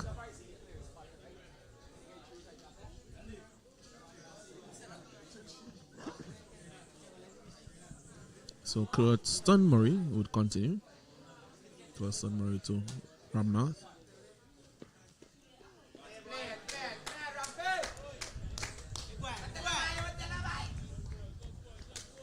So there's a good line outside the off stump. Doesn't he like to play on that occasion, Ramnath?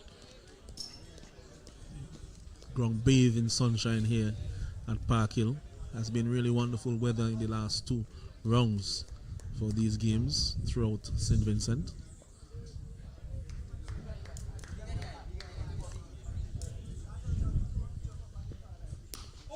This one is punch. Lovely shot off the back foot for 4 from Rampata Ramnat. That one was a classy shot. Got up on his toes, punched it with a straight bat, just forward of points on the offside. Immaculately played. Yeah, we saw quite a bit of that in his last encounter here at the Parkway playing field versus Jamaica. He was able to stand tall. He's a tall man, as I mentioned to you before. And on that occasion, just punching and using the pace there, of course, Don Murray, finding the gap. And really, very good shot indeed. It was an eye-catching shot.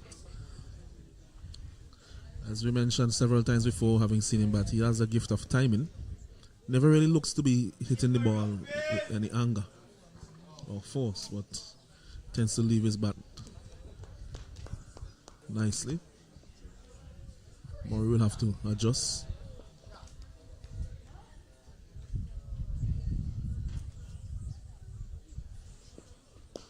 He goes a bit too straight. Should be time for 2. Easy 2 in the end.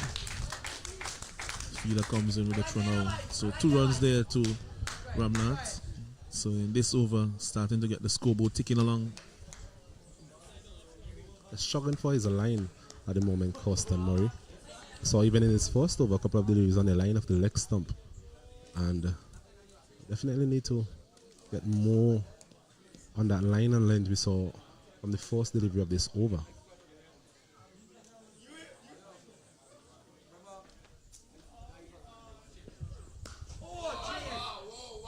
Nice looking drive again there from Ramnat, but straight to the man at mid-off, Franklin.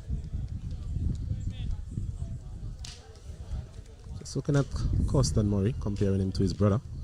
Both of them really are the opposite end of the spectrum as it relates to both their batting and bowling. Coston a bit more attacking, and in terms of pace, the fast bowler, while his brother is a slow left arm spinner.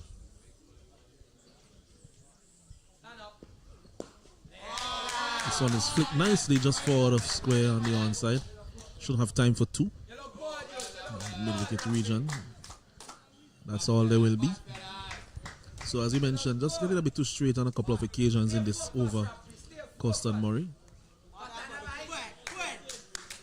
Yes, and as we said, Ramnat is quite an all-around player. Plays well through the offside, but also very strong off his legs as we have seen so far. So looking to work these deliveries, not trying to overhit the ball in any way, just timing these balls into the outfield. A couple of occasions now he's managed to get 2.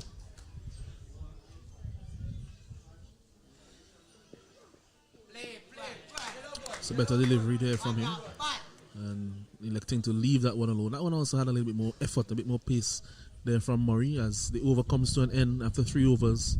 The Guyana team, they are 10 without loss. Yes, 8 runs coming from that over from Coston Murray. Like we mentioned, just being a bit too straight on occasions, affording the opportunity for Ramnat to use his wrist. Quite wristy. Ramnat coming from Guyana. Likes of Ramnat is Sawan, Shivna and Shandapal, both wristy players. Kalicharan and Kanai going back for now.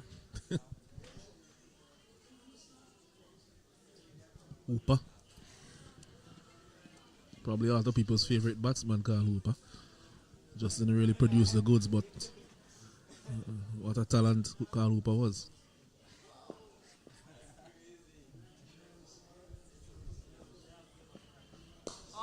Tell you what, when he did score, it was a sight to behold, wasn't it? Yes, I think I can remember Test series versus India, I think. Having just assumed the captaincy. I think he scored a few hundreds in that series. 3? Yeah, 300s in that series, 2002 versus India. Both him and Shandapal scored 300s in that series. He got a big double 100 in the first game. And then they were in good form for the remainder of that series. Like you mentioned, never really fulfilled the batting talent. I think he finished with a test average of just around 34, 35. Yeah, they are thereabouts. At one point, he was averaging in the 20s before he was recalled in the mid-90s. He got that just over 30. And then when he became captain, he ended up averaging just over the mid-30s. So I think he averaged over 50 as a captain. So someone who the responsibility really dwelled well with, and tended to revel in that responsibility.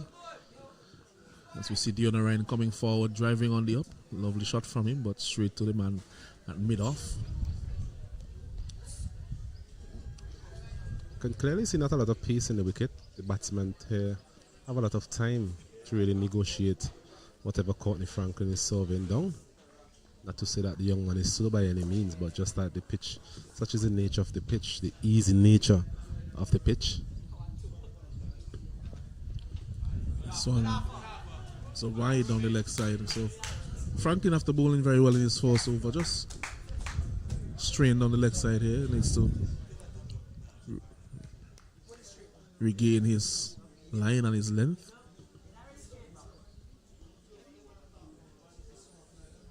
You mentioned the weather, Alan, so it's good to see that the sun is out in all its glory. Initial concerns were weather might affect some of the proceedings here at Park Hill. Apart from that first game, we have had 4 very good encounters by way of good weather, that is. That was nicely driven there by Dion Ryan. Not with the timing that we saw from Ramnath, but he was able to get a single.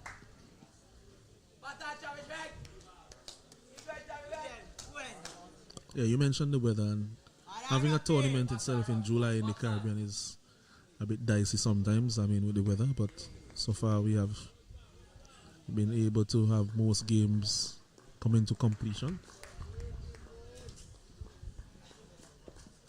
I think it's actually the first game played here. Has been the only game abandoned due to the weather.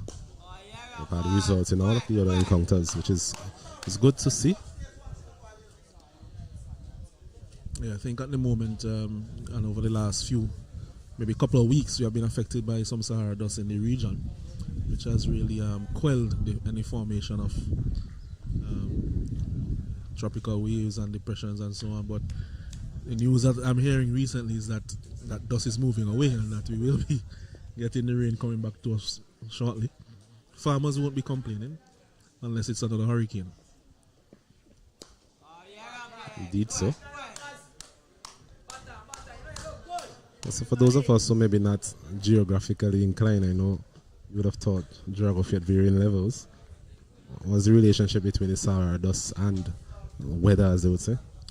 Well, it tends to dry out the air, although dust generally helps in the formation of raindrops, but at the scale at which the Sahara dust comes in, tends to dry out the air, and that dry air doesn't really lend itself to moisture being formed in the air. So it weakens the tropical systems if they come into contact with it.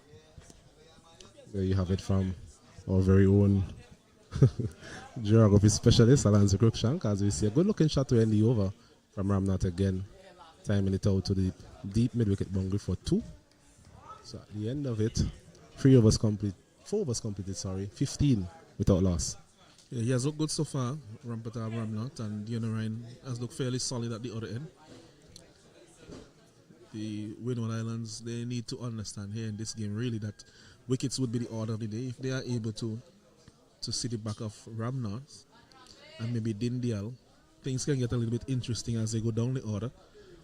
We know that we have seen some good batting from Van Lange and some hitting from Lovell, but beyond that, the batting hasn't really looked great for Guyana.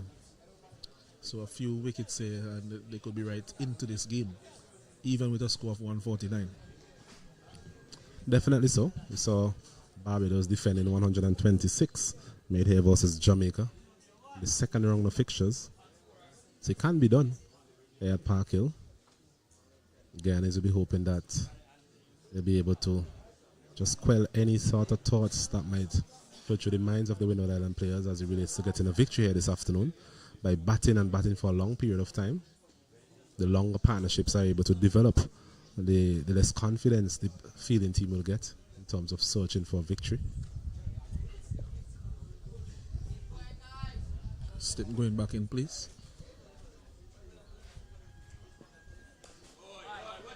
And he's looking to cut that one away. But again, the slowness of the pitch there, Dion Ryan, just was into the shot, just slightly too early. Yes, and we spoke about the cut shot. We haven't seen a lot of cut shots today.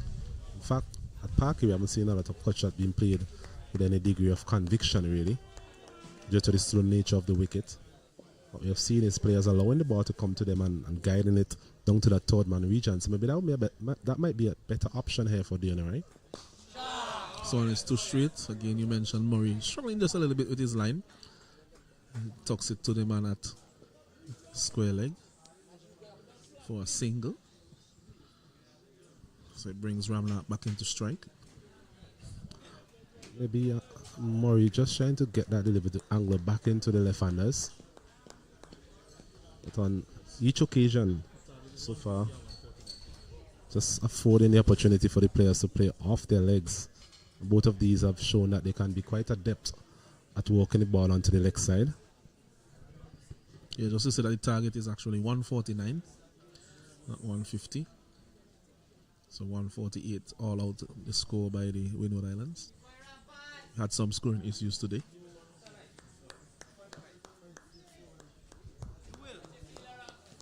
In terms of the communication between the various parties.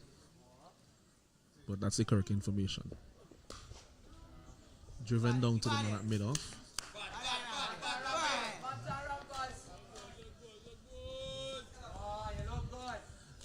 Now we're looking at Court Murray there. Based on the way he's bowling, how do you think that he has in mind to dismiss Rampatab Ramnath at the crease? We mentioned that he seemed to be more intent on getting the delivery come back into the left-handers, but so far just hasn't been able to get his line right. He started out with 2 slips, but we haven't seen that delivery moving away. Once again, on the line of the leg stump, thankfully for him, went straight to the man there, Jelani Joseph, I think, on the fine leg bungie. Yes, started up with 2 slips, and that would have signaled to us that he was perhaps trying to get the ball to move away from the left-handers. But it's not a delivery we have seen a lot of from him, going away. A couple of times he have actually bowled the ball on the line of the off stump, moving forward away, and Ramnath was allowed to leave it outside the off stump.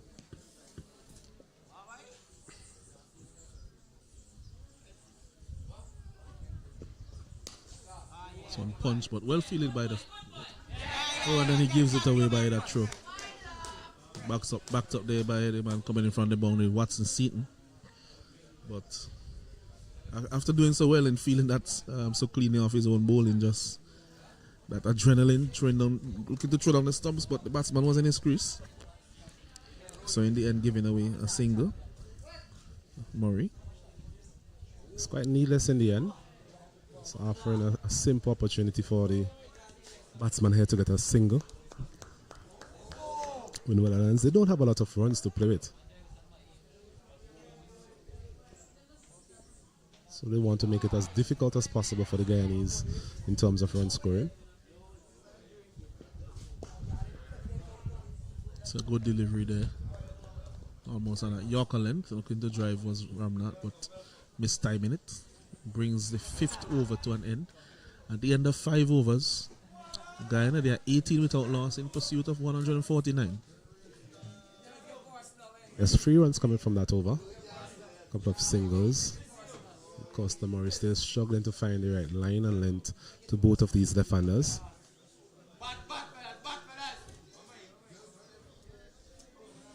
Three over so far, none for 12. So nothing in that 4th column, which is perhaps the most important column for the Windward Islands this afternoon. Yeah, they did mention the possibility of our senior Fontaine bowling today. So he's finally getting a bowl in the tournament. Bowl his medium pacers. He does have the ability to get it through at a reasonable pace, and he will be familiar with the conditions here. He played here not just in this tournament, but last year in the under 15 tournament. He will be familiar with conditions in St. Vincent and here at Parkin in particular. Yes, I did mention if you will see him at some point today. Quite early in the piece into over number 6. Yeah, I think that they recognize that they need some wickets, and they're limited and hamstrung as to which options they can use in the first 10. So probably just check in one of their other pacers to see if you can give them that initial breakthrough that they so badly desire. Yes, the match conditions dictate that the first 10 overs of any contest have to be bowled by the seamers.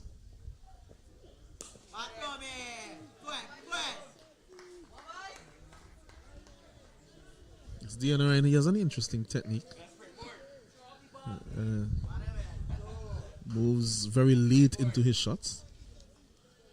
And that might be one of the reasons why he's not getting the timing that he probably can get. So the body weight comes in quite late into the shot, even when he's coming forward. Good line and length so far from Fontaine from his first 2 deliveries. Really interesting that he hasn't bowled all tournament, because he's not the worst bowler, I could tell you that, based on what we saw from him in the under 15 competition. I think the fact that the spinners have done so well for the Windward Islands, I think they're more focused in terms of just getting that first 10 overs out of the way and getting their spinners into operation. Adding to that as well, the scores made by the Windward Islands in terms of batting force, nowhere near acceptable at this level. Mentioned scores of 96 in consecutive games. So at times I guess the captain is more concerned about containment, and so far in the tournament we've seen that the spinners have been able to both play a containing role as well as get wickets and make things interesting in terms of those encounters. None more so than the last round where they almost defended at 96 runs versus Trinidad and Tobago. Fair enough, fair enough. I can see that argument. But run decline there. I think that was the right call from Ramnath in the end. Yeah, but I would say probably keeping an eye on development, not just of West Indies cricket, but even next year or the year after for under 19. I think that they really should have had an eye and given him maybe a few more overs in the different conditions to see how he goes. Agreed. It's not like if the bowlers in the first 10 have really been blowing away the opposition.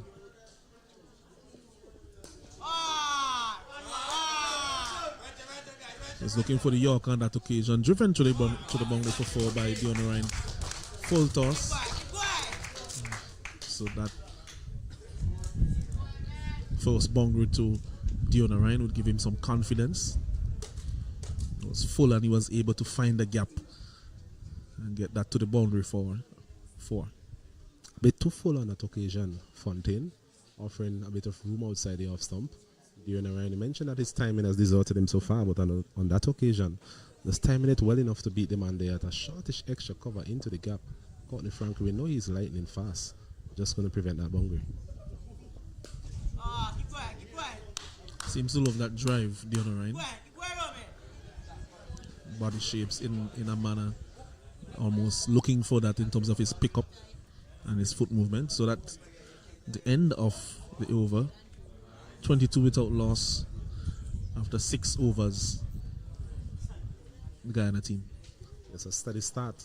The Guyana openers haven't been in any great sort of trouble so far by what has been served by the Windward Island seamers to date. The Windward Island seamers haven't been able to find that level of consistency to challenge these Guyanese openers so far, as we see Courtney Franklin coming in from the opposite end this time. It's just switching ends. Yeah, suspected that may have been the case for him. So what a try. I mean, they need the wicket and they are limited to you only using their pace bowlers who haven't looked that penetrative so far today. And just maybe a change of ends. Some little thing that could do something different. Maybe coming over the wicket instead of going around. These are the things can just be the trick that can trigger something at times when nothing's happening for you in the field. But Guyana would be very happy with where they are at the moment, having not lost the wicket.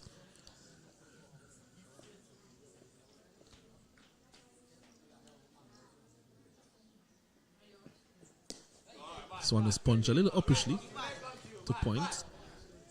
Pascal does the feeling. Courtney Franklin opting to come around the wicket again.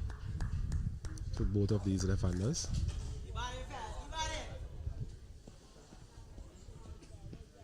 To show what the thinking is in terms of mode of dismissal he's looking for. No man at slip.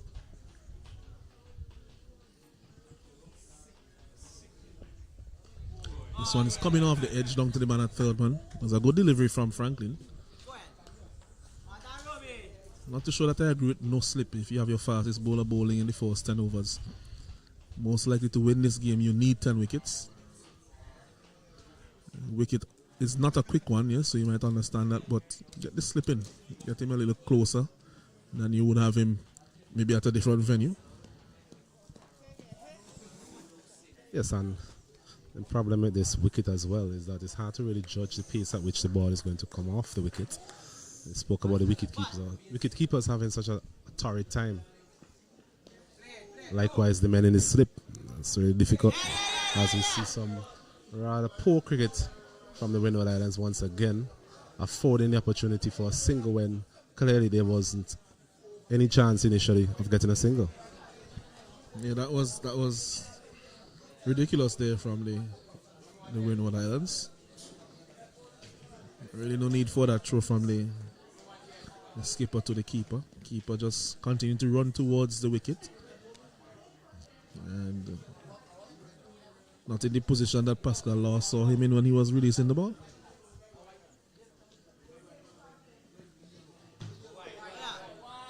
This one short again. Not much pace in that middle of that wicket. Franklin trying to test out what is there, but not much reaction from the pitch on that occasion. Yes, once again, digging in that one, Courtney Franklin. You mentioned I'm not being a tall man as well. So you really had to dig it in quite short. And umpire Foster there at square leg, signaling one for the over. I think we saw a pull shot as well from, a hook shot that is, from Ramnath. This one a slow delivery which he pushes out to the man at extra cover. No run. So they do have quite a few bowling options today. They Windward Islands. They have Seaton, left arm spinner. Of course, Courtney Murray, who has been quite, well, probably the most effective bowler that they have had in this tournament. Left arm orthodox. So after the pacers come off, you will also have Lee John, who has been very good with his off spin in the absence of Tariq Edward. This one is hit over the onside. That's picked up, and that is not going to stay with us. That's 6 runs. Just helping it on its way with that leg side line. Yes, that one misdirected us, affording the opportunity for Ramnath there to swivel. And maybe not getting all of it, but just helping it as you mentioned, and evading the man there at fine leg for a 6, the first of the innings, first for Ramnath as well. And score now moves on to 30 without loss, 7 overs completed. So 30. Solid start here from the Guyana opening batsman. Particularly so from Rampatab Ramnath, the senior man at the crease.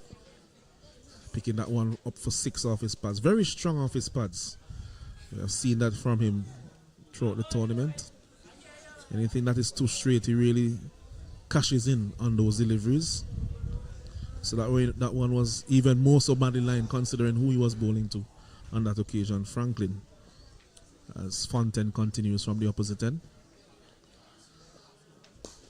Better length, well fielded by the bowler. Dion seem to be looking more comfortable against the likes of Fontaine. Tend to bowl a fuller length than what we've seen from Courtney Franklin so far. Was afforded the opportunity of driving a full toss last over. Got it in the gap. Got himself a boundary. Once again, the first delivery of this over coming onto the front foot quite easily.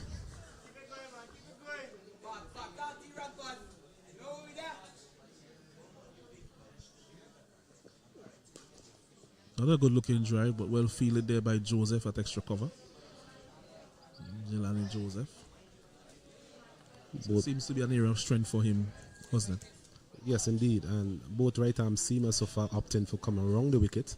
I haven't seen them tried pushing the ball across left-handers as yet. I think that's something that they can employ at some point in their spells. Yeah, just give them that little different angle in terms of playing that drive. And with that angle as well, the ball will be moving away from them.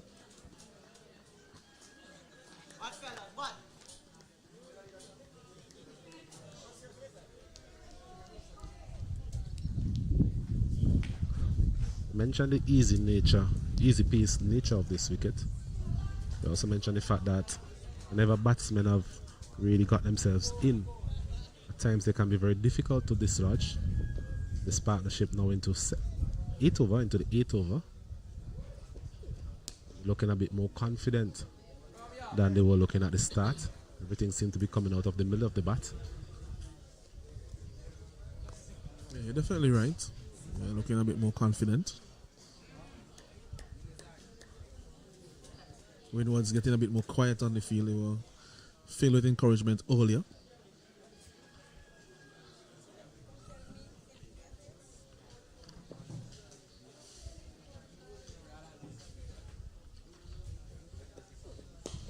This one is driving over mid-on. That goes all the way to the boundary for 4. Good shot by the Ryan. Slightly too full and too straight there from Fontaine. It's just as I was saying a while ago, both of these batsmen seem to be getting a bit more confident in their technique on this wicket, what is being served up to them. And there was Fontaine a bit full and on the line of middle on leg stump, and Ryan went over the man there at mid-on comfortably in the end. A couple of bounces into the fence, a good looking shot.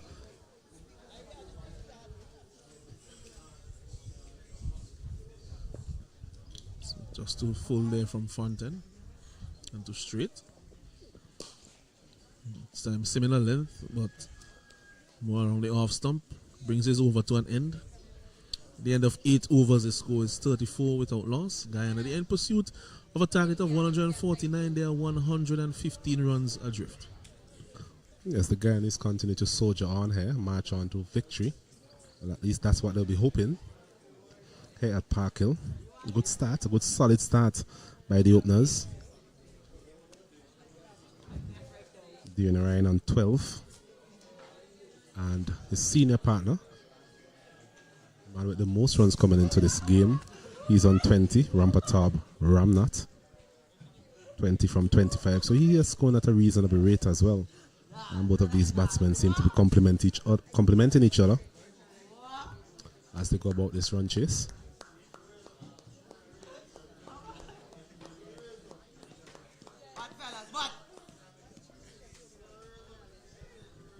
Franklin to Ramnath.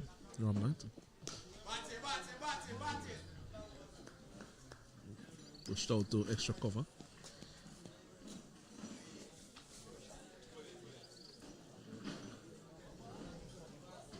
Well, the Windward Islands, they have moved the slip out quite early. Maybe they're thinking to themselves that it's not going to carry in that direction. But then is there a case then for having maybe a short extra cover or someone closer in mid-wicket area, so that's just to put some more pressure on the batsman?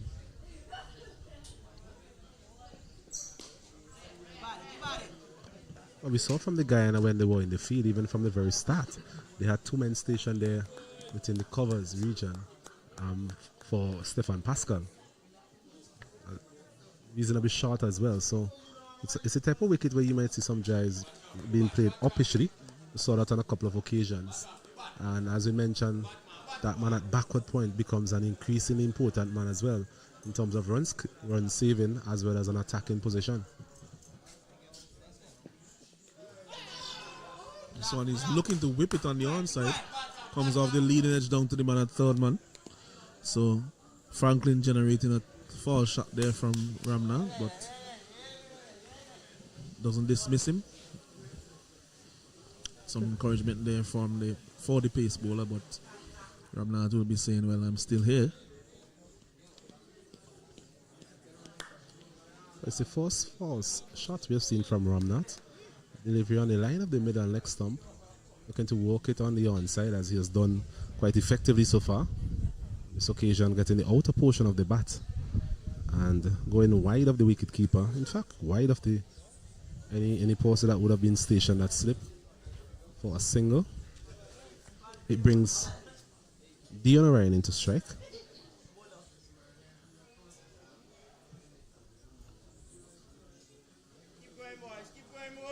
And if this over, we'll get you some updates from the other games.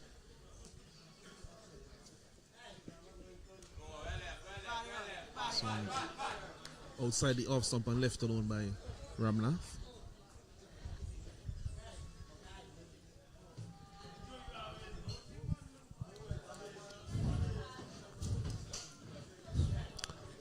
Batsman on strike is Dion Ryan, not Ramnath.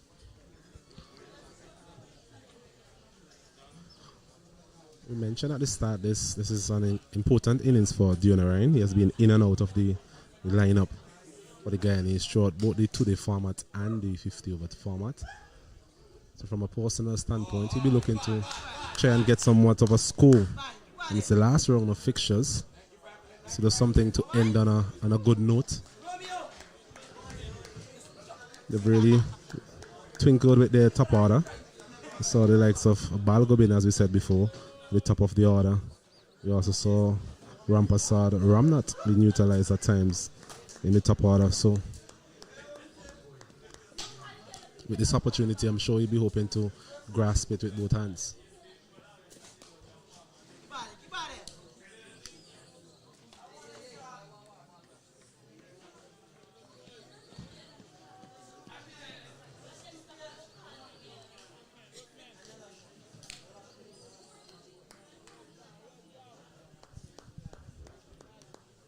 So the man at extra cover just coming in a little shorter, as we mentioned in the previous over, for that drive that Dion Ryan plays.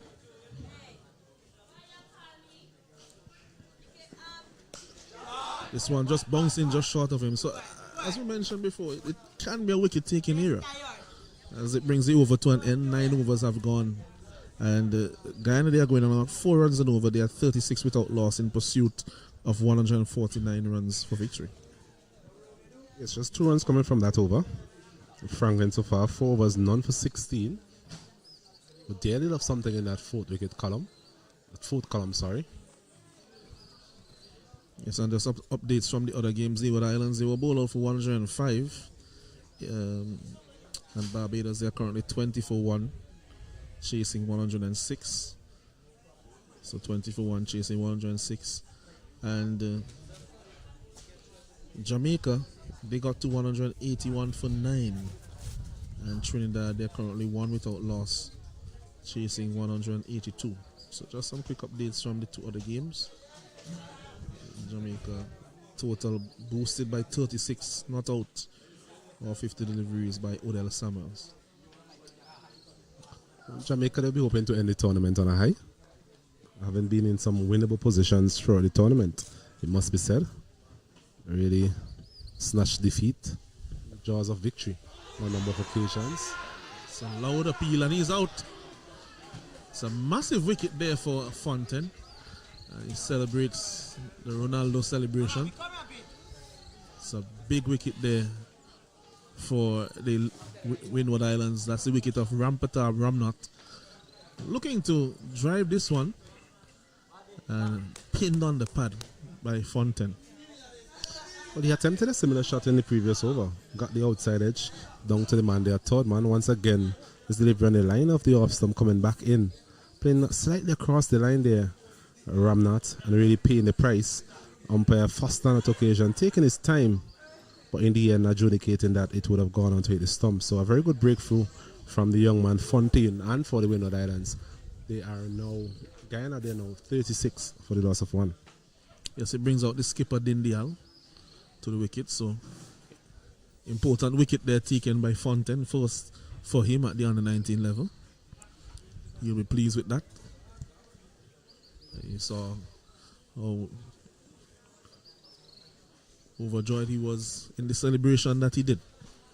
So it's an important wicket here for the Windward Islands. If they are to continue taking wickets, then they will definitely keep themselves in this game. However, I think the captain Dindia will be saying to himself, if I put a big score on the scoreboard now, then it will go a long way towards my team having victory in this last fixture. the tournament. Agreed. Big wicket of Ramnat, leading run scorer in the tournament, coming into this round of fixtures. Fontaine, the middle of a very good spell. Mention his all-round ability. Still a relatively young man. His batting, I think there are quite a few things he can actually work on. In terms of his bowling, I think he has all the necessary tools to be a good all-round cricketer. Has reasonable pace and quite accurate as well. So here he is. Good delivery, excellent line and length. So makes the requisite adjustment to the right-hander after bowling his previous delivery to the left-hander. So that's a good delivery from the young man to follow up his wicket.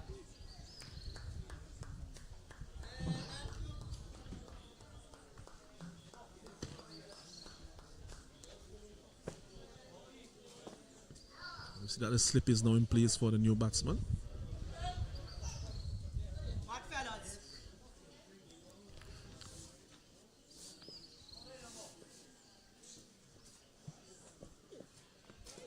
This one,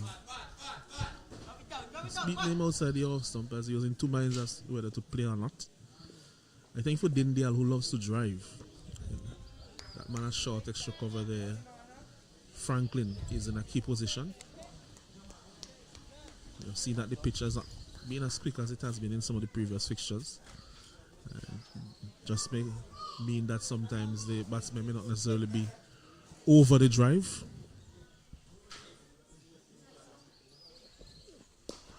This time he plays it out defensively to the man there at short extra cover. So it's a good over so far from Fontaine.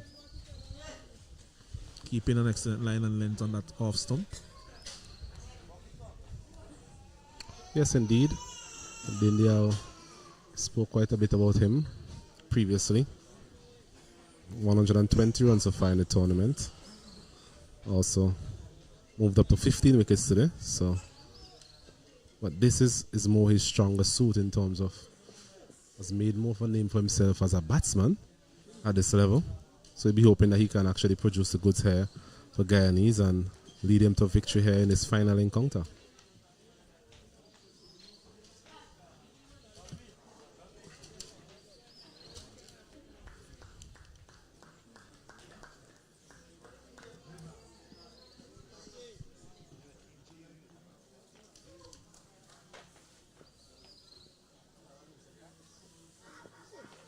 Good delivery.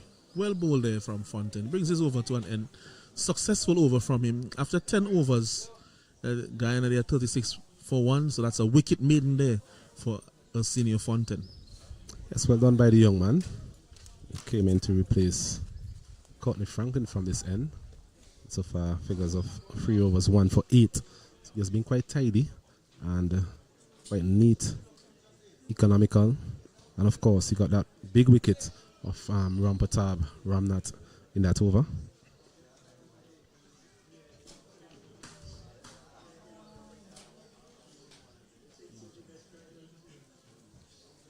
As we're going to see the introduction of spin, just as we predicted.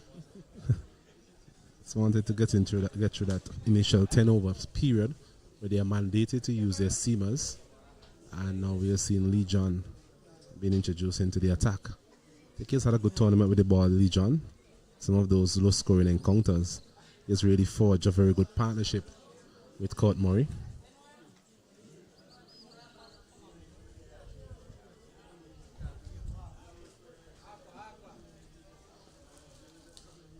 Yeah, they have been the spin twins for the Windward Islands. Every team, you could say, in this competition does have a pair of spinners who can cause some damage.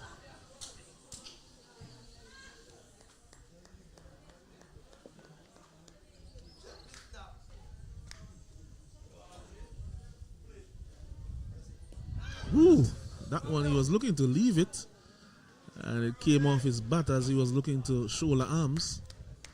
So some excitement there, but Diona Ryan still at the wicket. He will tell you that that's not a problem because I'm not out.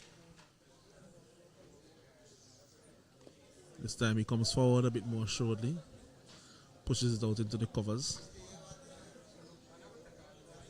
So not a bad start so far from Legion. Good length he's bowling so far. Not too full for you to drive or not too short for the cut or the pull. Yes, giving the ball generous flight as well. A bit of a wind picking up. That would aid his off spin. Monday at slip, captain Pascal. Again, that ball is played uppishly. So that's the most convincing free balls we'll ever see. It is a case for a silly point here, or even a short leg, given the way that those deliveries have bounced. They're traveling a bit away from the bat in the air.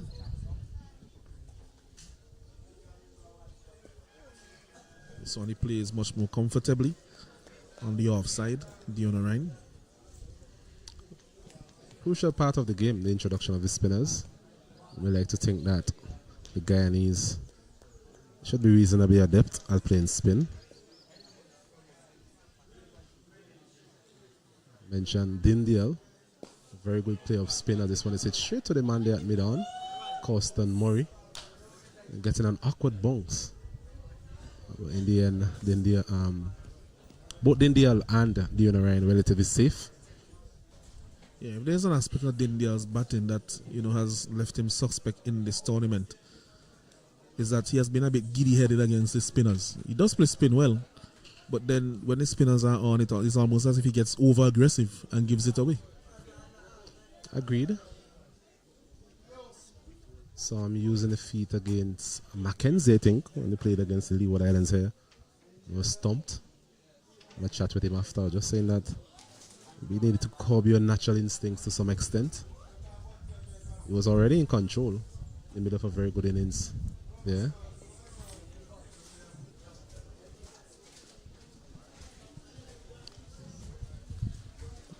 Good delivery. He's working This one was on the pad.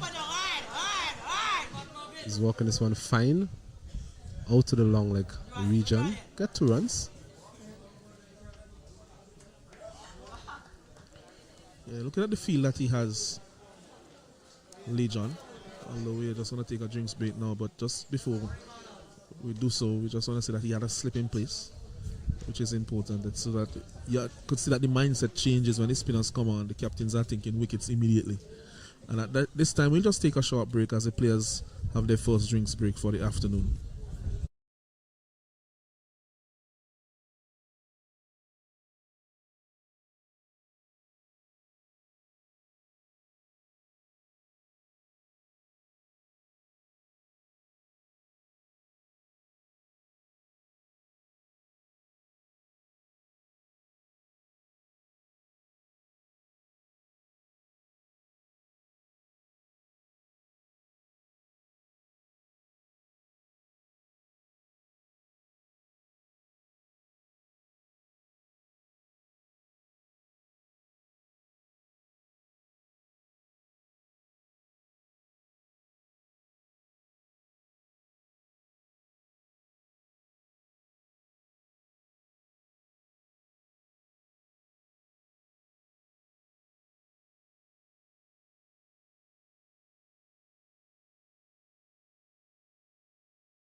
Yes, welcome back to the Parquet playing field. Live action here in the Cricket West Indies Rising Stars Under 19 tournament. Encounter between the Guyana Under 19 and the Windward Islands Under 19. Just a reminder, this is the last round of fixtures in this tournament. It's 50 over leg. As we see Fontaine continuing to do on the line, getting the inner portion of the bat. Down to the man there, Coston Murray on the fine leg boundary. Gets a single to resume proceedings after that first drinks break. Just a reminder to you as well, in terms of other games, we have Jamaica versus TNT at the Annesville playing field, and the Leeward Islands taking on Barbados there at Cumberland. As we welcome back Alan Krupshank. Alan, good afternoon to you, sir. Good afternoon to you, Ozette, and good afternoon to all our viewers. What's your assessment of the run chase so far? The tweet after this delivery. Yeah, so far it has been quite a controlled chase, but I think that right now it's a key moment because Dindial is yet to settle. If the Windward Islands are to see the back of him, then it can become quite interesting. But so far, the Guyana team has been under control. They have this chase under control at this time. Yes, we mentioned that the Guyanese here not really facing any sort of scoreboard pressure, so they can afford to take their time. The likes of Dindial mentioned he's a free scoring player. Just want to get himself used to the conditions here again. Saw him play a neat little innings versus the Leeward Islands last time around. So you want a good score under his belt just to finish the tournament on a high. Similar thing we said about Stefan Pascal earlier. He ended up making 58. In the end, not really enough to forge any sort of competitive total from the Windward Islands. As we see Fontaine in the middle of a good spell as well. The young man that delivered on the line of the off stump and walked down to third man. Type of shot that we have been prescribing all day. It's allowing the ball to come to you and get it down to that third man region. Yeah, it's a pitch that is quite easy pace, as we mentioned on a few occasions previously. So it gives you that opportunity to adjust. You click right late and just get the ball behind square for that single, which we saw Dindial doing on that occasion.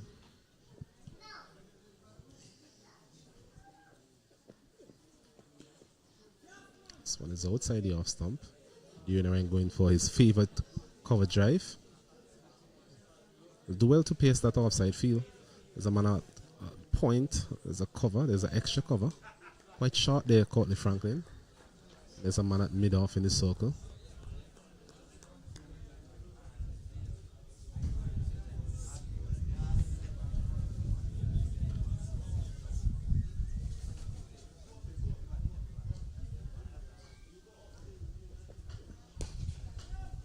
Skipper here opting to use the pace option of Fontaine along with Legion from the other end as another over is completed.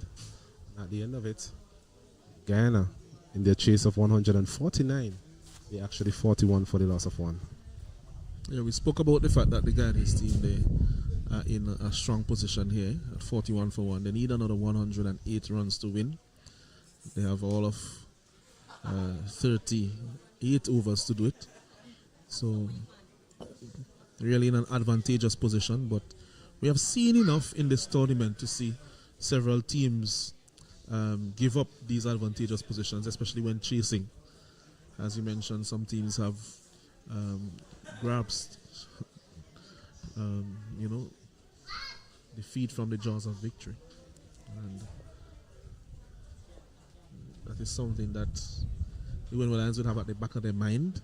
But Guyana will say, well, we just need to continue doing what we are doing now. Keep doing it for the next 10, 15, 20 overs, and we'll be in an excellent position.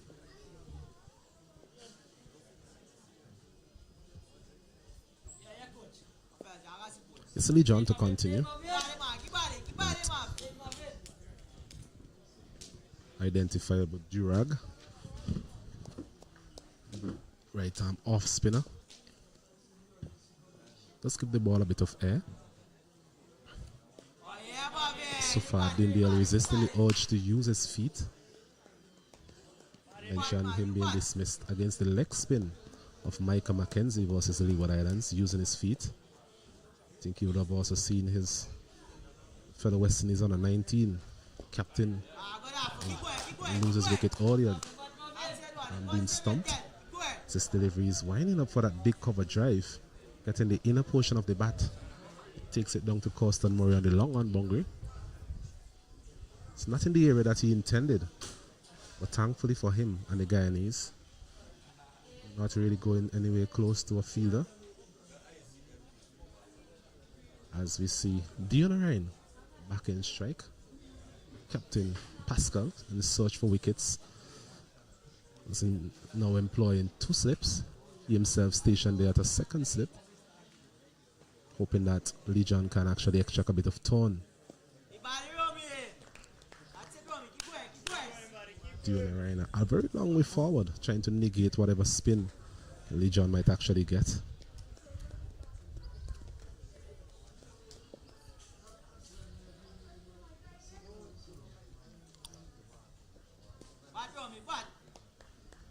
Ring of fielders on the offside. As we mentioned to you, required run rate is hovering below 3 runs per over, so no need to do anything rash really. This one hitting the pad, loud appeal by the Windward Islands, but not interested. The umpire blades out of Barbados as another over is completed. It's 42 for the loss of 1. Guyana. Dion Rani has been there from the start. He's on 14 from 35 deliveries. The captain Dindiel just came to the wicket. He's on 4 from 12. Legion completing the second over. None for 4 so far. So quite economical from him, but I think the captain would need something in that 4th wicket column. As we mentioned, the only way Windward Islands are going to get back into this contest is if they actually get wickets and get them consistently. That's the only way they're going to really stem the progress of this Guyanese team. As we see Fontaine continuing at this southern end. Dindiel using his feet to the medium pacer. Hits it to the right of the man they Causton Murray. Had to come around. Had a shy at the stumps. But Dion Ryan was safely in the end. Another single added to the total, 43 for the loss of 1. Currently scoring just around 3.23 runs per over, Guyana.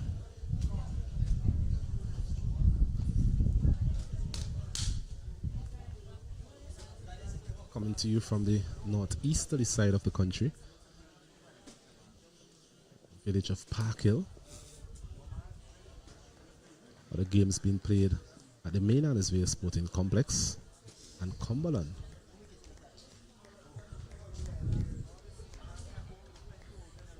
Brought you some updates recently, and we'll do so again on those 2 games. That game at Cumberland is critical to the outcome of the tournament.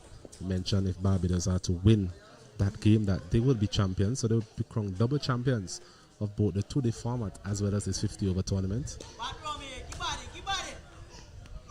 Guyana were leading the table for some while, coming into the 4th round of matches, but that defeat at the hands of Barbados really dampened any hopes of winning the tournament. Being skittered out for 58 actually in the previous game.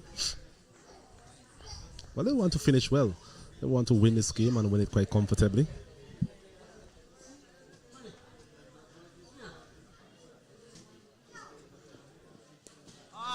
As we are in again, a chance for a quick single, and they made it in the end. Good call, positive. Dion Ryan answered in the affirmative, and they ended up completing a single to end that over from Fontaine.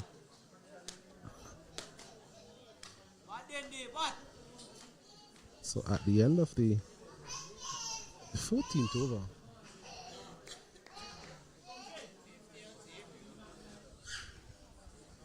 it's actually 1 delivery remaining for a while there.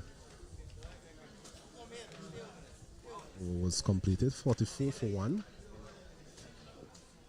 This one is down the leg side, signal wide by umpire Foster out of Jamaica.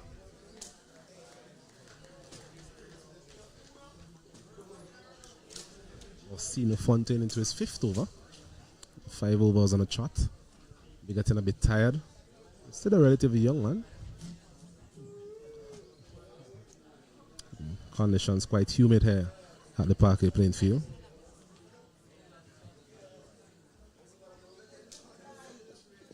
He's using his feet again, Dindial.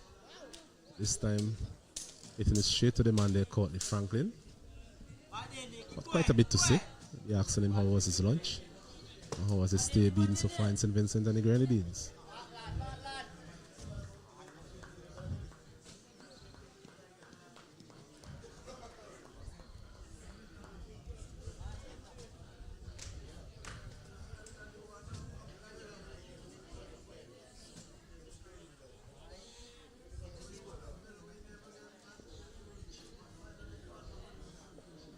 Slow delivery, punching it again, not getting past Franklin this time. Very agile in the field, Courtney Franklin, a very good all-round cricketer. It's the end of the 14th over. At the end of it, Guyana, they are chasing 149 for victory. They're currently on 45 for 1. Dion Ryan is on 15, Dindial is on 5. They require further 104 runs for victory from 36 overs. So a lot of time left in the game. A lot of overs to be bowled.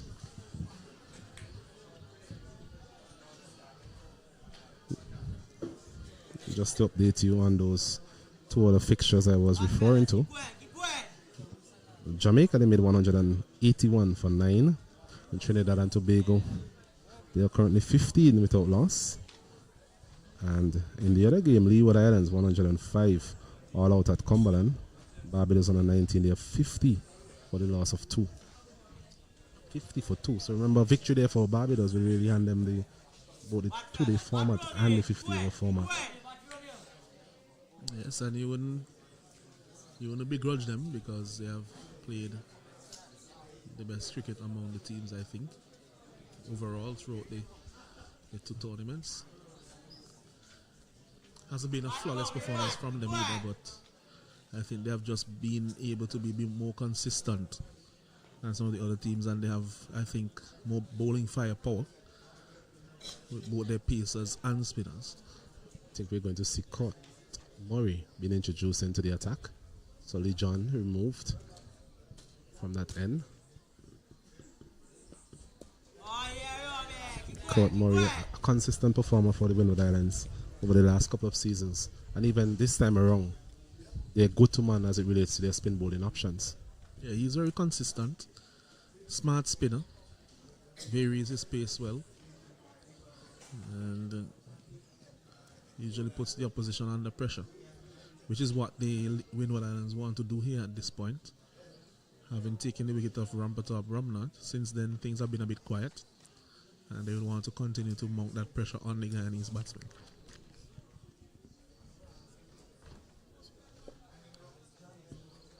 It's 2 man there on the leg side for the left-hander. This one is taking a bit of a turn and bounce.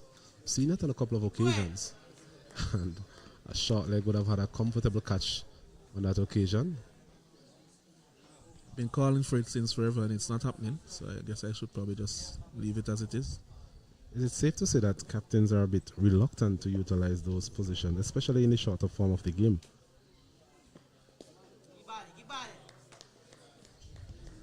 Team, they're not. It's not as if they're getting away from you, or that you have batsmen there who seem to be willing to sweep. Maybe they might play the sweep shot when the man is in there to try to get him out. But so far they've been lunging forward onto that front foot, and then the inside edge or extra bounce onto the glove. You bring these men into play. It must be said that, given that Court Murray, is your premier spinner, this one is worked nicely into that gap. There's 2 man there stationed short on the leg side. It can't get close to the boundary. In fact, it does. Well timed there by Dion Ryan. Initially, I'm thinking to myself, he's just walking it into the gap for a single. 2 at best. But such was the timing on that one. eluding the chase of those two fielders, Courtney Franklin from mid-on. I will rate that shot highly because of the placement and the timing. He was able to bisect the two fielders in the ring there quite nicely, and with that placement added to the timing, always threatening the boundary, even that boundary which is one of the longer ones on the park. So a very good shot there from Dion Rang. Slight adjustment in terms of the placement of these two men on the onside to Courtney Franklin. Delivery turning into the left-hander. So just trying to create somewhat of a cushion on the leg side. Well played by Dion Rang to finish that over. Dot ball to finish. And at the end of it, 49 for 1, Guyana. It's Guyana 49 for 1 after 15 overs. So they're going at just about 3.3 thereabouts in this over. In this run chase. That run rate will see them home quite comfortably, but I think what the Windward Islands are trying to do is to keep that run rate going higher and higher in terms of what is required, and to see if they can pick a couple of wickets also, because if they do, then the pressure will change. But as long as they're only one wicket down, the Guyana team, they will feel that they have this well under control, especially with their skipper there, and with young Dion Ryan as well, looking the part for, at the wicket. So a switch of ends for Lee John. Mentioned Fontaine bowling 5 overs in that spell. It's been removed from the attack. Only wicket taker so far, getting that wicket of Ramnath LBW. So Lee John coming in now from the southern end. And these two spinners, we spoke about them operating in tandem throughout the tournament. They've really done well for the Windward Islands. They'll be hoping for more of the same here at Park Hill. That delivery seemed to have really deceived him in terms of the length. He was looking to come forward and then had to rush onto the back foot. Dindial.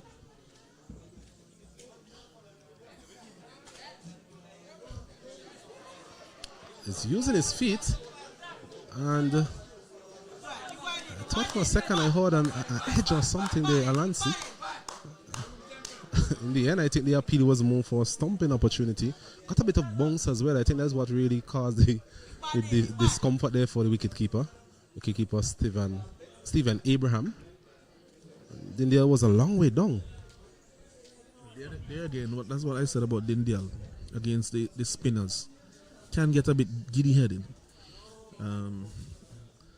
You saw there again, just almost basically just giving his wicket away to the spinner.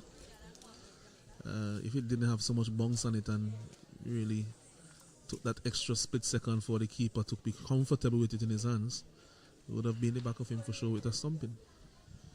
And we spoke about that dismissal versus the Leeward Islands, where he did a similar thing against the leg spin of Mackenzie and was out stumped. So we were saying that maybe he'll be able to curtail those natural instincts to use his feet, but on that occasion opting to do so again.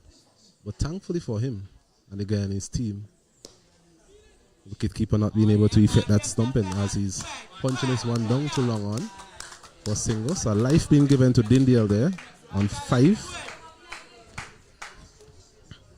Windward Islands really can't afford to give chances given the total that they've made. It's a small total.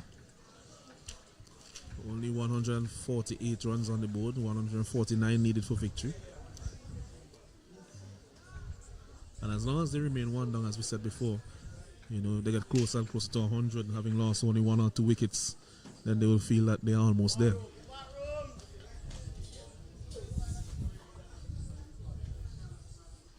But we did see Jamaica losing their last 8 wickets yesterday for just about 30 runs or so. Well, yes, on Sunday, correction.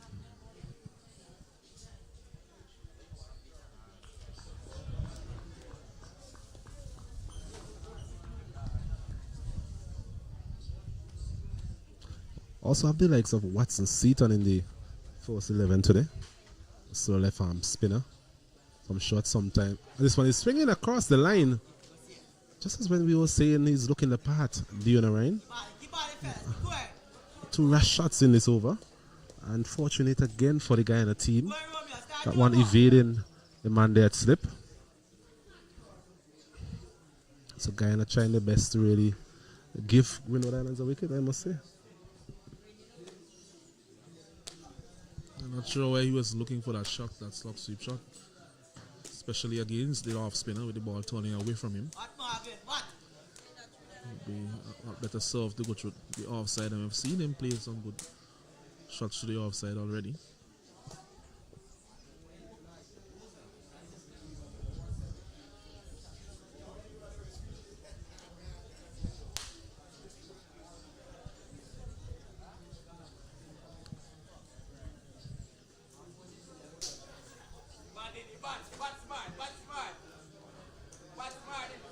I think we had a chat before, Alonso, in terms of using your feet against the spinners. So some batsmen normally come and cover the line of the ball. Others tend to give themselves a bit of room outside the off stump. I think it's important for you to assess the amount of tone the bowler is getting, because that can dictate whether or not you come down in line with the ball. As this one is pulling out deep mid wickets safely in the end. One bounce to, I think it's Fonte in there, a deep mid wicket. Had to make some ground to his left. In the end, preventing any thoughts of a second. A shortish delivery there from Legion, and then they're looking to pull that one. And thankfully for him, didn't find the fielder in any way. It's the longest part of the ground, that boundary out to the mid-wicket area for the right hander and for the left hander, that extra cover area. We'd say that to hit a 6 out there, it would be about 75 yards. It's pretty long compared to some of the other boundaries. The Franklin once again a bit erratic. Thankfully there was some backup on display in the form of the captain Pascal. So an eventful over, it must be said, from Legion. A couple of opportunities created in that over. But at the end of it, they have 52 for the loss of one Guyana. Guyana continue to soldier on, while the Windwards are looking to break this partnership. See, a couple of foul shots creeping into the Guyana batsmen. There's no need for them to lose their patience. The run rate is still well within reach, and they have 9 wickets in hand, which is their advantage at this point. If they lose a few quick wickets, then that might be to their detriment. So there's no need to give up a strong position. I've seen this too many times in this tournament from some of the teams. Agree with you totally. As we see Court Murray to continue proceedings. The ball into Dindial. It's given a life in the previous over. Keeper Stephen Abraham not able to get that ball under control quickly enough to effect a stumping. Dindial drives, a good looking drive. Half stop there in the covers. Another single. That's all he has to do, really, Dindial. John, let's get in a hand on that one. As we see Dionarine coming into strike. It's a man back at a deep mid wicket. We saw an attempted slog sweep from Dionarine in the last over. Going against the turn. This time, Court Murray coming into the left hander. Be interesting to see if a similar shot might be attempted. I think that man at mid wicket could come probably a little bit closer for him. This one is driving again out to Courtney Franklin. He's been in the game both with the ball and in the field. Ball seems to be following him around. It was a good shot, well weighted to the man at mid-on. I think I was saying that those short fielders on the offside now for Dindial, on the onside for Dionarine previously. Can they be a little bit tighter and think of themselves as attacking fielders for cutting off the single and also possibly for a catch. This one hits him over the top. Couple of bounces into the fence. Glorious cover drive there by Dindial. He mentioned he likes to drive, and there was evidence of it. Yeah, and he likes to take on the spinners. And when you can just step and hit, there's no need for you to be running on the wicket as he did in that last over. So he just needs to give himself more of a chance. It's almost like they do the good things for a while, a couple of overs or a few overs, and then it's almost like they get bored of doing the right things and incrementally building to where they need to be. We always say the saying, Rome was not built in a day, and the longest journey begins with one footstep. So you take steps incrementally to where you need to go. You're not going to just arrive there in a moment. A shot prompting a change in the field, as we see the man there going back to deep extra cover following that glorious cover drive over the top. It's the end of the over. So it was a very good inside-out drive from Dindial. Open the face, getting it over the man there at cover and away to the boundary quite smartly. Yes, 6 runs coming from that over. Guyana, they are 58 for 1. 17 overs completed, so quite a bit of overs still in the tank for the Guyanese. Yeah, they need another 91 runs for victory from these 33 overs that are left. So less than 3 runs and over required at the moment. That's on a total below 100 mark now. Always important to tick it off in blocks of 10. We were having a conversation about a game I played over the weekend where we were chasing a paltry total of 48. We really struggled to make it. I don't think Guyana will want to see any repeat of that. Although the level I'm playing at is quite minute. As we see Lee John continuing.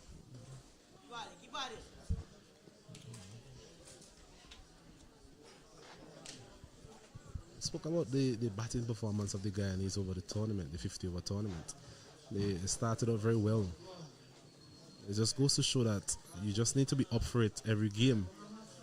And in that game versus Barbados, clearly they were not up for the fight, and they really flattered to deceive, some may say.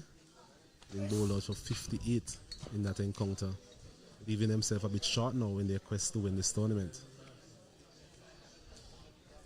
Well, that's a game really that you could point back to, because I think the winner of that game would always end up on top of the table coming into this round, and it would be a straight shootout as to who could win their final game. So that would always be a game that you'd point back to. For the Jamaicans as well, they have been in winning positions in almost all of the games, if not all, and they would only have themselves to blame really for not being somewhere around the top of the table, if not on top. So, as you mentioned before, Barbados have been the most consistent team and duly deserve the top spot at the moment, which is where they are.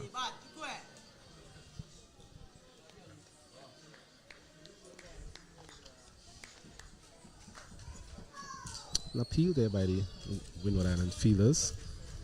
Quite hopeful, must be said.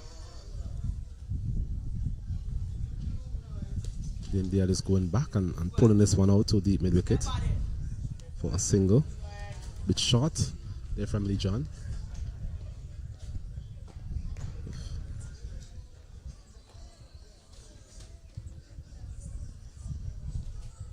Score now up to 60 for 1. So as long as this partnership continue to flourish, it will just continue to sap the confidence level of the Windward Island fielders. They will know that the total is in no way an imposing one. It's a total that really requires you to take wickets early, as he's hitting this one over the top.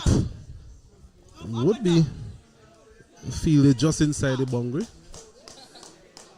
Jelani Joseph, making his way out to a deepish mid wicket. So another attempt at that slug sweep there from Diona Ryan. Not getting in the middle of the bat on this occasion, but just clearing the man there enough to get a single. It's now 61 for 1 at the end of the 18th over. Yeah, it's a shot that I've seen him trying to execute on a few occasions, and I'm yet to be convinced about the shot. I think, based on what we have seen so far, that it's a shot that has the potential to see his dismissal this afternoon. He's looking for it. He's been beaten a couple of times. He's lofted it close to the fielders a couple of times, including on that occasion. So I think really and truly he's not showing the command of that shot that he probably would want to. And I think that he could put it away, especially against the off spinner. It's a different thing if he's playing against one of the spinners who are turning it back into him like Murray. As we see Murray continuing, working this one nicely to the right, to the left there of the man in the covers, well fielded, prevented a single. Just having a look at that game, Barbados versus Leeward Islands. Barbados basically cruising at this point in time, 80 for 2. It's going quite quickly as well. I mentioned runs seem to be a scarce commodity there at Cumberland, but Barbados doing it quite easily against the Leeward Islands. What about the other game? Yes, the other game that we have, Jamaica versus Trinidad. Get to it after this delivery. He's hitting this one. Oh my. For a while there, I thought he was going straight into the lap of the man there. A station at a short mid-wicket. You are advocating earlier that you think that mid-wicket should be closer. Because we have seen a couple of deliveries just hit uppishly in that region, both on the cover, in the covers as well as on at mid-wicket. Guyana Ryan has been hitting those deliveries in the air at least 10 yards also from him repeatedly in this innings. Chance for a run out. It is a run out, I believe. Such a soft dismissal. Having almost hit the ball straight to the man there at mid-wicket previously, this time around he hit it to the man, the left of that fielder there at short mid-wicket. For a while I thought he would have gone back into his crease. He continued. A bit of miscommunication between these two. Ended up losing his wicket here, Guyana Ryan. He'll be disappointed. His captain will be disappointed as well, but a very good breakthrough here for the Windward Islands. They get their second wicket. It's now 61 for the loss of 2, Guyana.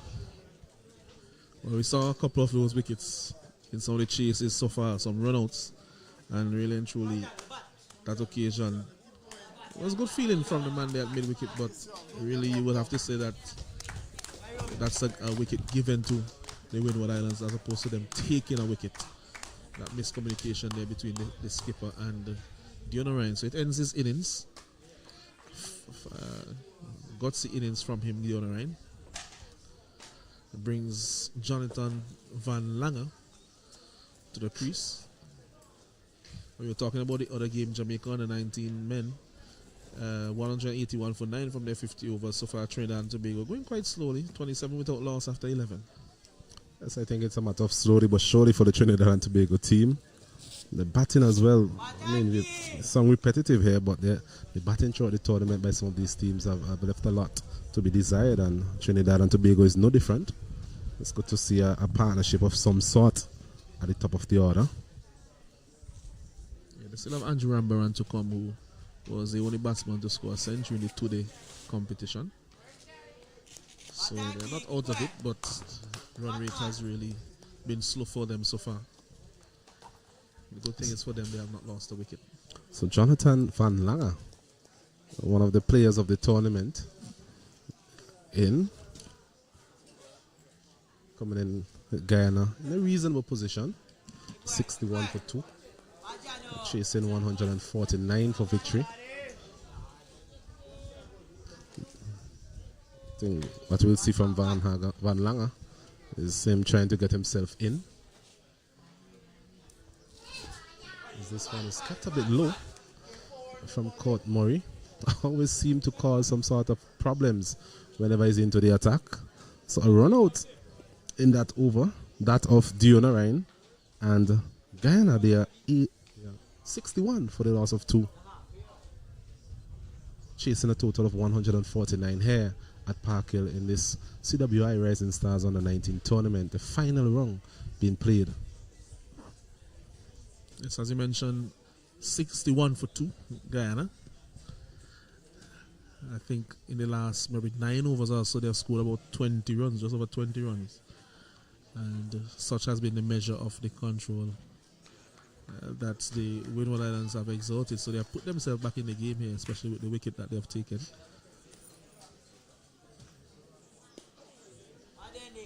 Yes, they need more wickets These two at the crease now, both free scoring batsmen.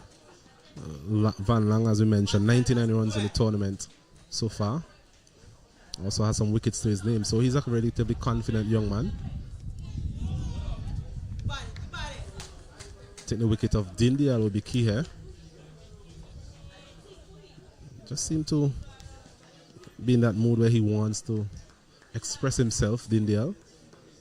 So I'm using his feet all the way to Lee John and offering an opportunity for a stumping. Lee John himself just has to be patient here. Yeah, he does have that slip in place, so that straighter one can pose some danger. One that goes on with the arm. Oh, that's not good feeling at all there from Costa Murray. He'll be disappointed with that. Allows a single. We've seen some slack feeling from the Windward Islands. Whenever you're defending such a small total, you just can't afford to give the opposition those easy singles. We've seen some overthrows. Now we're seeing one going right through the legs there of Costa Murray.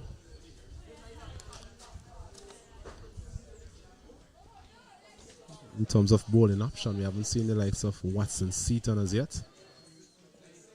This is a quicker delivery there from Lee John.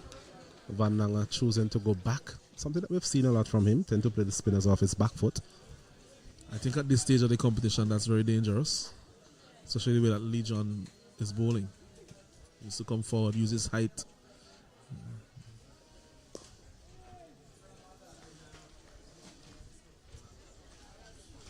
It's another good over there from Lee John. He continues to impress. 4 overs so far, none for 11. 5 overs actually, none for 11. And score is 62 for 2. Yeah, 62 for 2 after 20 overs. So 40% of the chase has gone. Seems as if this one will go close to coming down to the wire, wasn't it? Based on the scoring rate that we are seeing so far. And I think that we should be prepared to have a very long spell here from both Court Murray and Lee John, as they have been able to wrest some of the initiative from the Guyanese batsmen and have brought their team back into contention somewhat with their thrifty bowling and also with that run out of Dion Ryan. This one is driven for a single to the sweeper position. Murray not afraid to give the ball some air.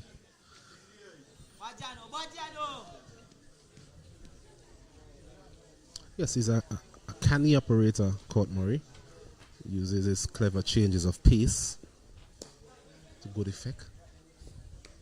Not someone who'll turn the ball a great deal, but what he does have is a lot of control.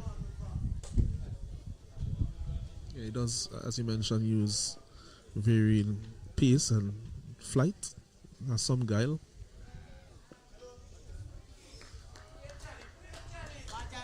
This one left alone outside the off stump by Van Langer. I wonder if he'll be tempted into going down the ground if he gives him some air on the off stump. Maybe what a try there from Murray. This one had that required air, but he decided to drive on the ground. Van Langer, so not taking the bait.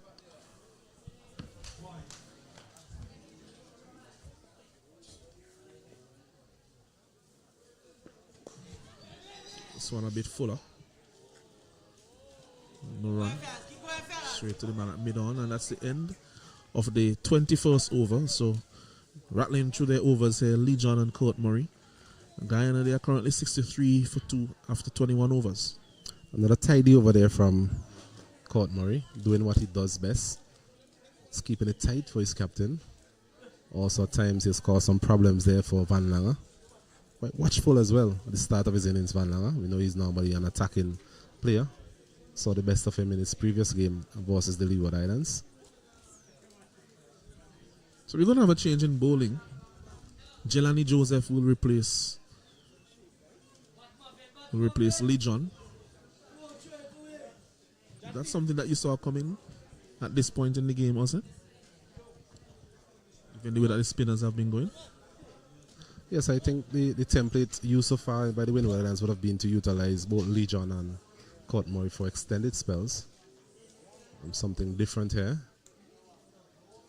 In the form of Jelani Joseph.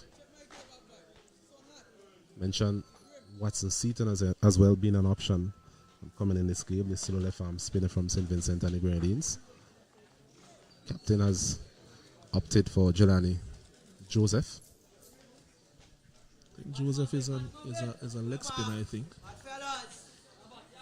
He might be one of those other players who have just come up from the under 15 level. We'll wait and see. But if my memory serves me correctly, I think he's a leg spinner. So Latif earlier, leg spinner in the Guyanese side. It's quite a bit of leg spinners we've seen at this level for the teams in this tournament. So likes of Mackenzie, Motara, Redwood. Yes, top wicket taker in the tournament, Redwood, Tamari Redwood.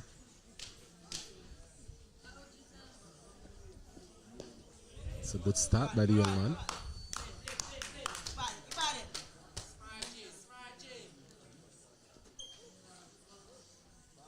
Yes, Jelani Joseph, good delivery there to begin with. 3 Josephs in the Windward squad. Aaron Joseph, the left arm seamer. Devonny Joseph, wicketkeeper batsman, and Jelani Joseph, leg spinner.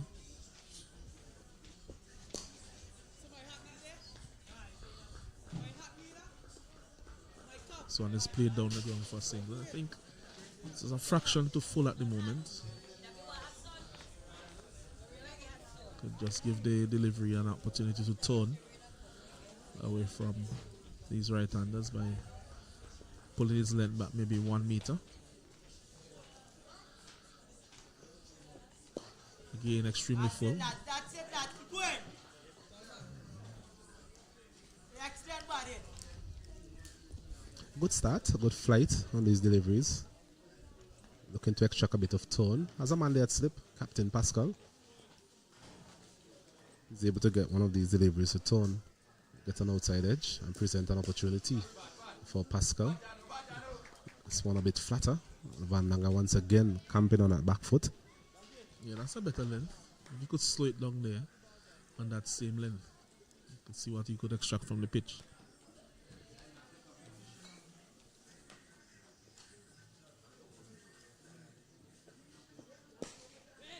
Very full once more.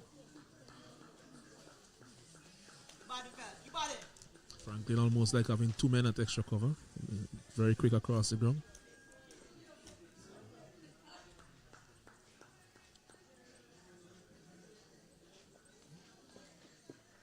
This one was a bit short. Give him enough time to punch it through the outside, but only for a single. So it's not a bad start so far from the youngster. He has bowled his first over at the end of 22. It's 67 for 2. I think he conceded 4 in that over. So not too bad from the leg spinner. Yes, a reasonable start from the young man. As you mentioned, it's important that they find the right length, especially to Van Langer, who likes to go back onto his back foot and punch the ball through the offside.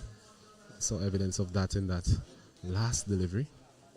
So the length to him perhaps would have to be a bit fuller, turning it away. The wind will aid to some extent his ex-spinners. So the likes of Redwood doing very well on this venue. Got some real tone and bounce on a couple of occasions.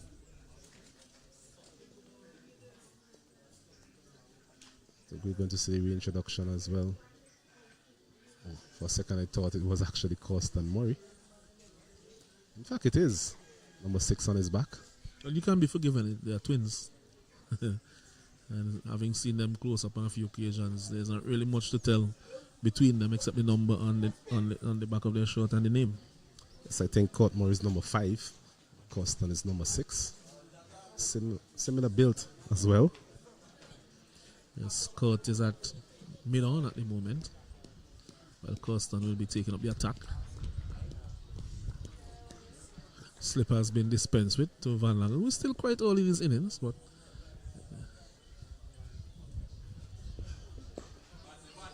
decided to move the slip out.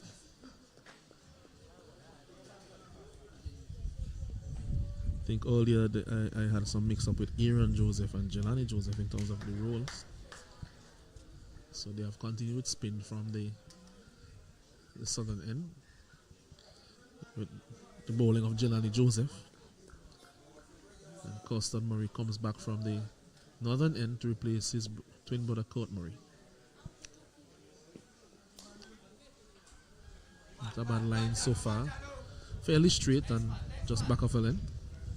Yeah, Coston would have bowled 3 overs in his initial spell. Coming back from the same end. As you mentioned, an interesting decision here to bring back a seamer into the attack. Spoke about Kurt Murray and Lee John operating in tandem throughout the tournament. That has worked well for the Windward Islands. It's led to wickets. It's also led to a control on the scoring rate of the opposition.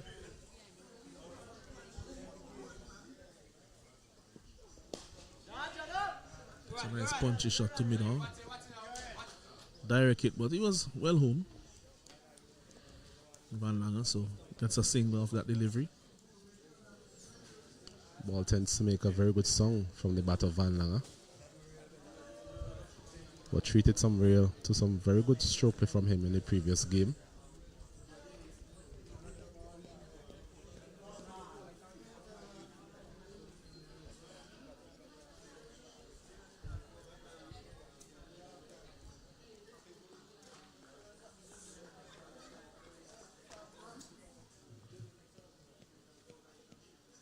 So 68 for 2. 22 overs. 22.3 overs. So left alone outside the off stop there by Dindial. Slightly fuller from Murray, as opposed to what you saw when he was bowling to Van Langen. Van Langen, taller batsman with more reach.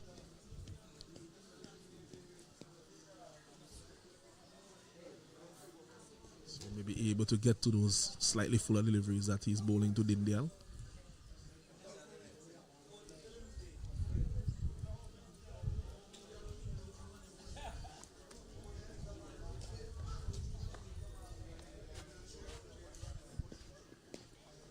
So a better line and a better length. Just pulls it back slightly, more on the middle stump. So he just defends off the back foot to the bowler, Dindial. Not a lot happening in terms of movement here for Coston Murray. Didn't see a lot of movement with the new ball either from him. So I think from his perspective, it's just a matter of bowling straight, keeping a good length, and hopefully play on the premise that the batsman will make a mistake at some point. Yeah, that one was a full toss, not taking advantage of. You see the disappointment there from Dindial as he overcomes to an end after 23 overs, 68 for 2. And we'll take a short drinks break here at the Park Hill playing field.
Yes, welcome back to the parking playing field. Jelani Joseph continuing his spell here. Just one delivery, dot delivery to Van Langer. Now finding a better length, I think that's last delivery. That's where he needs to be. See, they have 2 extra covers in place there. Saw a similar field being employed by the Guyana team when they were in the field.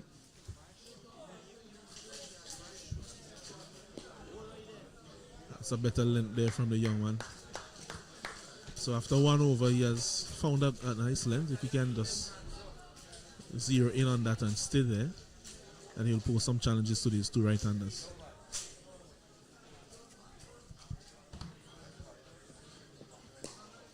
Just slightly fuller, driven by Van Langer down to long on. 1 run taken. Hasn't been a bad start so far from Joseph. Actually like what I'm seeing. Giving the ball a bit of air. Haven't seen any rank long hops as such. Has erred on the fuller side. So hopefully from the young man he'll be able to continue in that vein and get a breakthrough here for his captain. Seems to be one of those leg spinners who has fairly good control. Doesn't seem to give the ball a big rip, so you're not going to see those type of Tamari Redwood like deliveries from him, but seems to have a lot of control, which is probably the opposite of what you see from Redwood.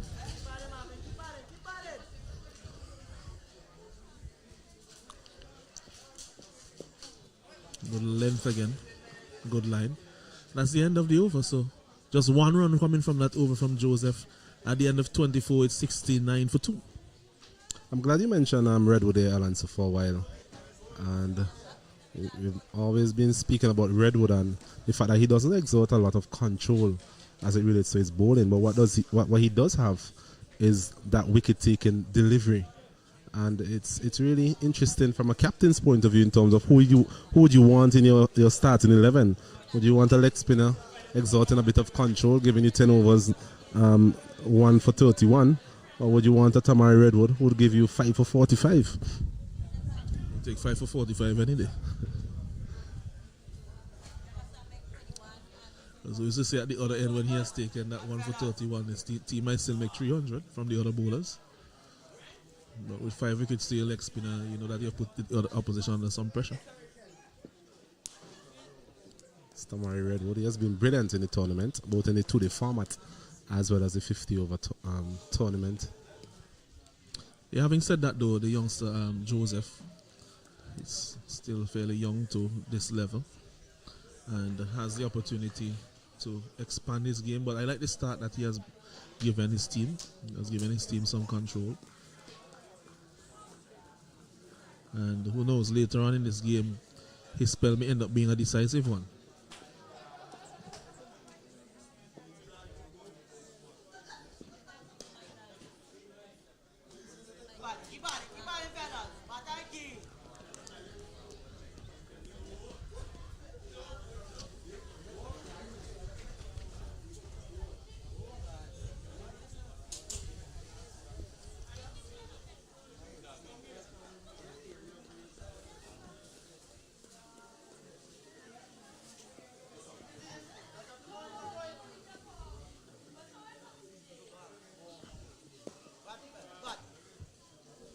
On just back of a length on the off stump. Again, you see that tendency from Van Langer to hang back on the on the back foot, having to jab down quickly on that one because of the lack of bounce.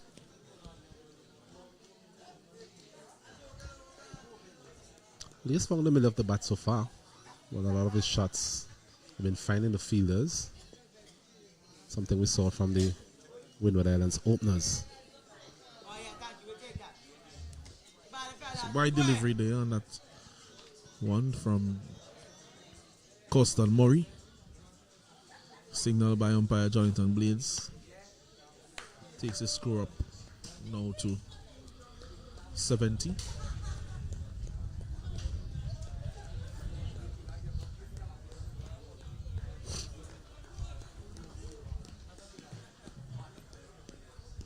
Windward Islands feeders still in good spirits, showing some encouragement for their bowler. As once again, Van Langer is powering that one. Powerful drive, was straight to the man there. Courtney Franklin, once again, he's in the game all the time. Whether in the covers or at mid-off. Yes, and Barbados at this point, they are 103 for 4. They only need 3 more runs for victory. And that will make them champions of the 50 over competition this year to go with their 2-day competition victory.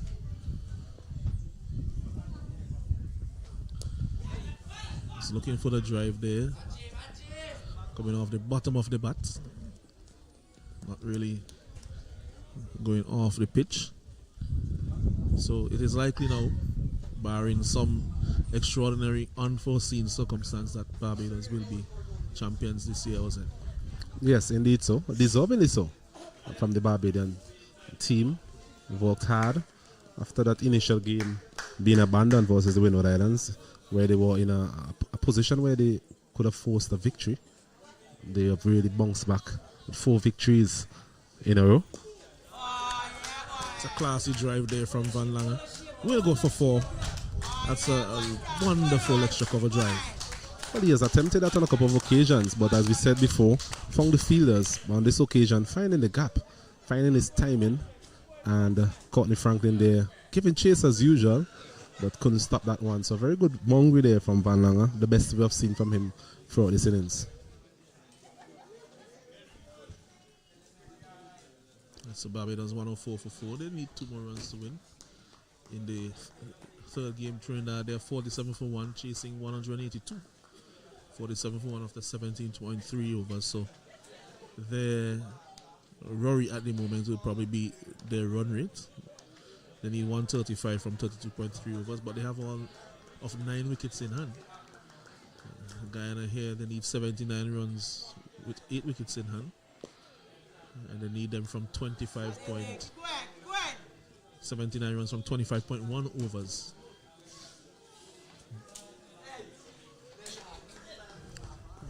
Just going back to the Barbados team, Alans, I think one of the things we can also mention is that a lot of their players, a lot of their big players have been able to adapt from playing the 2-day format as well as now into the 50 over format. And that's something commendable. What we've seen for the likes of Guyana, for example, they really struggled in the 2-day format and did reasonably well in the 50 over tournament, but a bit of consistency there in performance from most of the big players from the Barbados team, the likes of Nathan Seeley, Jitari Prescott, Morris, Kyle Jordan, and these guys, Zion Brathwaite, already putting their hands up and being counted in both the 2-day format as well as the 50 over format. Yes, absolutely.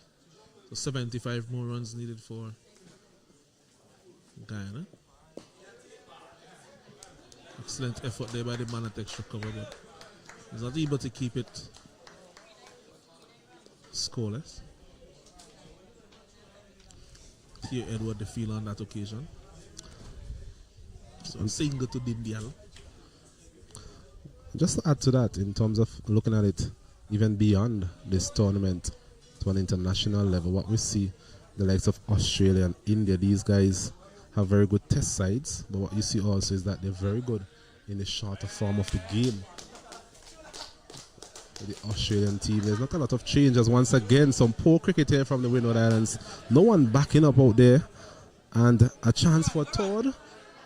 And once again, I think the bails were, one of the bail were actually on the ground, so the wicketkeeper there had to remove the stumps if he had to effect a run out on that occasion. But the Windward Islands again gifting runs to the opposition on that occasion. Yes, Barbados 110 for 4. They are now champions, having overhauled that 105 made by the Leeward Islands.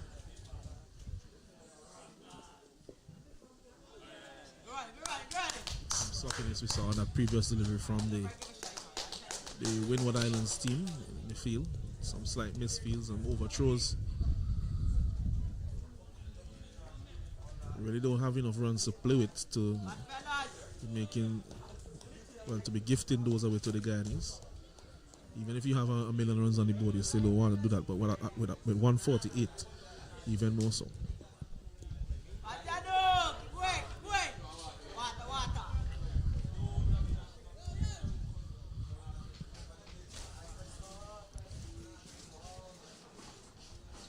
at the end of the over 26. It's 79 for 2.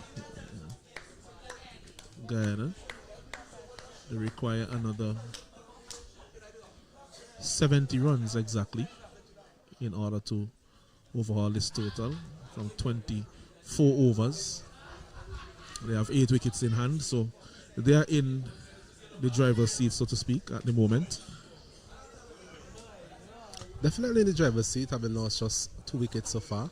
These 2 at the crease you mentioned being crucial to the Guyanese cause, because the fact of the matter is that they can play spin reasonably well, and they're also very positive in terms of their stroke play.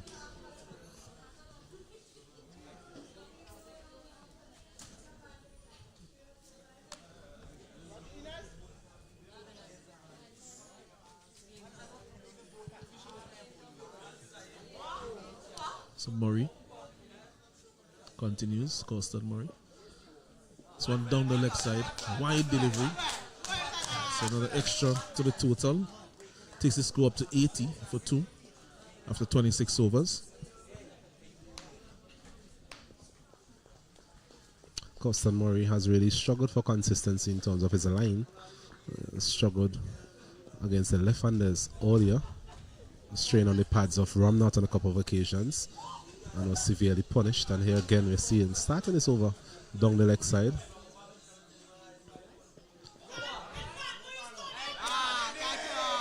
This one is a no ball over the waist height, full toss over the waist height, and it's going to be a free hit. So a free hit coming up for Mavendra Dindial.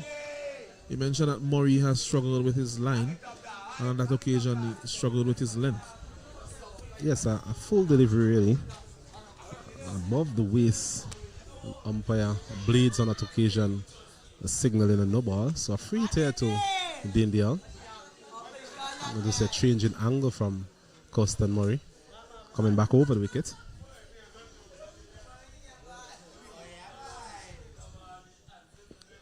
So one is a bit wide, and it's called wide as well. He was looking for that wide Yorker, but too wide, and so he has to bowl again. So this will be another free hit. That's again his direction failing him. It was a free hit, so maybe trying to keep away from the arc of Dindial. But on that occasion, just bowling it a bit too wide outside the off stump. So he goes again, still a free hit. This one is another wide, so it will be another free hit again. Not the best of overs here from Constant Murray, really struggling really. Both his lines and his length. Direction. He's sharing for a bit too much at this time. Understanding that if his team is to get over the line here, need a big effort from him.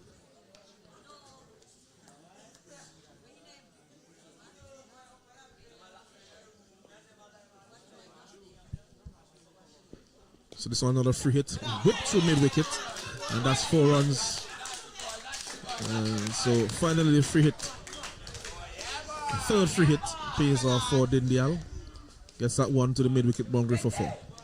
Yes, maybe not in the direction that he was aiming for. Maybe looking in the region of over mid-on, long-on. And that one taking the inner portion of the bat. But still have enough timing on it to get it out to the deep mid-wicket boundary for a 4. Let's go move up. 87 for 2, Guyana. Slow progress from them.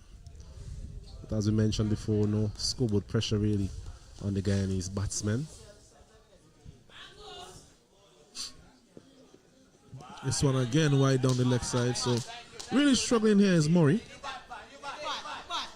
Has to settle himself, try to get back to that off stump line.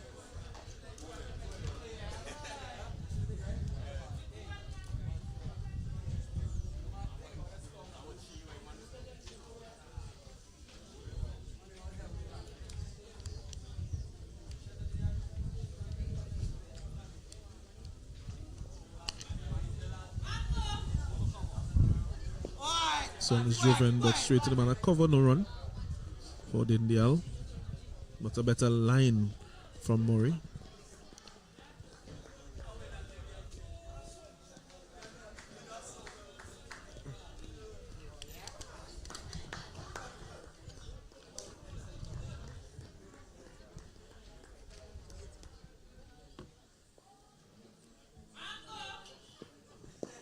This one is caught. This one is caught. That's the dismissal of Dindial. He was looking to drive, and yet another one perishes in that cover region. Caught, not keeping it on the ground. It's not for the first time that we have seen it here in this game or at this venue. Yes, a similar dismissal to what we saw from a couple of the players in the last round of fixtures here, where they really sliced that ball straight to the man there at point or backward point. This occasion again, Dindial trying to reach for this one, was a bit wide outside the off stump and reaching for it and getting the outer portion of the bat. Went up initially and well taken there by Joseph at a backward point position there. So a very good breakthrough here for the Windward Islands as the captain goes for 22. And at the end, well, actually, a couple of deliveries remaining in this over, such as being the length of the over. 88 for 2, Guyana. 88 for 3, sorry, Guyana. Yeah, and Mahim Khan, who bowled several overs of off spin. I think 5 overs he bowled earlier today. Batting at number 5, so maybe he's a bit of an all-rounder being sent out on a particular mission here this afternoon. Haven't seen him so far in the tournament, so I don't know if it is that he has been promoted to do some pinch hitting or if it is that he usually bats this high in the order. There's the likes of Shahid Vieira, who have seen quite a bit of both in the 2-day format and this format. Normally comes in around this time.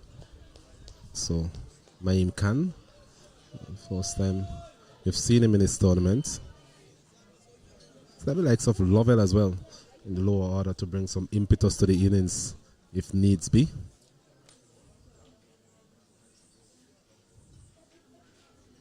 So wicket to Murray in that over.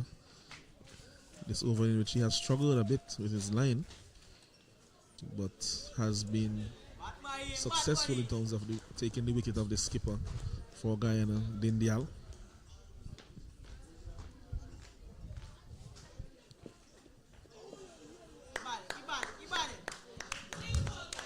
And just a reminder to the viewers just joining us, just joining this broadcast from wherever you are, and just to inform you that Barbados have won their game at the Cumberland playing field, which means that the Barbados team will be crowned champions of the 50 over format. If you can recall, they were also champions of the 2-day format as well, so double champions, the Barbados. Coming into this game, they were on the top of the table on 18.4 points, 18.6 points, sorry, followed by Guyana of 14.4. So, regardless of the result here at the Parkway playing field between Guyana and the Windward Islands, the Barbados team have already won their encounter, which means that they cannot be caught in terms of points. So therefore, they are the champions.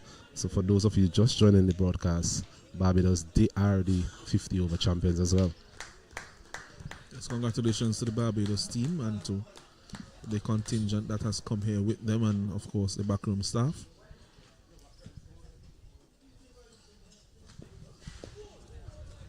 And to the Barbados Cricket Association by extension. That brings an end to the 27th over. Guyana, they're 88 for 3. They need another. Yes, they need another 50. Actually, 60 runs really to victory. 61 runs for victory from this position. That's a very good. 61 from 23 overs, wasn't it? Yes, just around 3 runs per over, as we mentioned before. Even yes, just around 3 runs per over required. So nothing out of the ordinary is still needed by the Guyana team. Just a matter of batting and just walking the ball into the gaps. We know that, and they want to make a fist of this. Mentioned they've been able to defend whatever total they have put up so far on the board, albeit low totals throughout the tournament. Defend it to some extent.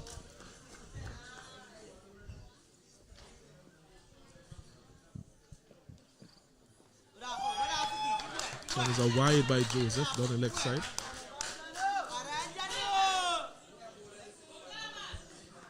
Some of the locals, though, right, getting a bit more boisterous in their support.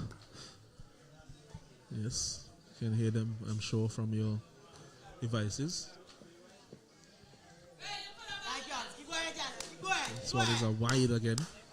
So 2 wides consecutively. Joseph needs to settle back here. He was into a good spell initially. Just needs to find back his line and his length there.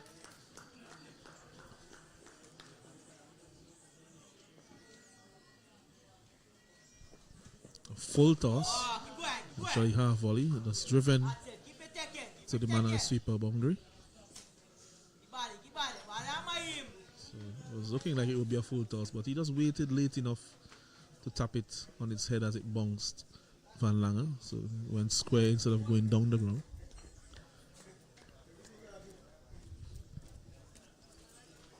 Khan facing up to the leg spinner for the first time.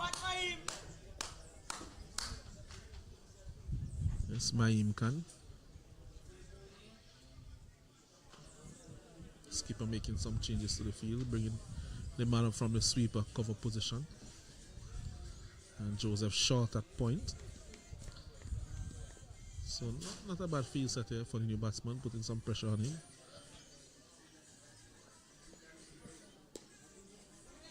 But he's able to get a single.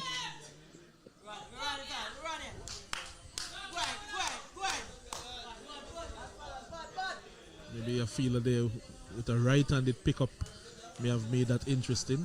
Left hand having to run around, then transfer the ball to his left hand to throw. Yes, Watson seat on there at mid-wicket. Haven't seen him with the ball in hand as yet. I'm sure it won't be too long till we see him coming into the attack.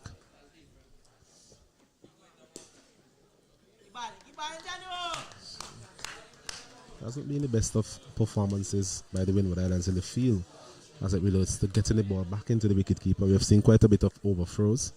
Like we said earlier, not what you would want when you're defending 148. So nice dipping this one through the onside behind square, and should be an easy 2 for Van Lange.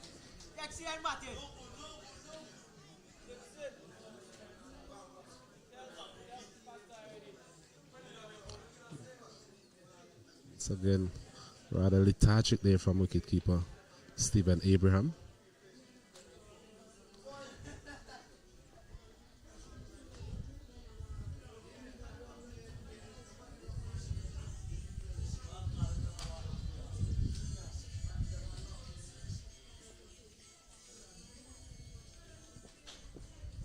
This one is short and it's pulled a long way over mid-wicket. That's a massive hit there from Jonathan Van Lange. We have seen quite a few at this ground, Alonso, but I'll tell you what, that one went quite far. You know, we have seen some going on the bank there close to that house in the distance, but that one went far. It traveled, it never stopped traveling. A short delivery there from Joseph. Hasn't been the best of over from him so far. He's really lost his radar in this over. But there was Van Lange. We mentioned he's a man in form coming into this game. 99 runs coming into this particular run, and evidence of his form and talent on show there. Yes, really getting into his wicket quite early, and it's a short delivery. Spanking it over that mid-wicket region. It went a long way over the boundary. Solid hit there from the Burley right-hander. You mentioned it's actually a big hit on that side of the ground that cleared the ground comfortably in the end. It went into one of those feeder roads going further up into the village.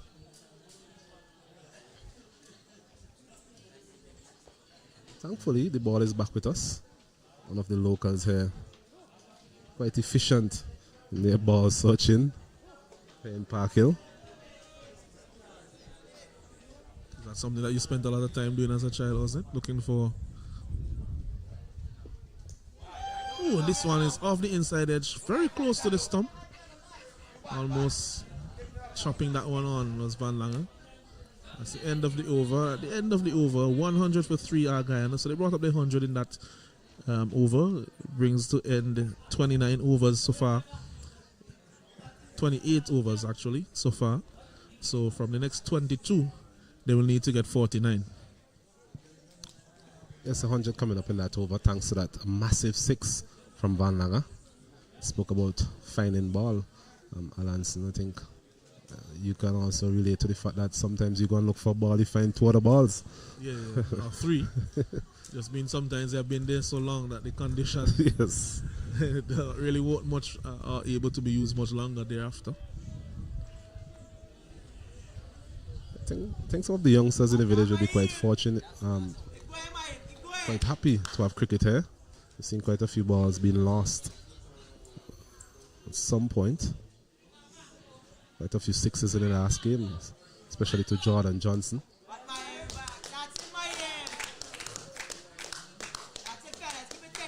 Some of the farmers might be lucky as well to find a few in their fields. Yes, and they could give them to their children or grandchildren. So 101 for 3, Guyana. Probably just ticking off these runs as they go down. I think if they don't get Van Langer out, then the runs can go away quite quickly.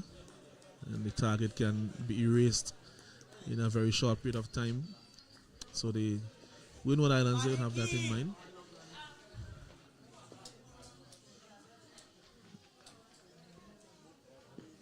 So on the shot, played it well in the end. Got his bottom hand off the bat and kept it down to the man at third man for a single. So, although he hits the ball quite a long way, he does show that he has some batting nous and batsmanship, Van Langer.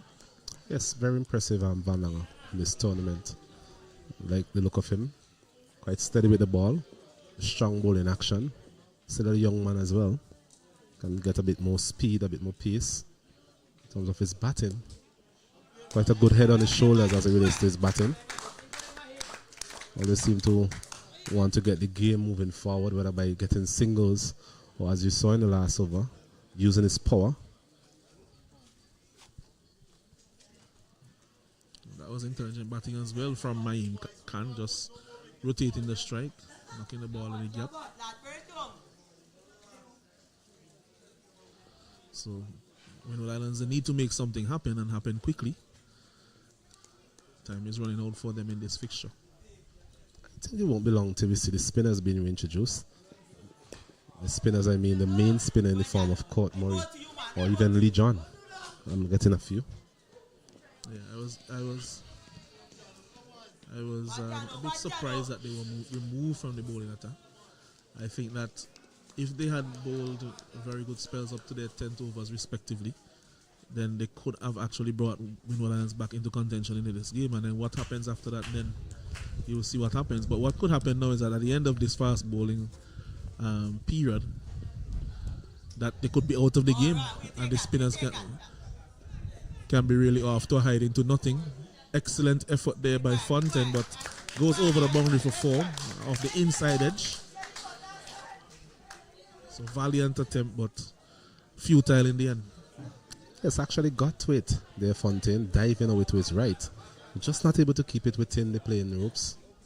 And so another boundary there from Van Langer, maybe not in the region he was looking for, coming off the outside portion of the bat. Went quite fine as well. So 107 now it is for the loss of 3. Yeah, as I said, by the time this spell of pace bowling is over, it might just be a bit too late.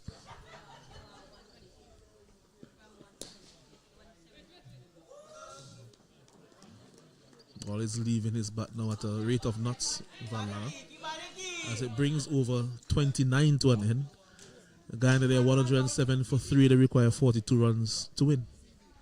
Yeah, the Guyana is edging closer and closer to a victory here at the Parquet playing field in this final round fixture versus the Windward Islands. Jonathan Van Langer is there in 25. Maim Khan just joining him, he's there on 3. So both of these looking to build a partnership that will carry them close to the total made by the Windward Islands of 148. So we're going to see Seaton being introduced into the attack. I mentioned that he was included in the playing 11 today. Well, he has to use all of his options. Interesting that he didn't come on a bit earlier. Might be just a little too late now with just 42 left, but you never know. Although there's 7 wickets in hand, we've seen wickets tumble quite quickly here in chases. So he's bowling with a slip, a man at backward point, a man exactly on a square cover, an extra cover, short is straight extra cover, mid off, mid on, mid wicket, and a deep backward square leg. Not a bad start from him so far. That's it. Keep going. Keep going. On that off stump. Positive. Little short, allowing Khan time to go back. Slight change in the field now. Man being added to the onside, so that man who was at the backward point goes over to a shortish square leg. Just backward of square. Yes, what's the seat on? Local boy. One of two Vincentians in this outfit. The other being Courtney Franklin. Still left arm spinner, Seaton. I had a chat with somebody you know very well, Javid Harry. Mentioned that he normally walks along with Seaton. Good man to walk along with Seaton. He himself been a very good left arm spin over the years on the local circuit. Yes. And we could actually see a little bit of Javid's action in the way he's holding the ball as he goes up and his delivery stride. Economy of movement.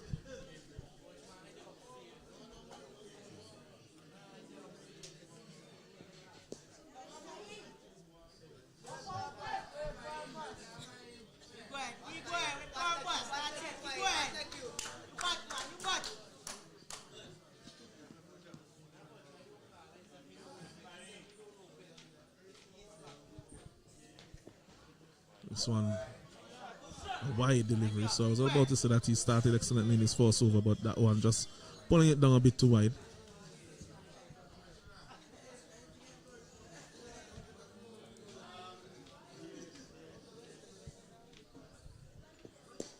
This one is driven down the ground, full toss, but straight to the man at mid-on. And some confusion there in the running. Brings an end to the first, what's the season over. Just conceding that wide, so not a bad first over from him. 41 runs needed by Guyana to win from the next 20 overs. Yes, a tidy over there from Watson Seaton. It's coming into his spell. First over. Sure, we'll see more from him. Still a relatively young man as well.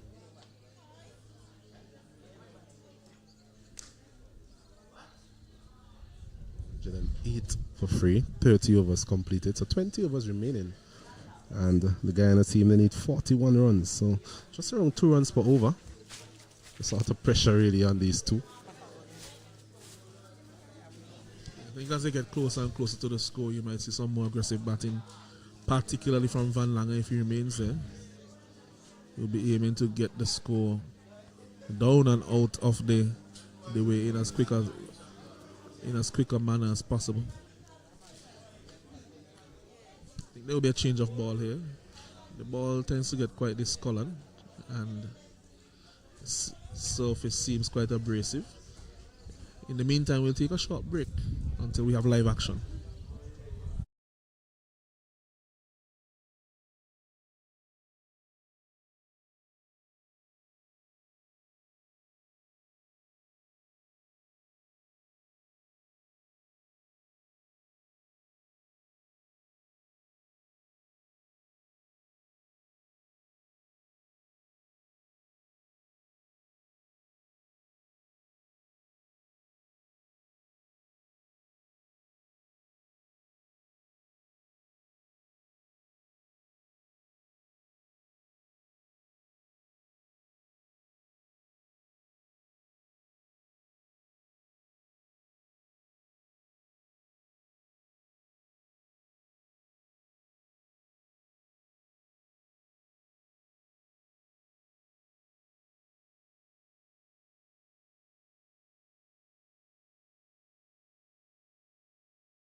Yes, welcome back to the Parkway playing field. Had a short break due to a change of ball. As you mentioned earlier, ball tend to become soft quite quickly. Using one ball as well. 30 overs completed, as we're going to see Court Murray being reintroduced into the attack, replacing his brother, Coston Murray.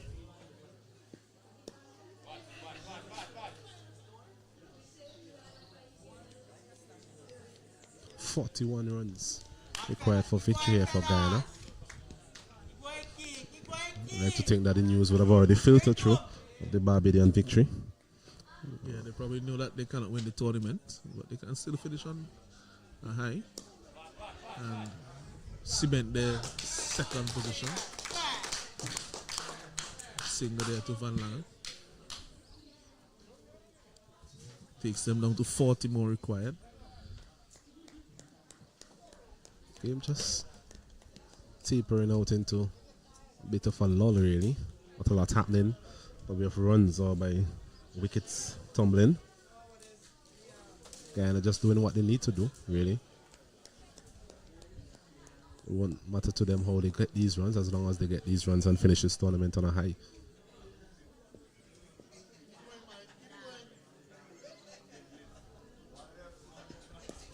This one, he goes over the top of mid-off. Excellent effort there from Franklin. But it goes over his head and it should go to the boundary. Yes, now 4 runs to Khan. So they're looking to finish it off quite quickly, especially Khan. Maybe that was what he was sent out to do, Maim Khan. Well, it's the first attacking instinct we've seen from Maim Khan in this innings. There was a flighty delivery there from Court Murray. Went to hit that one over the top. An acrobatic effort there from Courtney Franklin. If there was anyone on the field here, you would have really bet your money on to take that catch. It would have been him. But just evading him enough in the end and rushed into the boundary there at long off. So his first boundary, Maim Khan. This one is a beautiful delivery there by Court Murray. Good response from him. Something that we've come to expect. Yeah, not taken cleanly there by Abraham, and I think Khan's back foot was up momentarily there while he stretched forward to defend that one. So you could probably say that that was a missed stumping chance. Second we've seen. So earlier the missed stumping of Dindial.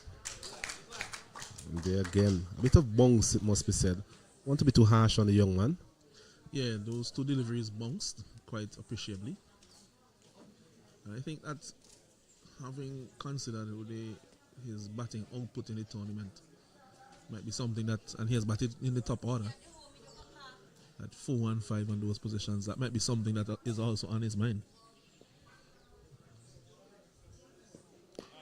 This one keeping a bit low. Court Murray. As another over comes to an end. 31 completed. It's 114 for the loss of 3. Guyana chasing 149. Yeah, so Guyana need another 35 runs from 19 overs to win. So don't expect that the game will last another 19 overs either way. And that we should be out of here at a reasonable time, wasn't it? They say cricket is a game of glorious uncertainties, Alanson. We've seen stranger things happening in cricket. But based on what we've seen so far, it's safe to say that Guyana, they are in the driver's seat as it relates to this encounter. Just need a further 35 runs for victory. Yeah, that's why I said either way, if they lose, I don't think it will take them 50 overs to lose. And if they win, they definitely wouldn't bat until the 50 overs to get the runs. So saying that either way we should be out before 50 overs are completed. Seaton continues. He bowled well in his first over. It's an opportunity here for Seaton to just impress. In terms of his bowling, it's a team littered with spinners. Coming into bowling the 30th over. You've already seen the likes of Jelani Joseph, Court Murray, and Lee John Bowl. As this one is beating him outside the off stump, I think he's stumped. So after missing 2 chances there, Stefan Abraham, yes, the wicketkeeper. On this occasion, a good delivery there from Watson Seaton, a bit of turn from him, and there went Khan trying to go over the offside, missing it completely, and he was stumped. So a good breakthrough there from the young man, Watson Seaton. It's now 114 for 4. And with that, I think we're going to have a short drinks break as well. Some refreshments for Seaton and the others, and we'll take some refreshments here in the commentary box as well.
Yes, good afternoon again to you, all our viewers around the Caribbean, tuning into this broadcast.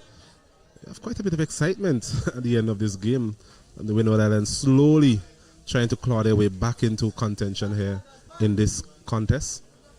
Watson Seaton there taking his first wicket, a good wicket as well, that of Maim Khan. A very good breakthrough there from the young man, brings Shahid Vieira into the wicket.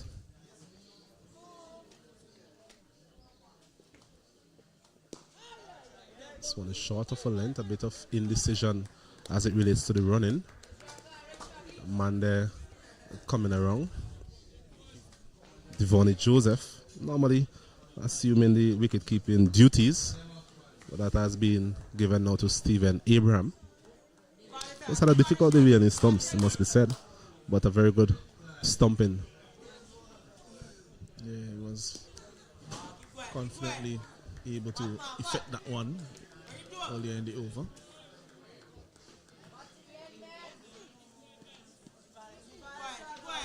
Khan's on several occasions getting that back foot to slide out of the crease when looking for that drive. Seaton here getting a bit of tone. It's good to see from the young man.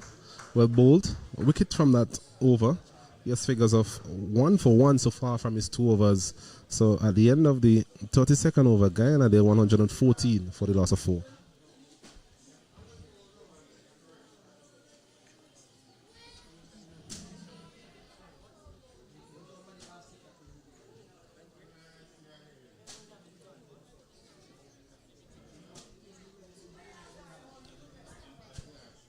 Yeah, so 35 runs needed still for Guyana.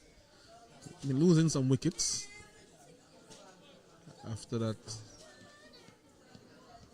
big partnership for the second wicket, then small one between Khan and Van Lange, then another one.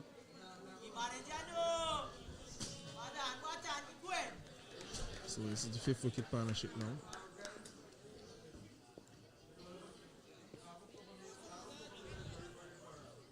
So from this point now, I think also that Van Lange is really the key man out there for Guyana. He is. He's a man in form. We mentioned that before. And if it is that he stays there, we all know he has the power to find the gaps and time the ball beautifully. So it will finish reasonably quickly. But from a Windward Islands perspective, if they can actually just sneak the wicket of Van Lange here, it will definitely set the Guyanese back. Spoke about the likes of Lovell to follow. It can be quite erratic at times in terms of his batting. This one is punched nicely out to the man there long off for a single.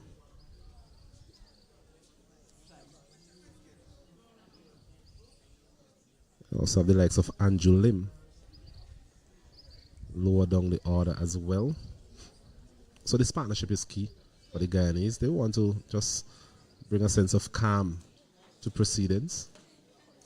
Just trying to negate whatever confidence booster that the Windward Islands would have had from that previous wicket.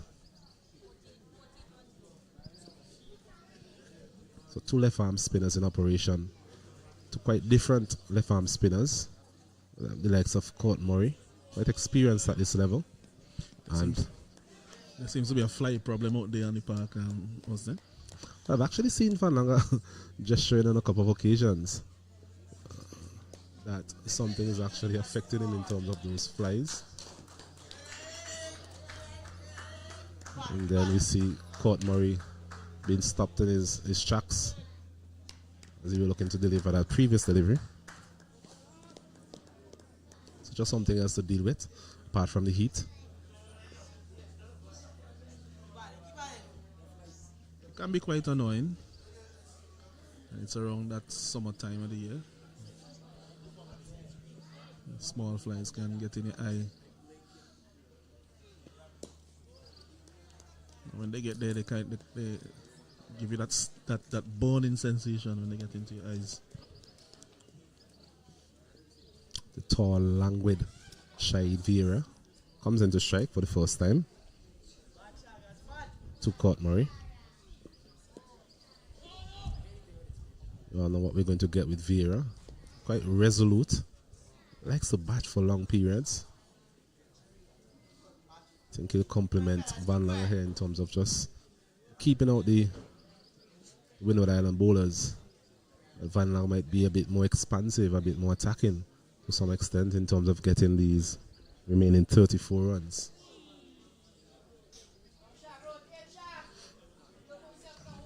As another over comes to an end, a good one again from Court Murray. Just one run coming from it. That's 115 now for the loss of 4 Guyana. That's 115.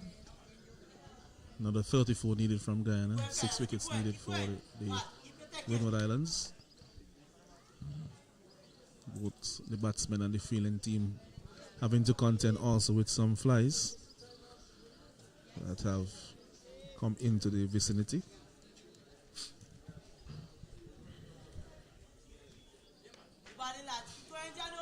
It would be the spin of Watson Seaton to continue from that southern end and going back to long off as well as a long on. There's a man at deep mid wicket as well.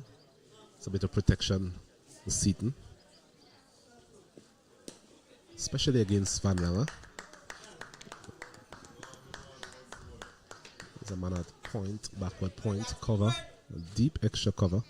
Man at square leg, a man at short mid wicket in the form of Courtney Franklin. This one is short of a length, punching it, but protection here on the deep extra cover boundary. Devon Joseph. Good arm as well from Joseph. It's very good arm for a wicket keeper. Shows that he has done a bit of fielding. And he hasn't always had on the gloves, because sometimes you could find that keepers have quite weak arms because of that. Yeah. So it's officially a bit of hesitation once again. A bit of pressure perhaps getting to the Guyanese. Well, flighty delivery on that occasion again. Man there at extra cover, a bit deep. There's a man there station, Theo Edward. He's a bit straight. One evading all the fielders in the circle. Well bowled by the young man. It's the case of getting these fielders a bit closer, Alonso, especially with Shahid Vieira on strike. Yes, I would for Vieira for sure. He's not going to hit the ball with much force through the infield or go over the top for sure.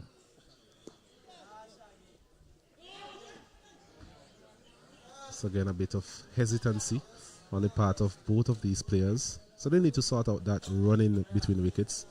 You mentioned we've seen a lot of runouts in the run chases here at the Parkhill playing field.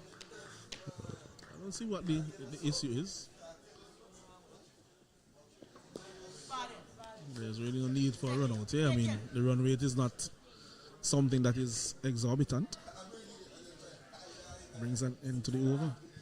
Yes, another over where one run was conceded, this time from the Watson Seaton. He's been good so far. 3 overs, one for 2. It's 3 overs, 1 for 2. Yeah, he has actually been excellent since his introduction, Seaton. Begs the question, based on the way he's bowled today, why he hasn't been in the team from the beginning of the tournament, especially the 50 over variety.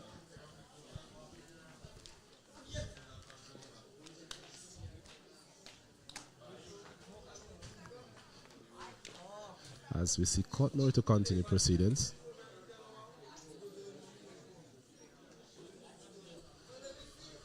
Wicket of Van Langer remains the crucial one here for the Windward Islands. Guyana themselves want to be a bit more positive though. Not necessarily reckless. They don't want a situation where you have these overs of 1 and Mims being bowled consistently. So we need to get the ball into the gap, similar to what we just saw a while ago. There's a chance for a second. A bit of fumbling out there. Jelani Joseph, the culprit on that occasion, was a ball hit directly to him, it must be said. Had to move a couple yards to his left. Just going to prevent the second run there. And that is something we've spoken about in terms of Van Langer always looking to take the game forward.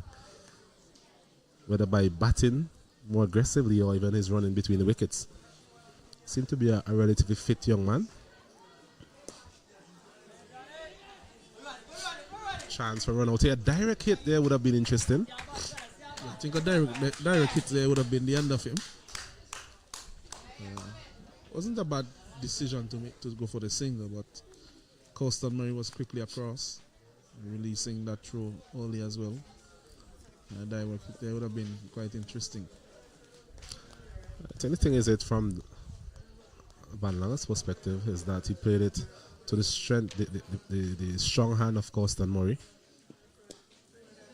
Really made it a bit easier for him to gather and have a shot at the stumps. But thankfully for Guyana, missing it completely. Just one of those half opportunities there for the Windward Islands team. This one is torn in this one. Past the man there at first slip. Fontaine gets chase. Ably assisted by his skipper, Stefan Pascal. Can't prevent the second. Yeah, so 28 runs needed now from just over 15 overs.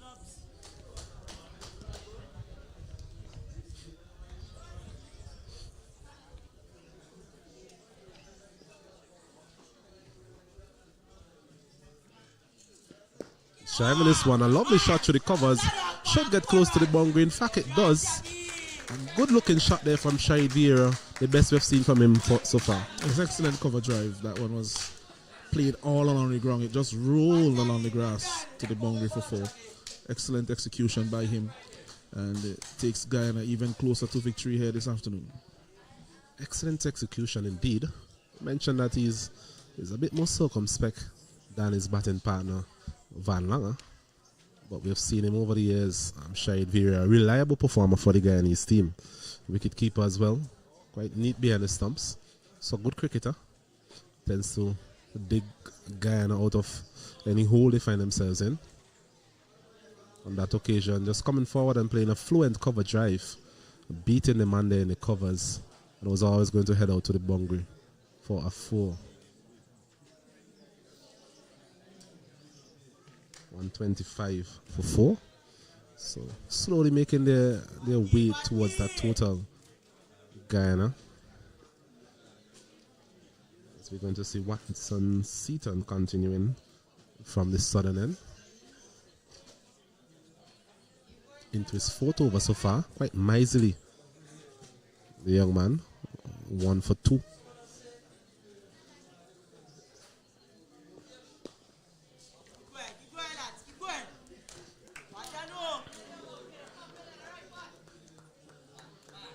Interestingly, there's no slip in operation.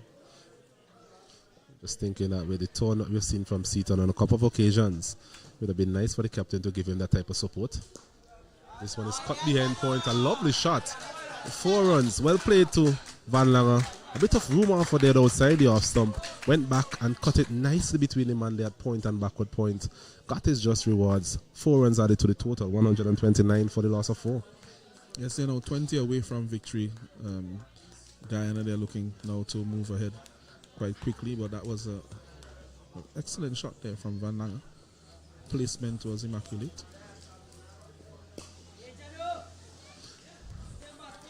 I'll tell you what, Alonso, it's one of the few cut shots we have seen executed to perfection today. A lot of batsmen have struggled to really get that cut shot nail on. Van Lange, they're playing it a bit late as well. I think that was the important aspect of that cut shot. Got it between the man there, Stefan Pascal, stationed at point, and the man there at a relatively wide, short third man. So it meant that he had to have played it a bit later than some of the cut shot we have seen attempted earlier on from some of the batsmen. Yeah, he's able to just wait that little bit longer on the shorter delivery. And he has played several cut shots this afternoon already, but that one getting the boundary of it. But he has timed quite a few of them quite well.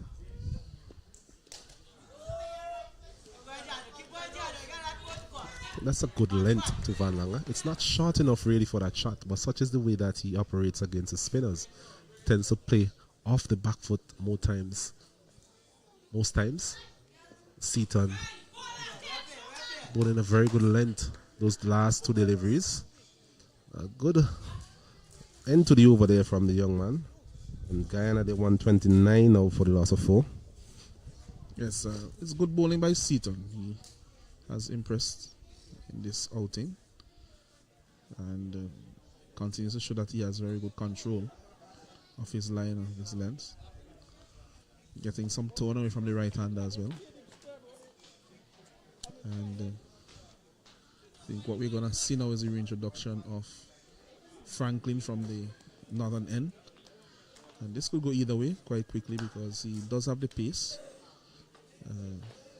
Can he come up with something remarkable here to bring his team back into this game? Or will his pace be used against him in getting Guyana quickly to the 20 runs that they require? This may be a last show of the dice here in terms of the seaming option utilized by the Windward Islands. Of course, Courtney Franklin making his way back into the bowling attack.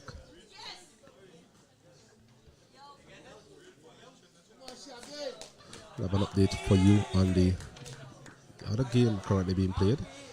You know, joining us, just to let you know that Barbados would have won that encounter versus the Leeward Islands, played at the Cumberland playing field. Barbados chasing down that total of 106. Quite comfortably in the end, 110 for 4 Barbados. So they're actually the double champions in this year under 19 tournament, both in the 50 over tournament along with the 2-day format. Yeah, based on his score, I see like it was brought up with a 6. The victory. In terms of the game, Trinidad and Tobago and Jamaica, that game is being played currently at Hannesville Sporting Complex. Trinidad and Tobago chasing 182 for victory. They are currently 93 for 6. So after a very cautious start, we were applauding the cautious start from the Trinidad and Tobago. The players, given the fact that they've struggled so far with the bat, they've lost quite a few wickets in the middle order. Yeah, I think the cautious start actually ended up being a problem for them because even with that start, they were not really making any inroads in terms of the run rate. And eventually it will become something that they cannot ignore and have to go more at the bowling. And when you have the lesser batsmen having to do that work, then you're going to find yourself in some trouble. Really, the top order should have been a bit more proactive.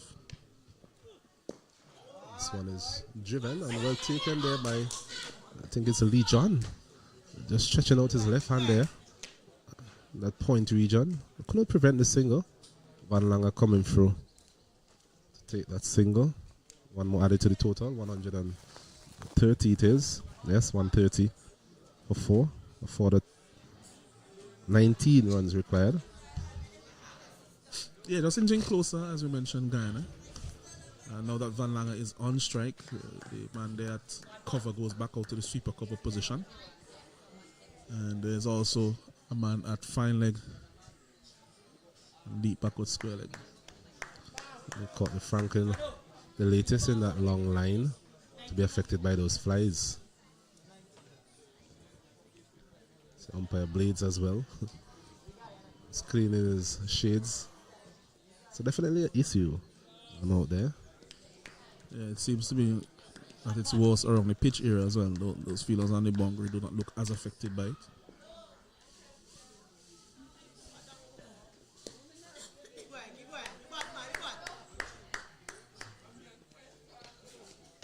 Another good innings here from Van Langer.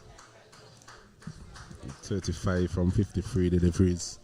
Just when the Guyanese needed someone to stop, to be there and bat. For the majority of these overs, he has been the one to put his hand up.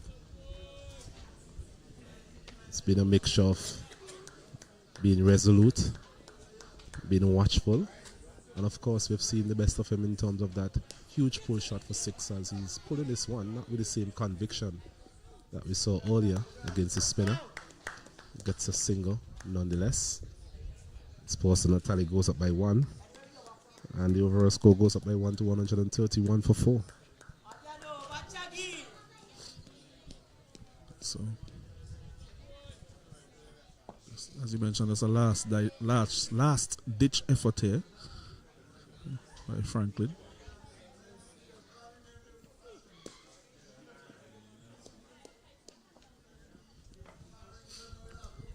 It's actually one of those rare occasions where we've seen two Vincentians into the bowling attack at the same time. What's a Seaton from the opposite end, and this over being completed here by Courtney Franklin. So it's 2 runs coming from that one. It's 131 for the loss of 4. It was a good over from Franklin. Only 2 runs, as you mentioned, being conceded, but at this point in time, really that's all they need. In fact, the required run rate is less than 2 runs and over. So the wickets are the order of the day, and 6 of them really for the Windward Islands, while Guyana will just say more of the same. Let's maintain the status quo, and it will get us over the line and into the second position at the end of this tournament. I'm going to say change in the bowling from the southern end.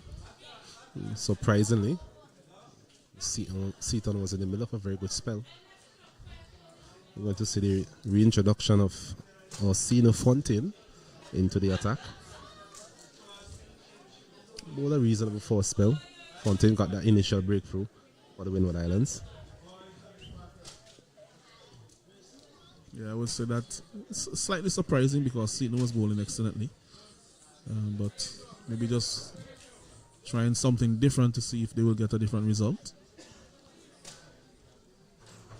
I think that Van Lange will be looking to finish the game as quickly as he can. If he sees anything in his half, he's going to be going at it with some intent. This one is a beautiful shot over long off for 6. You were just mentioning that Van Lange will look to finish off this game as quickly as possible. But on this occasion, a full-length delivery there from Fontaine, and Van Lange with minimum fuss really eased that one over long off for massive 6. Yeah, easy shot for him in the end. So there's 12 needed now. And I think Fontaine has to be very careful because the game could be over in this over. Has to be careful with his length, because I'm telling you that he will definitely be going hard at anything slightly full or short. Fontaine, not a rapid bowler by any means, but has to ensure that he bowls that good in between length, not too full, not too short. We'll see if he can, maybe with that mindset that Van Lange is now in, force him into something injudicious. Van Lange will also have half an eye on scoring a half century. He's 8 away from that, with his team 12 away from victory. Yes, that was really a gorgeous shot over long off. So a couple of blows now from Van Lange. That pull shot over long on, went a long way. This one just clearing the boundary. 6 nonetheless.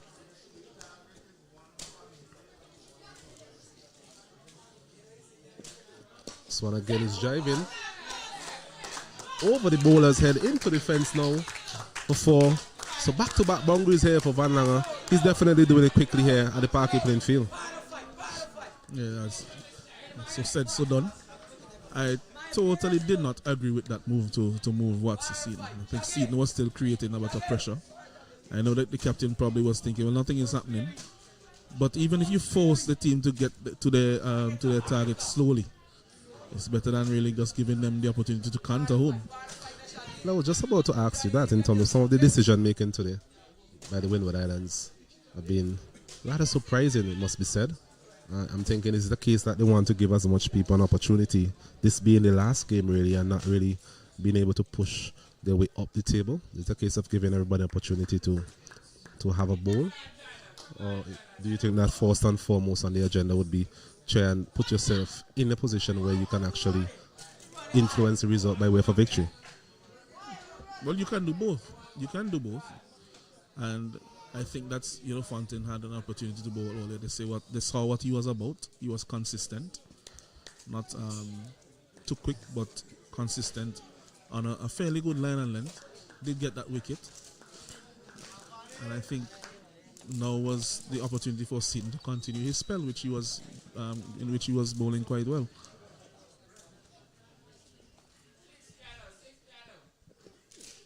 This one is working this one nicely into the gap. Should get a second. Does so in the end quite comfortably. Conversely, I don't think that Jonathan Van Lange is complaining about the change in bowling. Moves up to 48. And he needs 2 for 50. And his team need 5 more runs of victory. It's another good innings from the young man. It's impressed one and all in this tournament. 4 runs to victory, sorry. I think. Is it? Or 5? This one is short, and you feel that he would have missed out on that occasion. Fontaine there trying to pull back his length. Van Langer cutting it, but finding that man, Theo Edward, stationed there at cover. So there's no run. That's a 5 for victory.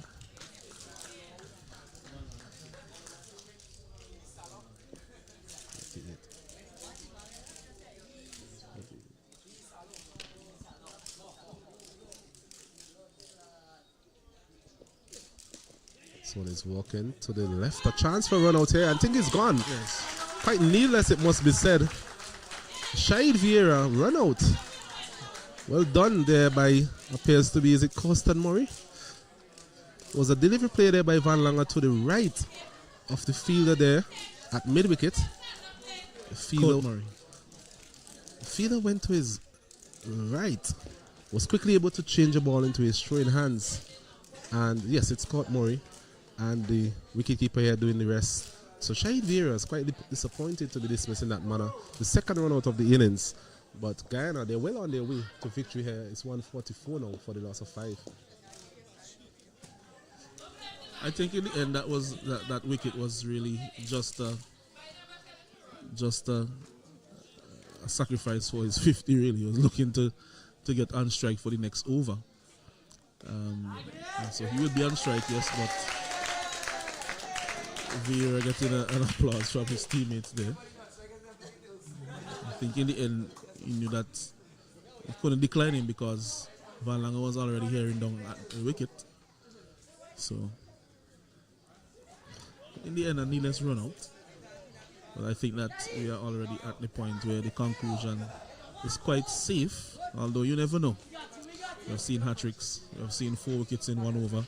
You never know, hasn't it? Indeed so.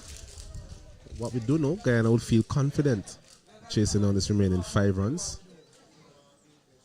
So 1 delivery remaining in this over. Can Lovell finish it with a 6? He covers up. I think partly because of the fact that Van Langer is at the other end on 48. Just covered his natural instincts there, Thaddeus Lovell. I think his teammates like that as well. Yeah, he got a huge chair as if he had made a 50 of that delivery. So Van Langer will be on strike. He's on 48. Guyana need 5 more runs to win.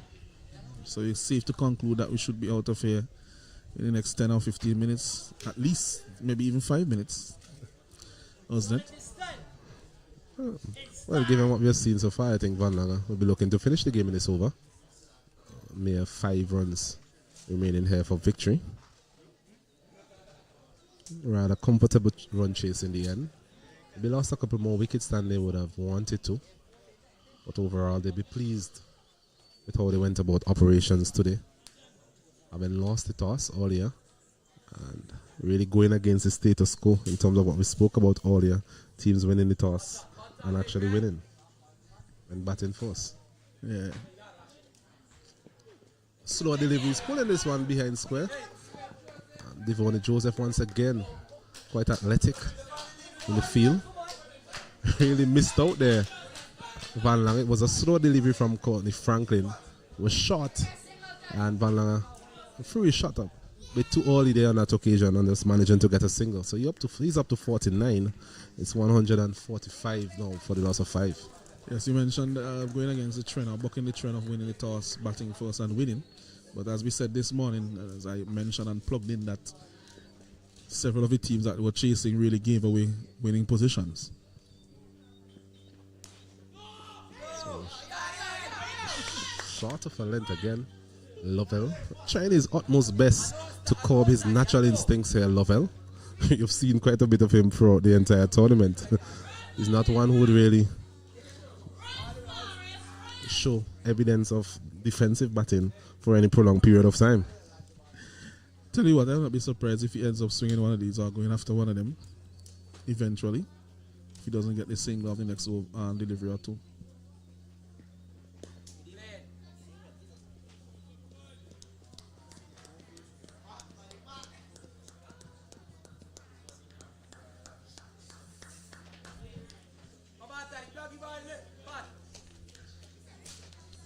Windward Islands.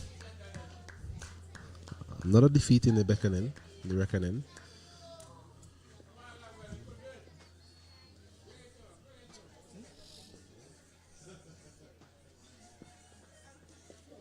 This one is down the leg side.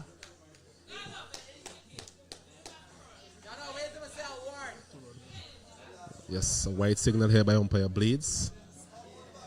So it's up to 147 now for the loss of 5. 2 runs for victory here at the Parkway playing field. And we have Jonathan Van Langer on 49. It's a personal milestone for him in what has been a good tournament with the bat as well as with the ball. A good all-round tournament for the young man. He's just 17 years old.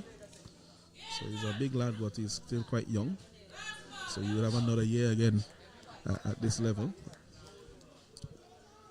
So a lot to work with and build on for him.